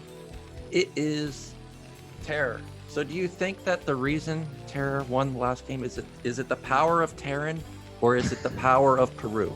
Which one is it, Rapid? I see, this is the thing about TerrOr. He's just got so much power from so many different places. It's hard to tell. He's just one power smorgasbord. He's like the power Xibalba. Everybody just pours their power into him, and he is so strong. And I think in that map specifically, you could tell that Dewalt was always looking for a way in, whether it's for recalls, for shuttles, whatever. He did get in and kill maybe 10 SCVs or so with a Reaver. And I mean, maybe that's just Dewalt being Dewalt, that he's able to find that happen. But afterwards, nothing.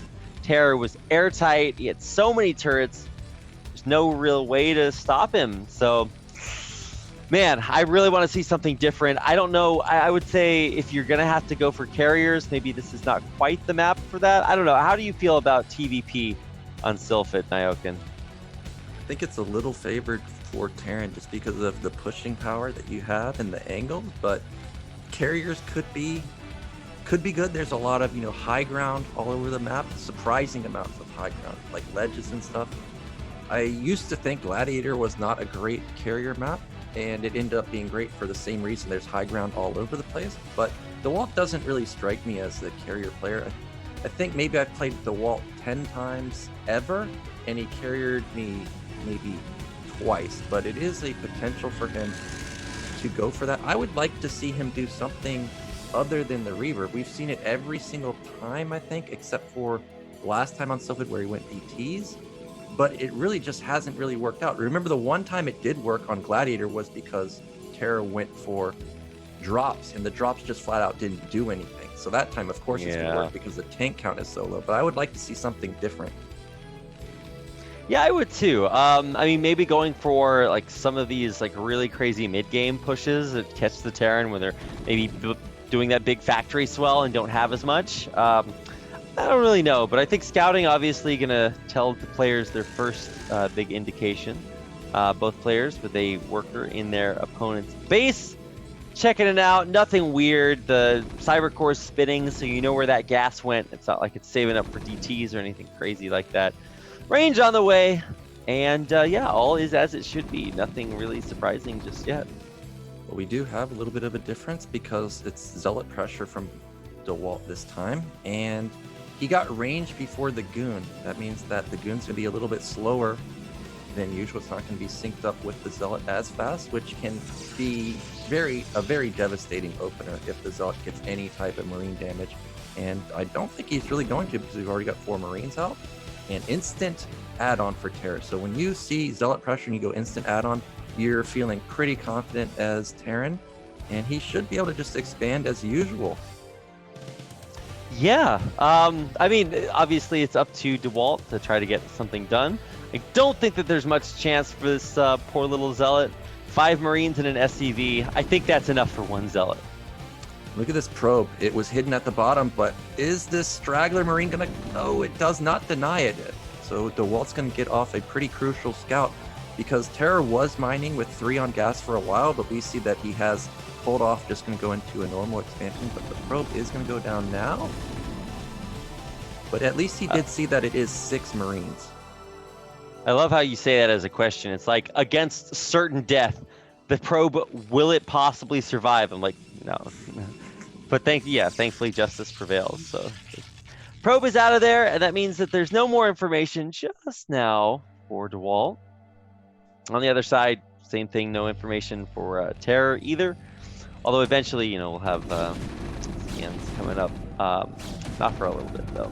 Just both players getting their national expansions up and ready. And there's that second scouting SCV that's out there, 20 HP. Let's see if it can make it all the way in. This FD push is trying to do damage. Remember last time Terror did do this, and he got his tank picked off, but he's done a lot more damage with the Marines, but he does turn around now, and he does have mine set up. I hope he sends the Vulture around the side so Dewalt doesn't see it. Okay, smartly, Dewalt turns around. Some Protoss players would just try and chase that tank and run into impending doom, but a smart move from Dewalt, and behind this we do have the robotics follow-up. We're still going to have to wait and see if this is Reaver or Observer. I would expect just Observer. I feel like Dewalt is one to try to play it safe now, and obviously you're 1 game away from being eliminated from BSL. So I don't know if this is time for any shenaniganry from Dewalt. I think he's probably just going to try to play a better, more standard backer game, and hopefully find maybe a better avenue in to get more damage done. Well, we saw Bonnet in the chat earlier point out that 2-gate means Reaver, so that's what we see. We see 2-gate. Now, are we going to see a support bait? Probe going down to build something. It's going off pretty deep. Yep, support bait. Right, there it is. Yeah, don't question Bonnet. He knows his stuff. 2-gate means support bay, and that's what it is. Instant shuttle. I don't see an observatory. Okay, it's at the natural. Yeah. If Bonnet told me 2-gate meant Dark Archon, I would be like, damn, Dark Archon builds every game, huh? Damn, I would believe it instantly. No question. Like, okay. There's some people you just listen to. Bonnet's definitely one of those. Bonnet could have not played any game for like 25 years, and if he told me, no, play Tetris, go for the T-spin double, I'm just like, going for it, no questions. It doesn't even have to be a game he plays, man. I'm trusting. Well, Terror again moving out with 3 tanks. This is a strong push, but again, Dewalt has a lot of goons. He's got 7, he's got 9 coming. If Terror is going to make this attack work, it's got to hit before the Observer, but the Observer's on the way. Now, does he have Siege? If he has Siege, and he can set up on... Okay, he does. We might have a slow push like SPX did yesterday. Well, yes, the Siege in the back, the SCV there. It's going to start setting up here momentarily. And Speed's coming in behind this, so the reinforcing Vultures will get there. We'll get there almost immediately. Yep, there's the SCV starting the turret chain. But at least the overseer, or the why did I call that overseer? The observer observer is up there, at least seeing what the setup is looking like. So yeah, Dewalt actually should be okay here, starting to pump zealots, and the Reaver is halfway through. Speed on the way. Well, TerrOr's being extremely careful with his tanks, just trying to move them forward. Now, I don't play Silid that often. I don't know where you can build a bunker or a turret on this low ground. I know that there's a lot of rocks here to prevent that, so he may not actually be able to build one, which is actually kind of a big deal. Bunker can soak up a lot of hits. It protects your Marines also. Yeah, he must not be able to build, but there's 5 tanks at the natural, and this Reaver needs to come out and deal with this. Here he goes, 2 Zealots, 1 Reaver. It's a lot of goons. Let's see how well he can deal with these tanks. He does have anti-air in the form of Marines, so Shuttle can't do everything, but there's a nice Scarab. Doesn't hit the Marines, actually. Just the tank in the back, so should be able to target that down. Keep in mind, this is not high ground. This is just a raised platform. But man, that last shot, a lot of blue goo on the ground. Yeah, but Dewalt has to be careful because that was 7 Marines, and it's not just 7 Marines. It has stim, and he almost sniped that shuttle. He's gonna try and get it. Vulture's running in. They don't have speed, but there's no Dragoons there. This is so sick. Bio versus Protoss. You almost never gonna get a chance to see this unless you watch Artosis play. He actually goes Bio versus Protoss quite a bit. That's mostly just because he has delayed gas and he gets gas stolen. But the big thing is, back in the back, there's 2 Vultures in the main, dropping mines behind the mineral line. We'll see if this Reaver can deal with it. He actually might need the Reaver up at the front door because this push is still here. Well, TerrOr, he needs to do something with this push. He cannot just sit. Okay, that's a big hit on the Reaver. It goes down. He's got stim. No way. That stim is so crucial. Luckily, Dewalt has a second Reaver ready, but there's not that many goons. And just like last game, TerrOr is, I feel like, a little bit lacking on the factories, but he started a 4th one. And with Marines and 1 medic, they're super strong. He's killing the observers even. And now he's within range of building a bunker. Oh, here comes that shuttle. 2 Reavers, but it's going to go down. Oh my god, the first Reaver goes down. The second Reaver gets a huge hit on all those Marines. The AI actually gets that last second shot to kill the tank here. So many Dragoons dying, but I feel like finally Dewalt has cleared out most of the scariness, this push. I mean, it's still there, it's still scary, but he does have a Reaver and a shuttle left, and it's not going to be as vulnerable to big Marine numbers. Killing those Marines with the Reaver shot may have actually saved Dewalt the game, because if the shuttle goes down, you can't use the Reaver anymore. And then you have tanks with Marine, with mine support, and he's consistently picking off the observer. So it was imperative that he killed those Marines. And now he's continuing to build more Reavers, still no observers, and this might allow TerrOr to finally get something up like a bunker or turrets. Whew. There is an attempt here by TerrOr to re-solidify his location. I think he's actually going to try to build a turret right out here with this SCV here pretty soon. But let's see what the shuttle does. I think it's just kind of picking away. Whoa, big Reaver Scarab taking out 3 of these Vultures. And actually, it's going to go in for another shot, taking out another Vulture. Little bit by little bit, Dewalt is busting out.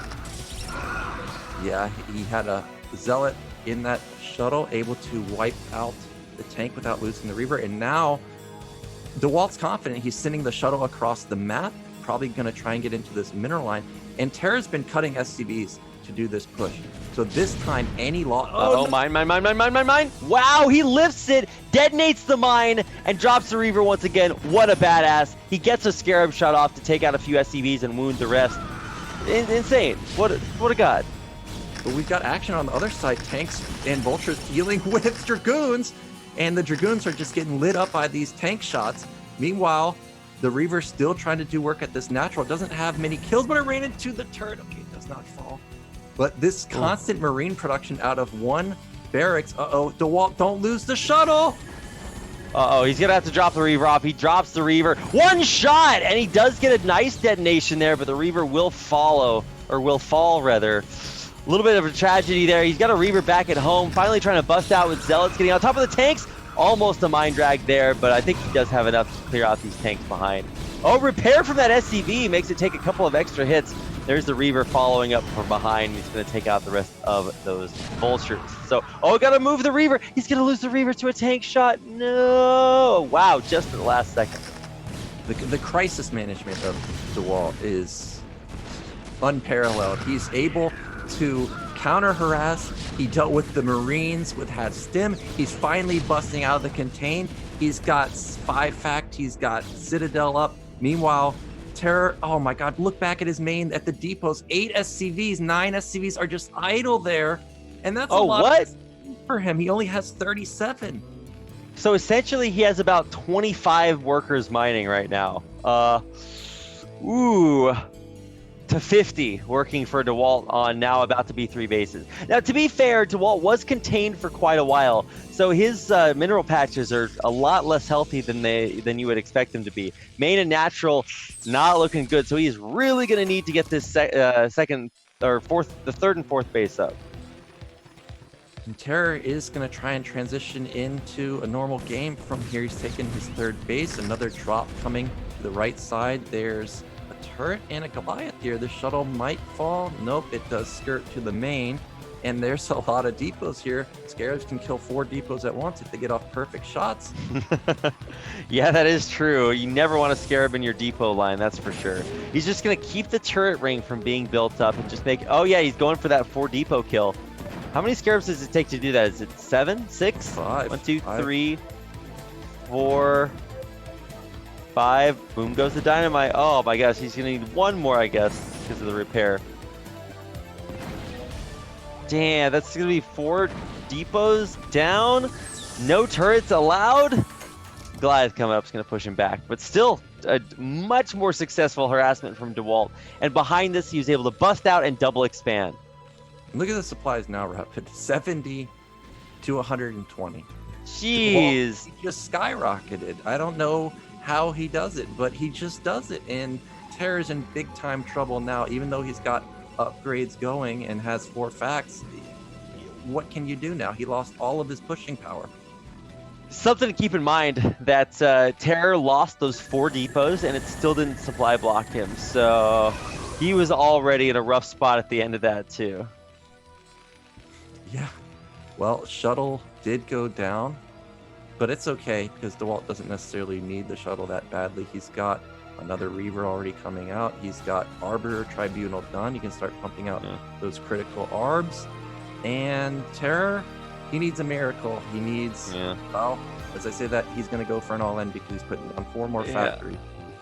I feel like this is one of those games where if Flash was watching it, he would look at this and be like, oh, the Terran player is in a difficult spot, which his fans translated to mean, if I were playing in this position, I would win easily. I'm just like, I don't know about that, Flash, my dude. Like, I know you're good, but this is a rough spot for TerrOr to be in. Yeah, this is really rough. But if TerrOr can have impenetrable defense like he just had on Bloody Ridge, if he can get up to critical mass tanks, he's still got a shot. How many tanks does he have? He's got 7. He's got double Atom with 8 factory production. That's not bad, but he doesn't have the 2-1 power spike this time. It is just going to be 1-1 because we don't see a starport anywhere. No vessel at all either. Yeah, actually, no vessels is pretty crucial. That last game, you saw how devastating it is when you land the EMP right before all the tank shots. Everything just explodes. So really hard to fight once that vessel comes out, and especially difficult when it comes to like tracking observers around your army, dematrices, which we've seen be very effective. Now let's see what this shuttle has to do. Drops the zealots off at the pool and doesn't actually get a whole lot done there. So nice try, shuttle. Yeah, also lost his Reaver, but not a huge deal at this point in the game. Really just need to get more gates, more arbiters, which he's about to have pop out any minute now. But TerrOr is catching up in supply. His econ just definitely isn't there, though. But if he can get near max, hit before maybe if there's just 1 stasis, there could be a miracle because there's not that many gates. It's only 7, soon to be 9, and we do have a lot of factories. But what's this shuttle doing? Oh, it's just a zealot. Yeah, unfortunately, the zealot is not as scary as if it was like double Reaver or something scary like that. Big mine hit does go off on the back half of the Northern Dragoons, but man, look at Dewalt. He is he's triple expanded after being contained for so long, taking a bunch of bases. He's got an insane army supplies, up at like 75 army supplies. So, ooh, child, this is going to be rough for TerrOr. Although what you said is coming to pass, that big factory swell is finally leading to having a pretty big army of his own. And this is very highly up. Actually, no, it's not highly upgraded at all. He only has +1 weapons. Yeah, and I see that again. Dewalt's upgrading recall, but well, he doesn't see what we see. If he knew it was 8-fact, for sure he would get stasis, but this is a genius move. Gonna counterattack, and it's gonna force TerrOr's hand. Do you save your base, or do you try and end the game? And TerrOr's decided that he's gonna try and end the game, and I like that because Dewalt's starting to get huge at this point. Yeah, Dewalt is pretty big, but is he going to be, big in the right places, Nyokin? That's my analysis there. I think he is. I think he does have his army right where he needs it to be. The siege tank line is deep, but the zealot bombs on the back line are going to take out so many of those tanks back there. So now there's only 2 or 3 or 4 tanks left. They're not all siege, and man, there's so many dragoons out here. It's going to take a little bit of effort to get back up to this plateau, but I think Dewalt has just crushed it. Yeah, the siege tank line in the back is just going to be dealt with almost immediately. And Dewalt, a huge economy behind this, and just such good play. I don't know. Is there anything TerrOr can do at this point? No, he's completely dead now. He didn't kill any bases. If he had maybe killed 1 or 2 of the bases, he had a chance. I was surprised that Dewalt actually did that much damage because he had like 10, 12 goons across the map. Didn't even sync up with the initial engagement. Yet he still crushed through that tank line, and now TerrOr's got to turn around, slowly build up the tank count again, and I just don't think he can do it before Dewalt just has everything on that. He's starting to take the top. It's going to become 6 base. Really, the only thing lacking for Dewalt at this point is the second Stargate. Once he gets that and you start pumping mass arbors out, it's lights out.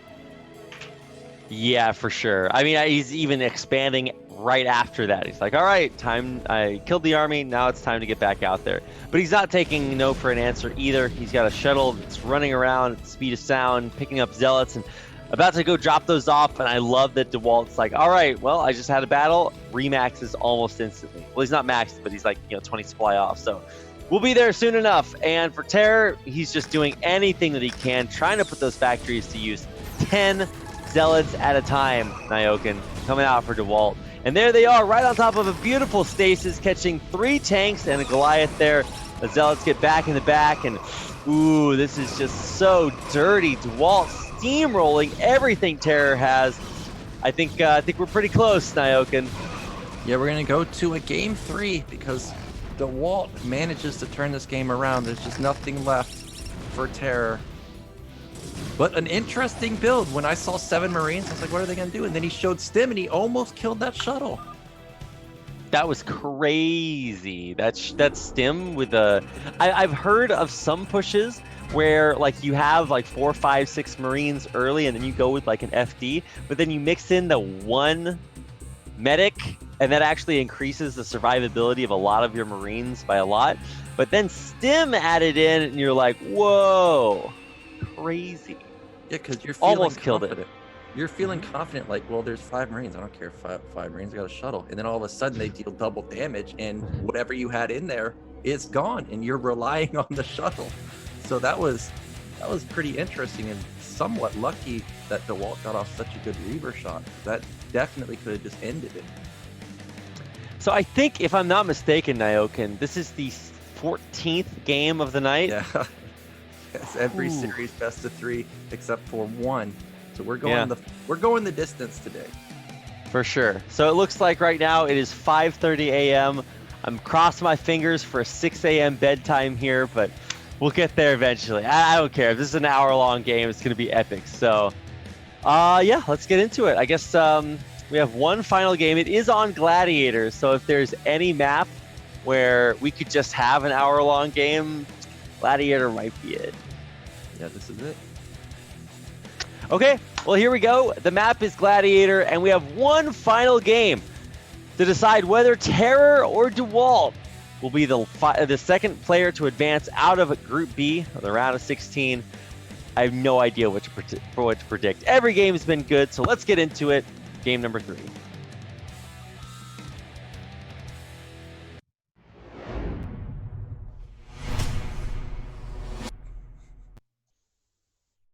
What? Oh, I got an error. Yeah, it's Gladiator. Error loading scenario file. The map could not be loaded because it had too many obstructions.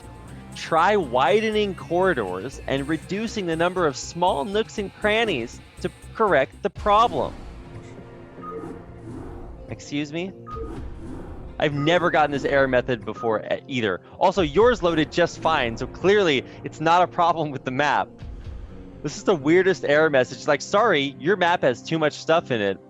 What is Gladiator just like so maxed out on tiny nooks and crannies? Is it the nooks and crannies that's the problem? Well, I don't know about that, StarCraft. The funny part about it is, even if that's true, how would you get a replay of a game? Because shouldn't the map like not even load to begin with, right? We've injected 5 nooks and crannies directly into our map's bloodstream. Ugh. Okay, I'm gonna try to... Hold on a second, let me... What is happening to my game right now? Okay, I'm gonna try to go in through the European gateway. I'm so confused right now. Okay,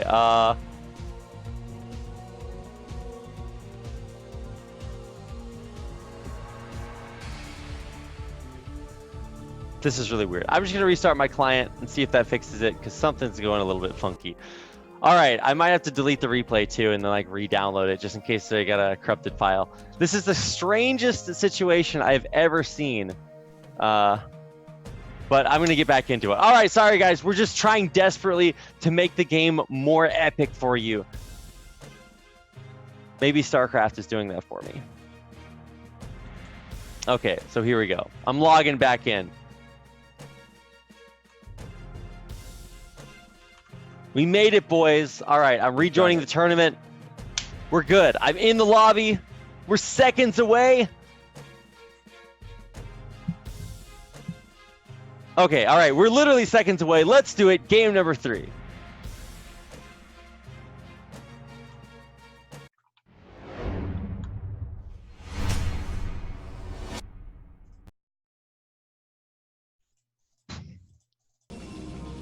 All right, here we go.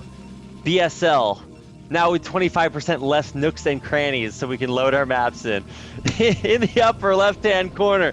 In the brown is Protoss fighting back in game 2, taking us all the way to our final game of the night. It's Dewalt. And in the bottom right, it is the Peruvian Terran TerrOr. Well, we saw the first mix-up from Dewalt with the early Zealot. This could be more aggressive play. This is the map where you can be aggro versus Terran. I hope that we see that, but because we don't see Pro being sent out to the natural, I guess we're not going to see at least a forward gate, but I did like the Zealot pressure that we saw last game, but Terror dealt with it so easily that maybe Dewalt won't try it again. Yeah, that's actually a good point.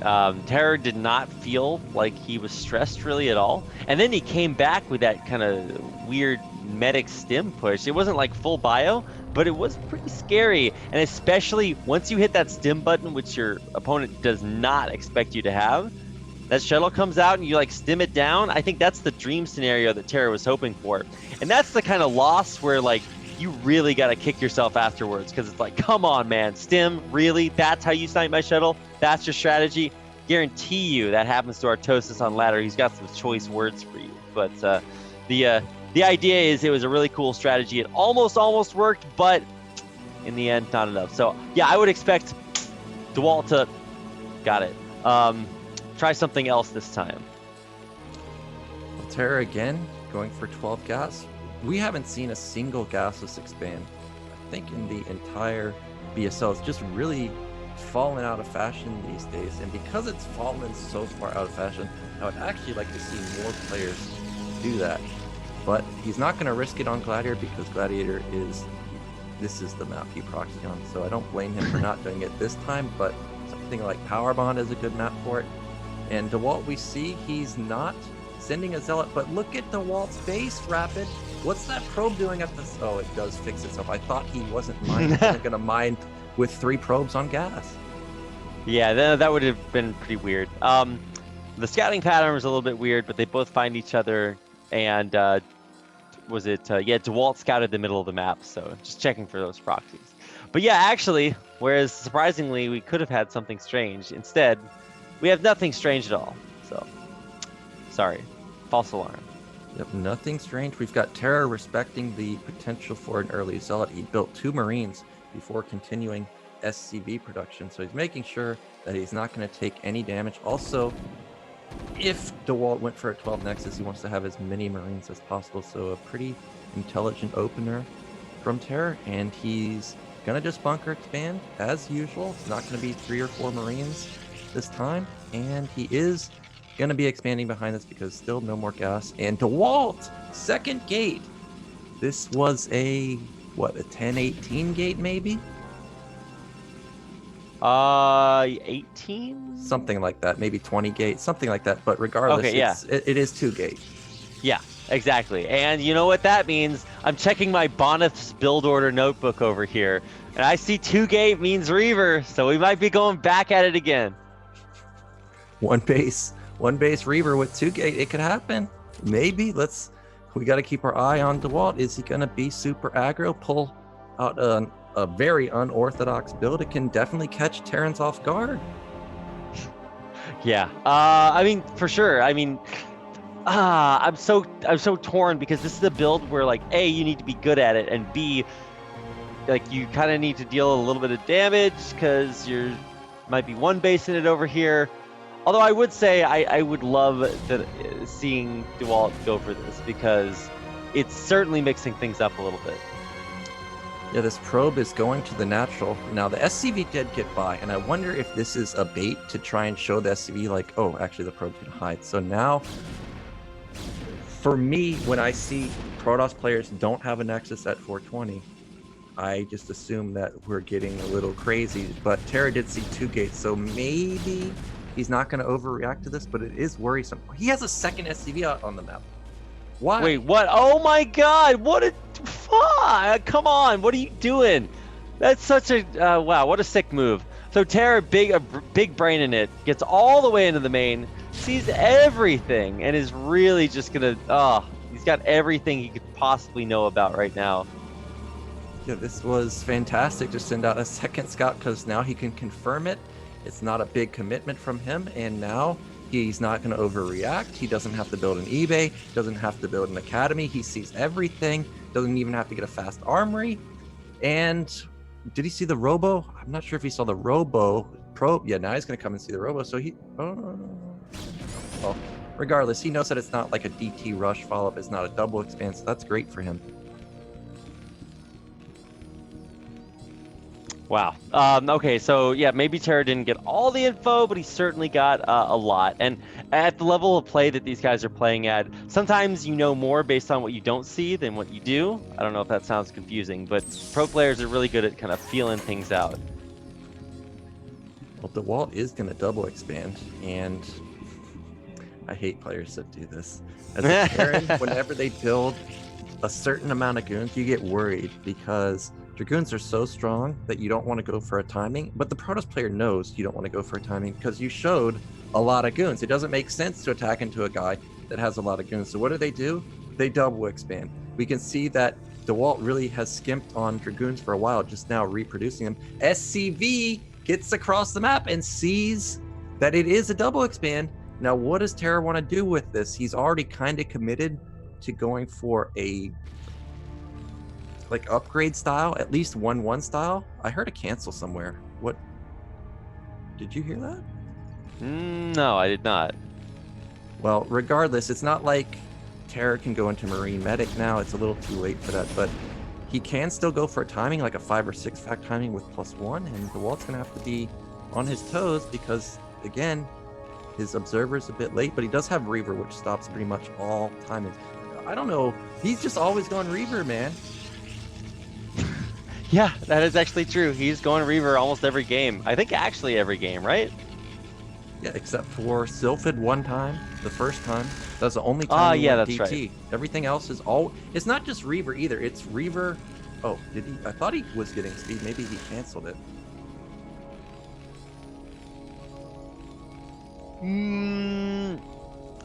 Yeah, I don't know about that, but I do know that I was expecting TerrOr to scout that double expand and throw down like 3 factories instantly and just like go for it, but he didn't. He's expoing. He's got his 3rd command center almost done. I was also anticipating that, but Yeah. instead he's going to take his mineral only. He's got +1, about halfway done, so everything is lining up to be the 2-1 style. Now, because the mineral or the 3rd base is mineral only, he's not going to have a lot of gas, so he may try to take a fast 4th base like you do on Circuit Breaker, or he may just try and max out as fast as possible. He may not even go for +2, may just again do the 1-1 style that we saw earlier. Nope, there's the starport. All right, starport coming out. I mean, I guess that's going to be good to have, especially as the Reaver nears completion. We did have speed complete, right? I don't think I never saw it. Okay, no, never mind. He doesn't have speed. Yeah, I was like, if that shuttle had speed, it'd be halfway across the map by now. So he did cancel that earlier. And TerrOr going to take his 3rd base. Meanwhile, Dewalt taking a 4th base of his own. So pretty standard across the board. Citadel, Stargate, all coming in. Forge coming in, so he's going to match the +1 of TerrOr. And I mean, it's just normal so far, but it's always scary to be facing a Protoss that went from 2-gate just to instant 4 base like this. So TerrOr may be feeling he may be feeling the pressure to get something done, because Dewalt is exploding relatively fast for his opener. He's consistently scanning, so he sees what's going on too. Yeah, I mean, it's good that TerrOr has that information, but I feel like Dewalt is playing like to the matchup like very, very well, where he sees that his opponent is not really in a hurry to push him across the map, and he's really exploiting that by just taking every single base that he can get his hands on. So already a 4th Nexus up and on the way, and I mean, he's already skyrocketing in probes as well, non-stop production. He was doing 3 at a time there for a second, but now I think it's just 1 at a time. Or now none at a time, thanks to Dewalt. Dewalt setting up for a 5th base. We still don't see the big factory flood from TerrOr just yet, but these SCVs coming out, they've got to be it, and +2 has started. So we're looking at around a 13-minute 2-1 max timing for him, and that's going to be a pretty decent timing. The Arbiter just started too. That means we're going to be dealing with 1 stasis, maybe 2 Arbiters, but definitely not 2 stasis. So TerrOr's going to have a really slick timing. And something I noticed with Dewalt's unit comp, a lot of times it's been a lot of Dragoons. If we can have a big high ground fight as Terran, then he should be able to clean up the goons rather easily, kind of like what happened versus Dragon the other day. Yeah, exactly. I like what TerrOr's doing, or what Dewalt's doing, getting out of the map with that Reaver, starting to at least try to find any, cracks in TerrOr's armor. Can't really do it just yet, but he does take a couple of pot shots at turrets here and there. But he's heading back. He's backing up. He's not wanting to get caught out of position or anything crazy like that. What are our upgrades looking at? I think it's just 1 armory so far, right? Is it? It is only 1 armory, so it's not going to be 2-1. It's just going to be 2-0, but that's okay. +1 weapon is, I don't think it's a power spike for Protoss, so it's not a big deal. We do have Dewalt approaching max pretty soon. He's already at 140. Arbiter's about to come out. He's starting to build up that gateway count. It's at 10 now.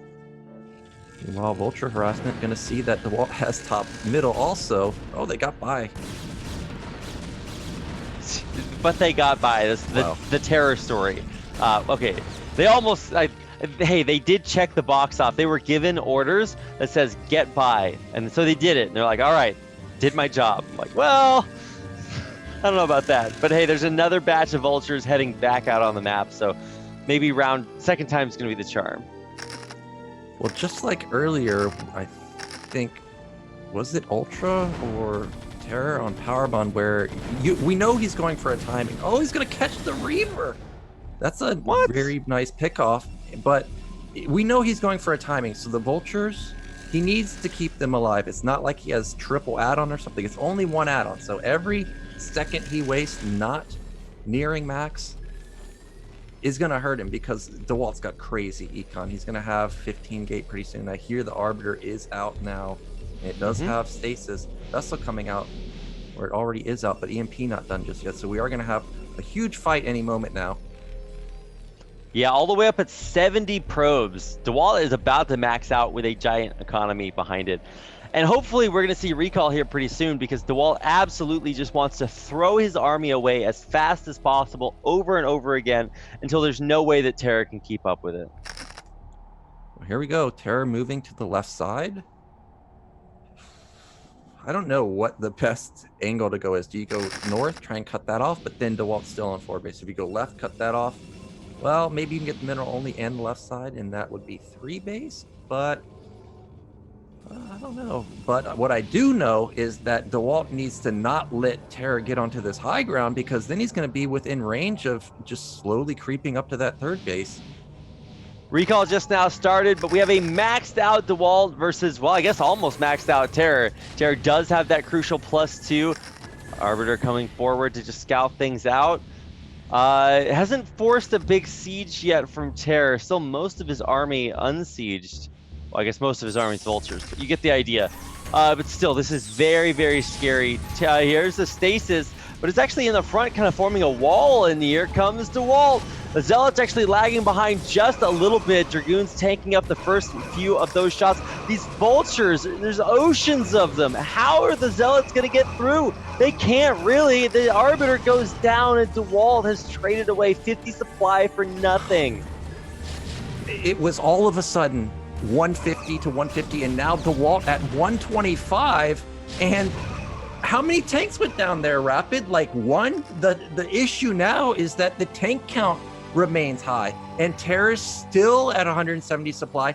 He killed the Arbiter too. That means we're not going to have stasis this time, and because he stasis the vessel, it didn't blow its EMP. So now when TerrOr EMP something, he's going to at least get stasis. He may even get an army's all of its shields gone, and TerrOr's on the brink of killing mid-left, sieging the 3rd base, and if he gets the 3rd base, he might just go for a killing blow. This isn't like Split or, you know, Dewalt with another base at top right where he has 20 more gates over there. If he gets on the gateways, we have no production.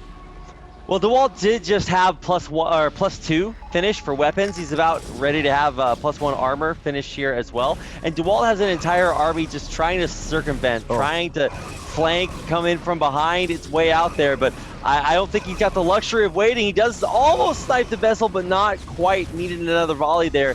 So even with just Vultures pushing through, Dewalt can barely hang on. He's trying to come in from behind here as well. The tank out's still gigantic. A scan for a reason. Oh yeah, because the Arbiter was coming in there. EMP hits the Arbiter perfectly, and that is just about it. There's just nothing left here for Dewalt. Yeah, but the tanks are so split up. He's got a ton of tanks behind these tanks. Luckily for TerrOr, he didn't lose his whole army, but he's scrambling to reinforce. And Dewalt, he just doesn't have the resource, or doesn't have the units. He's got 120 supply, but what, like 30 supplies locked up in the gates? He has nothing. And TerrOr's gonna do it. He's gonna bust through. There's nothing here. Wow, the Nyokan curse, this is what we're calling it, where you get preceded into the round of 16 and knocked right out of it. TerrOr doing kind of the unthinkable here, crushing through Dewalt. And yeah, there's nothing Dewalt can do. He had such a strong economy, but in the end, the power of TerrOr's mech army just steamrolled through it all. That's it, GG. Dewalt taps out. TerrOr will advance from the BSL Group B in 2nd place. I can't believe it. I thought for sure when Dewalt had 5 base with the Arbor that he was going to win.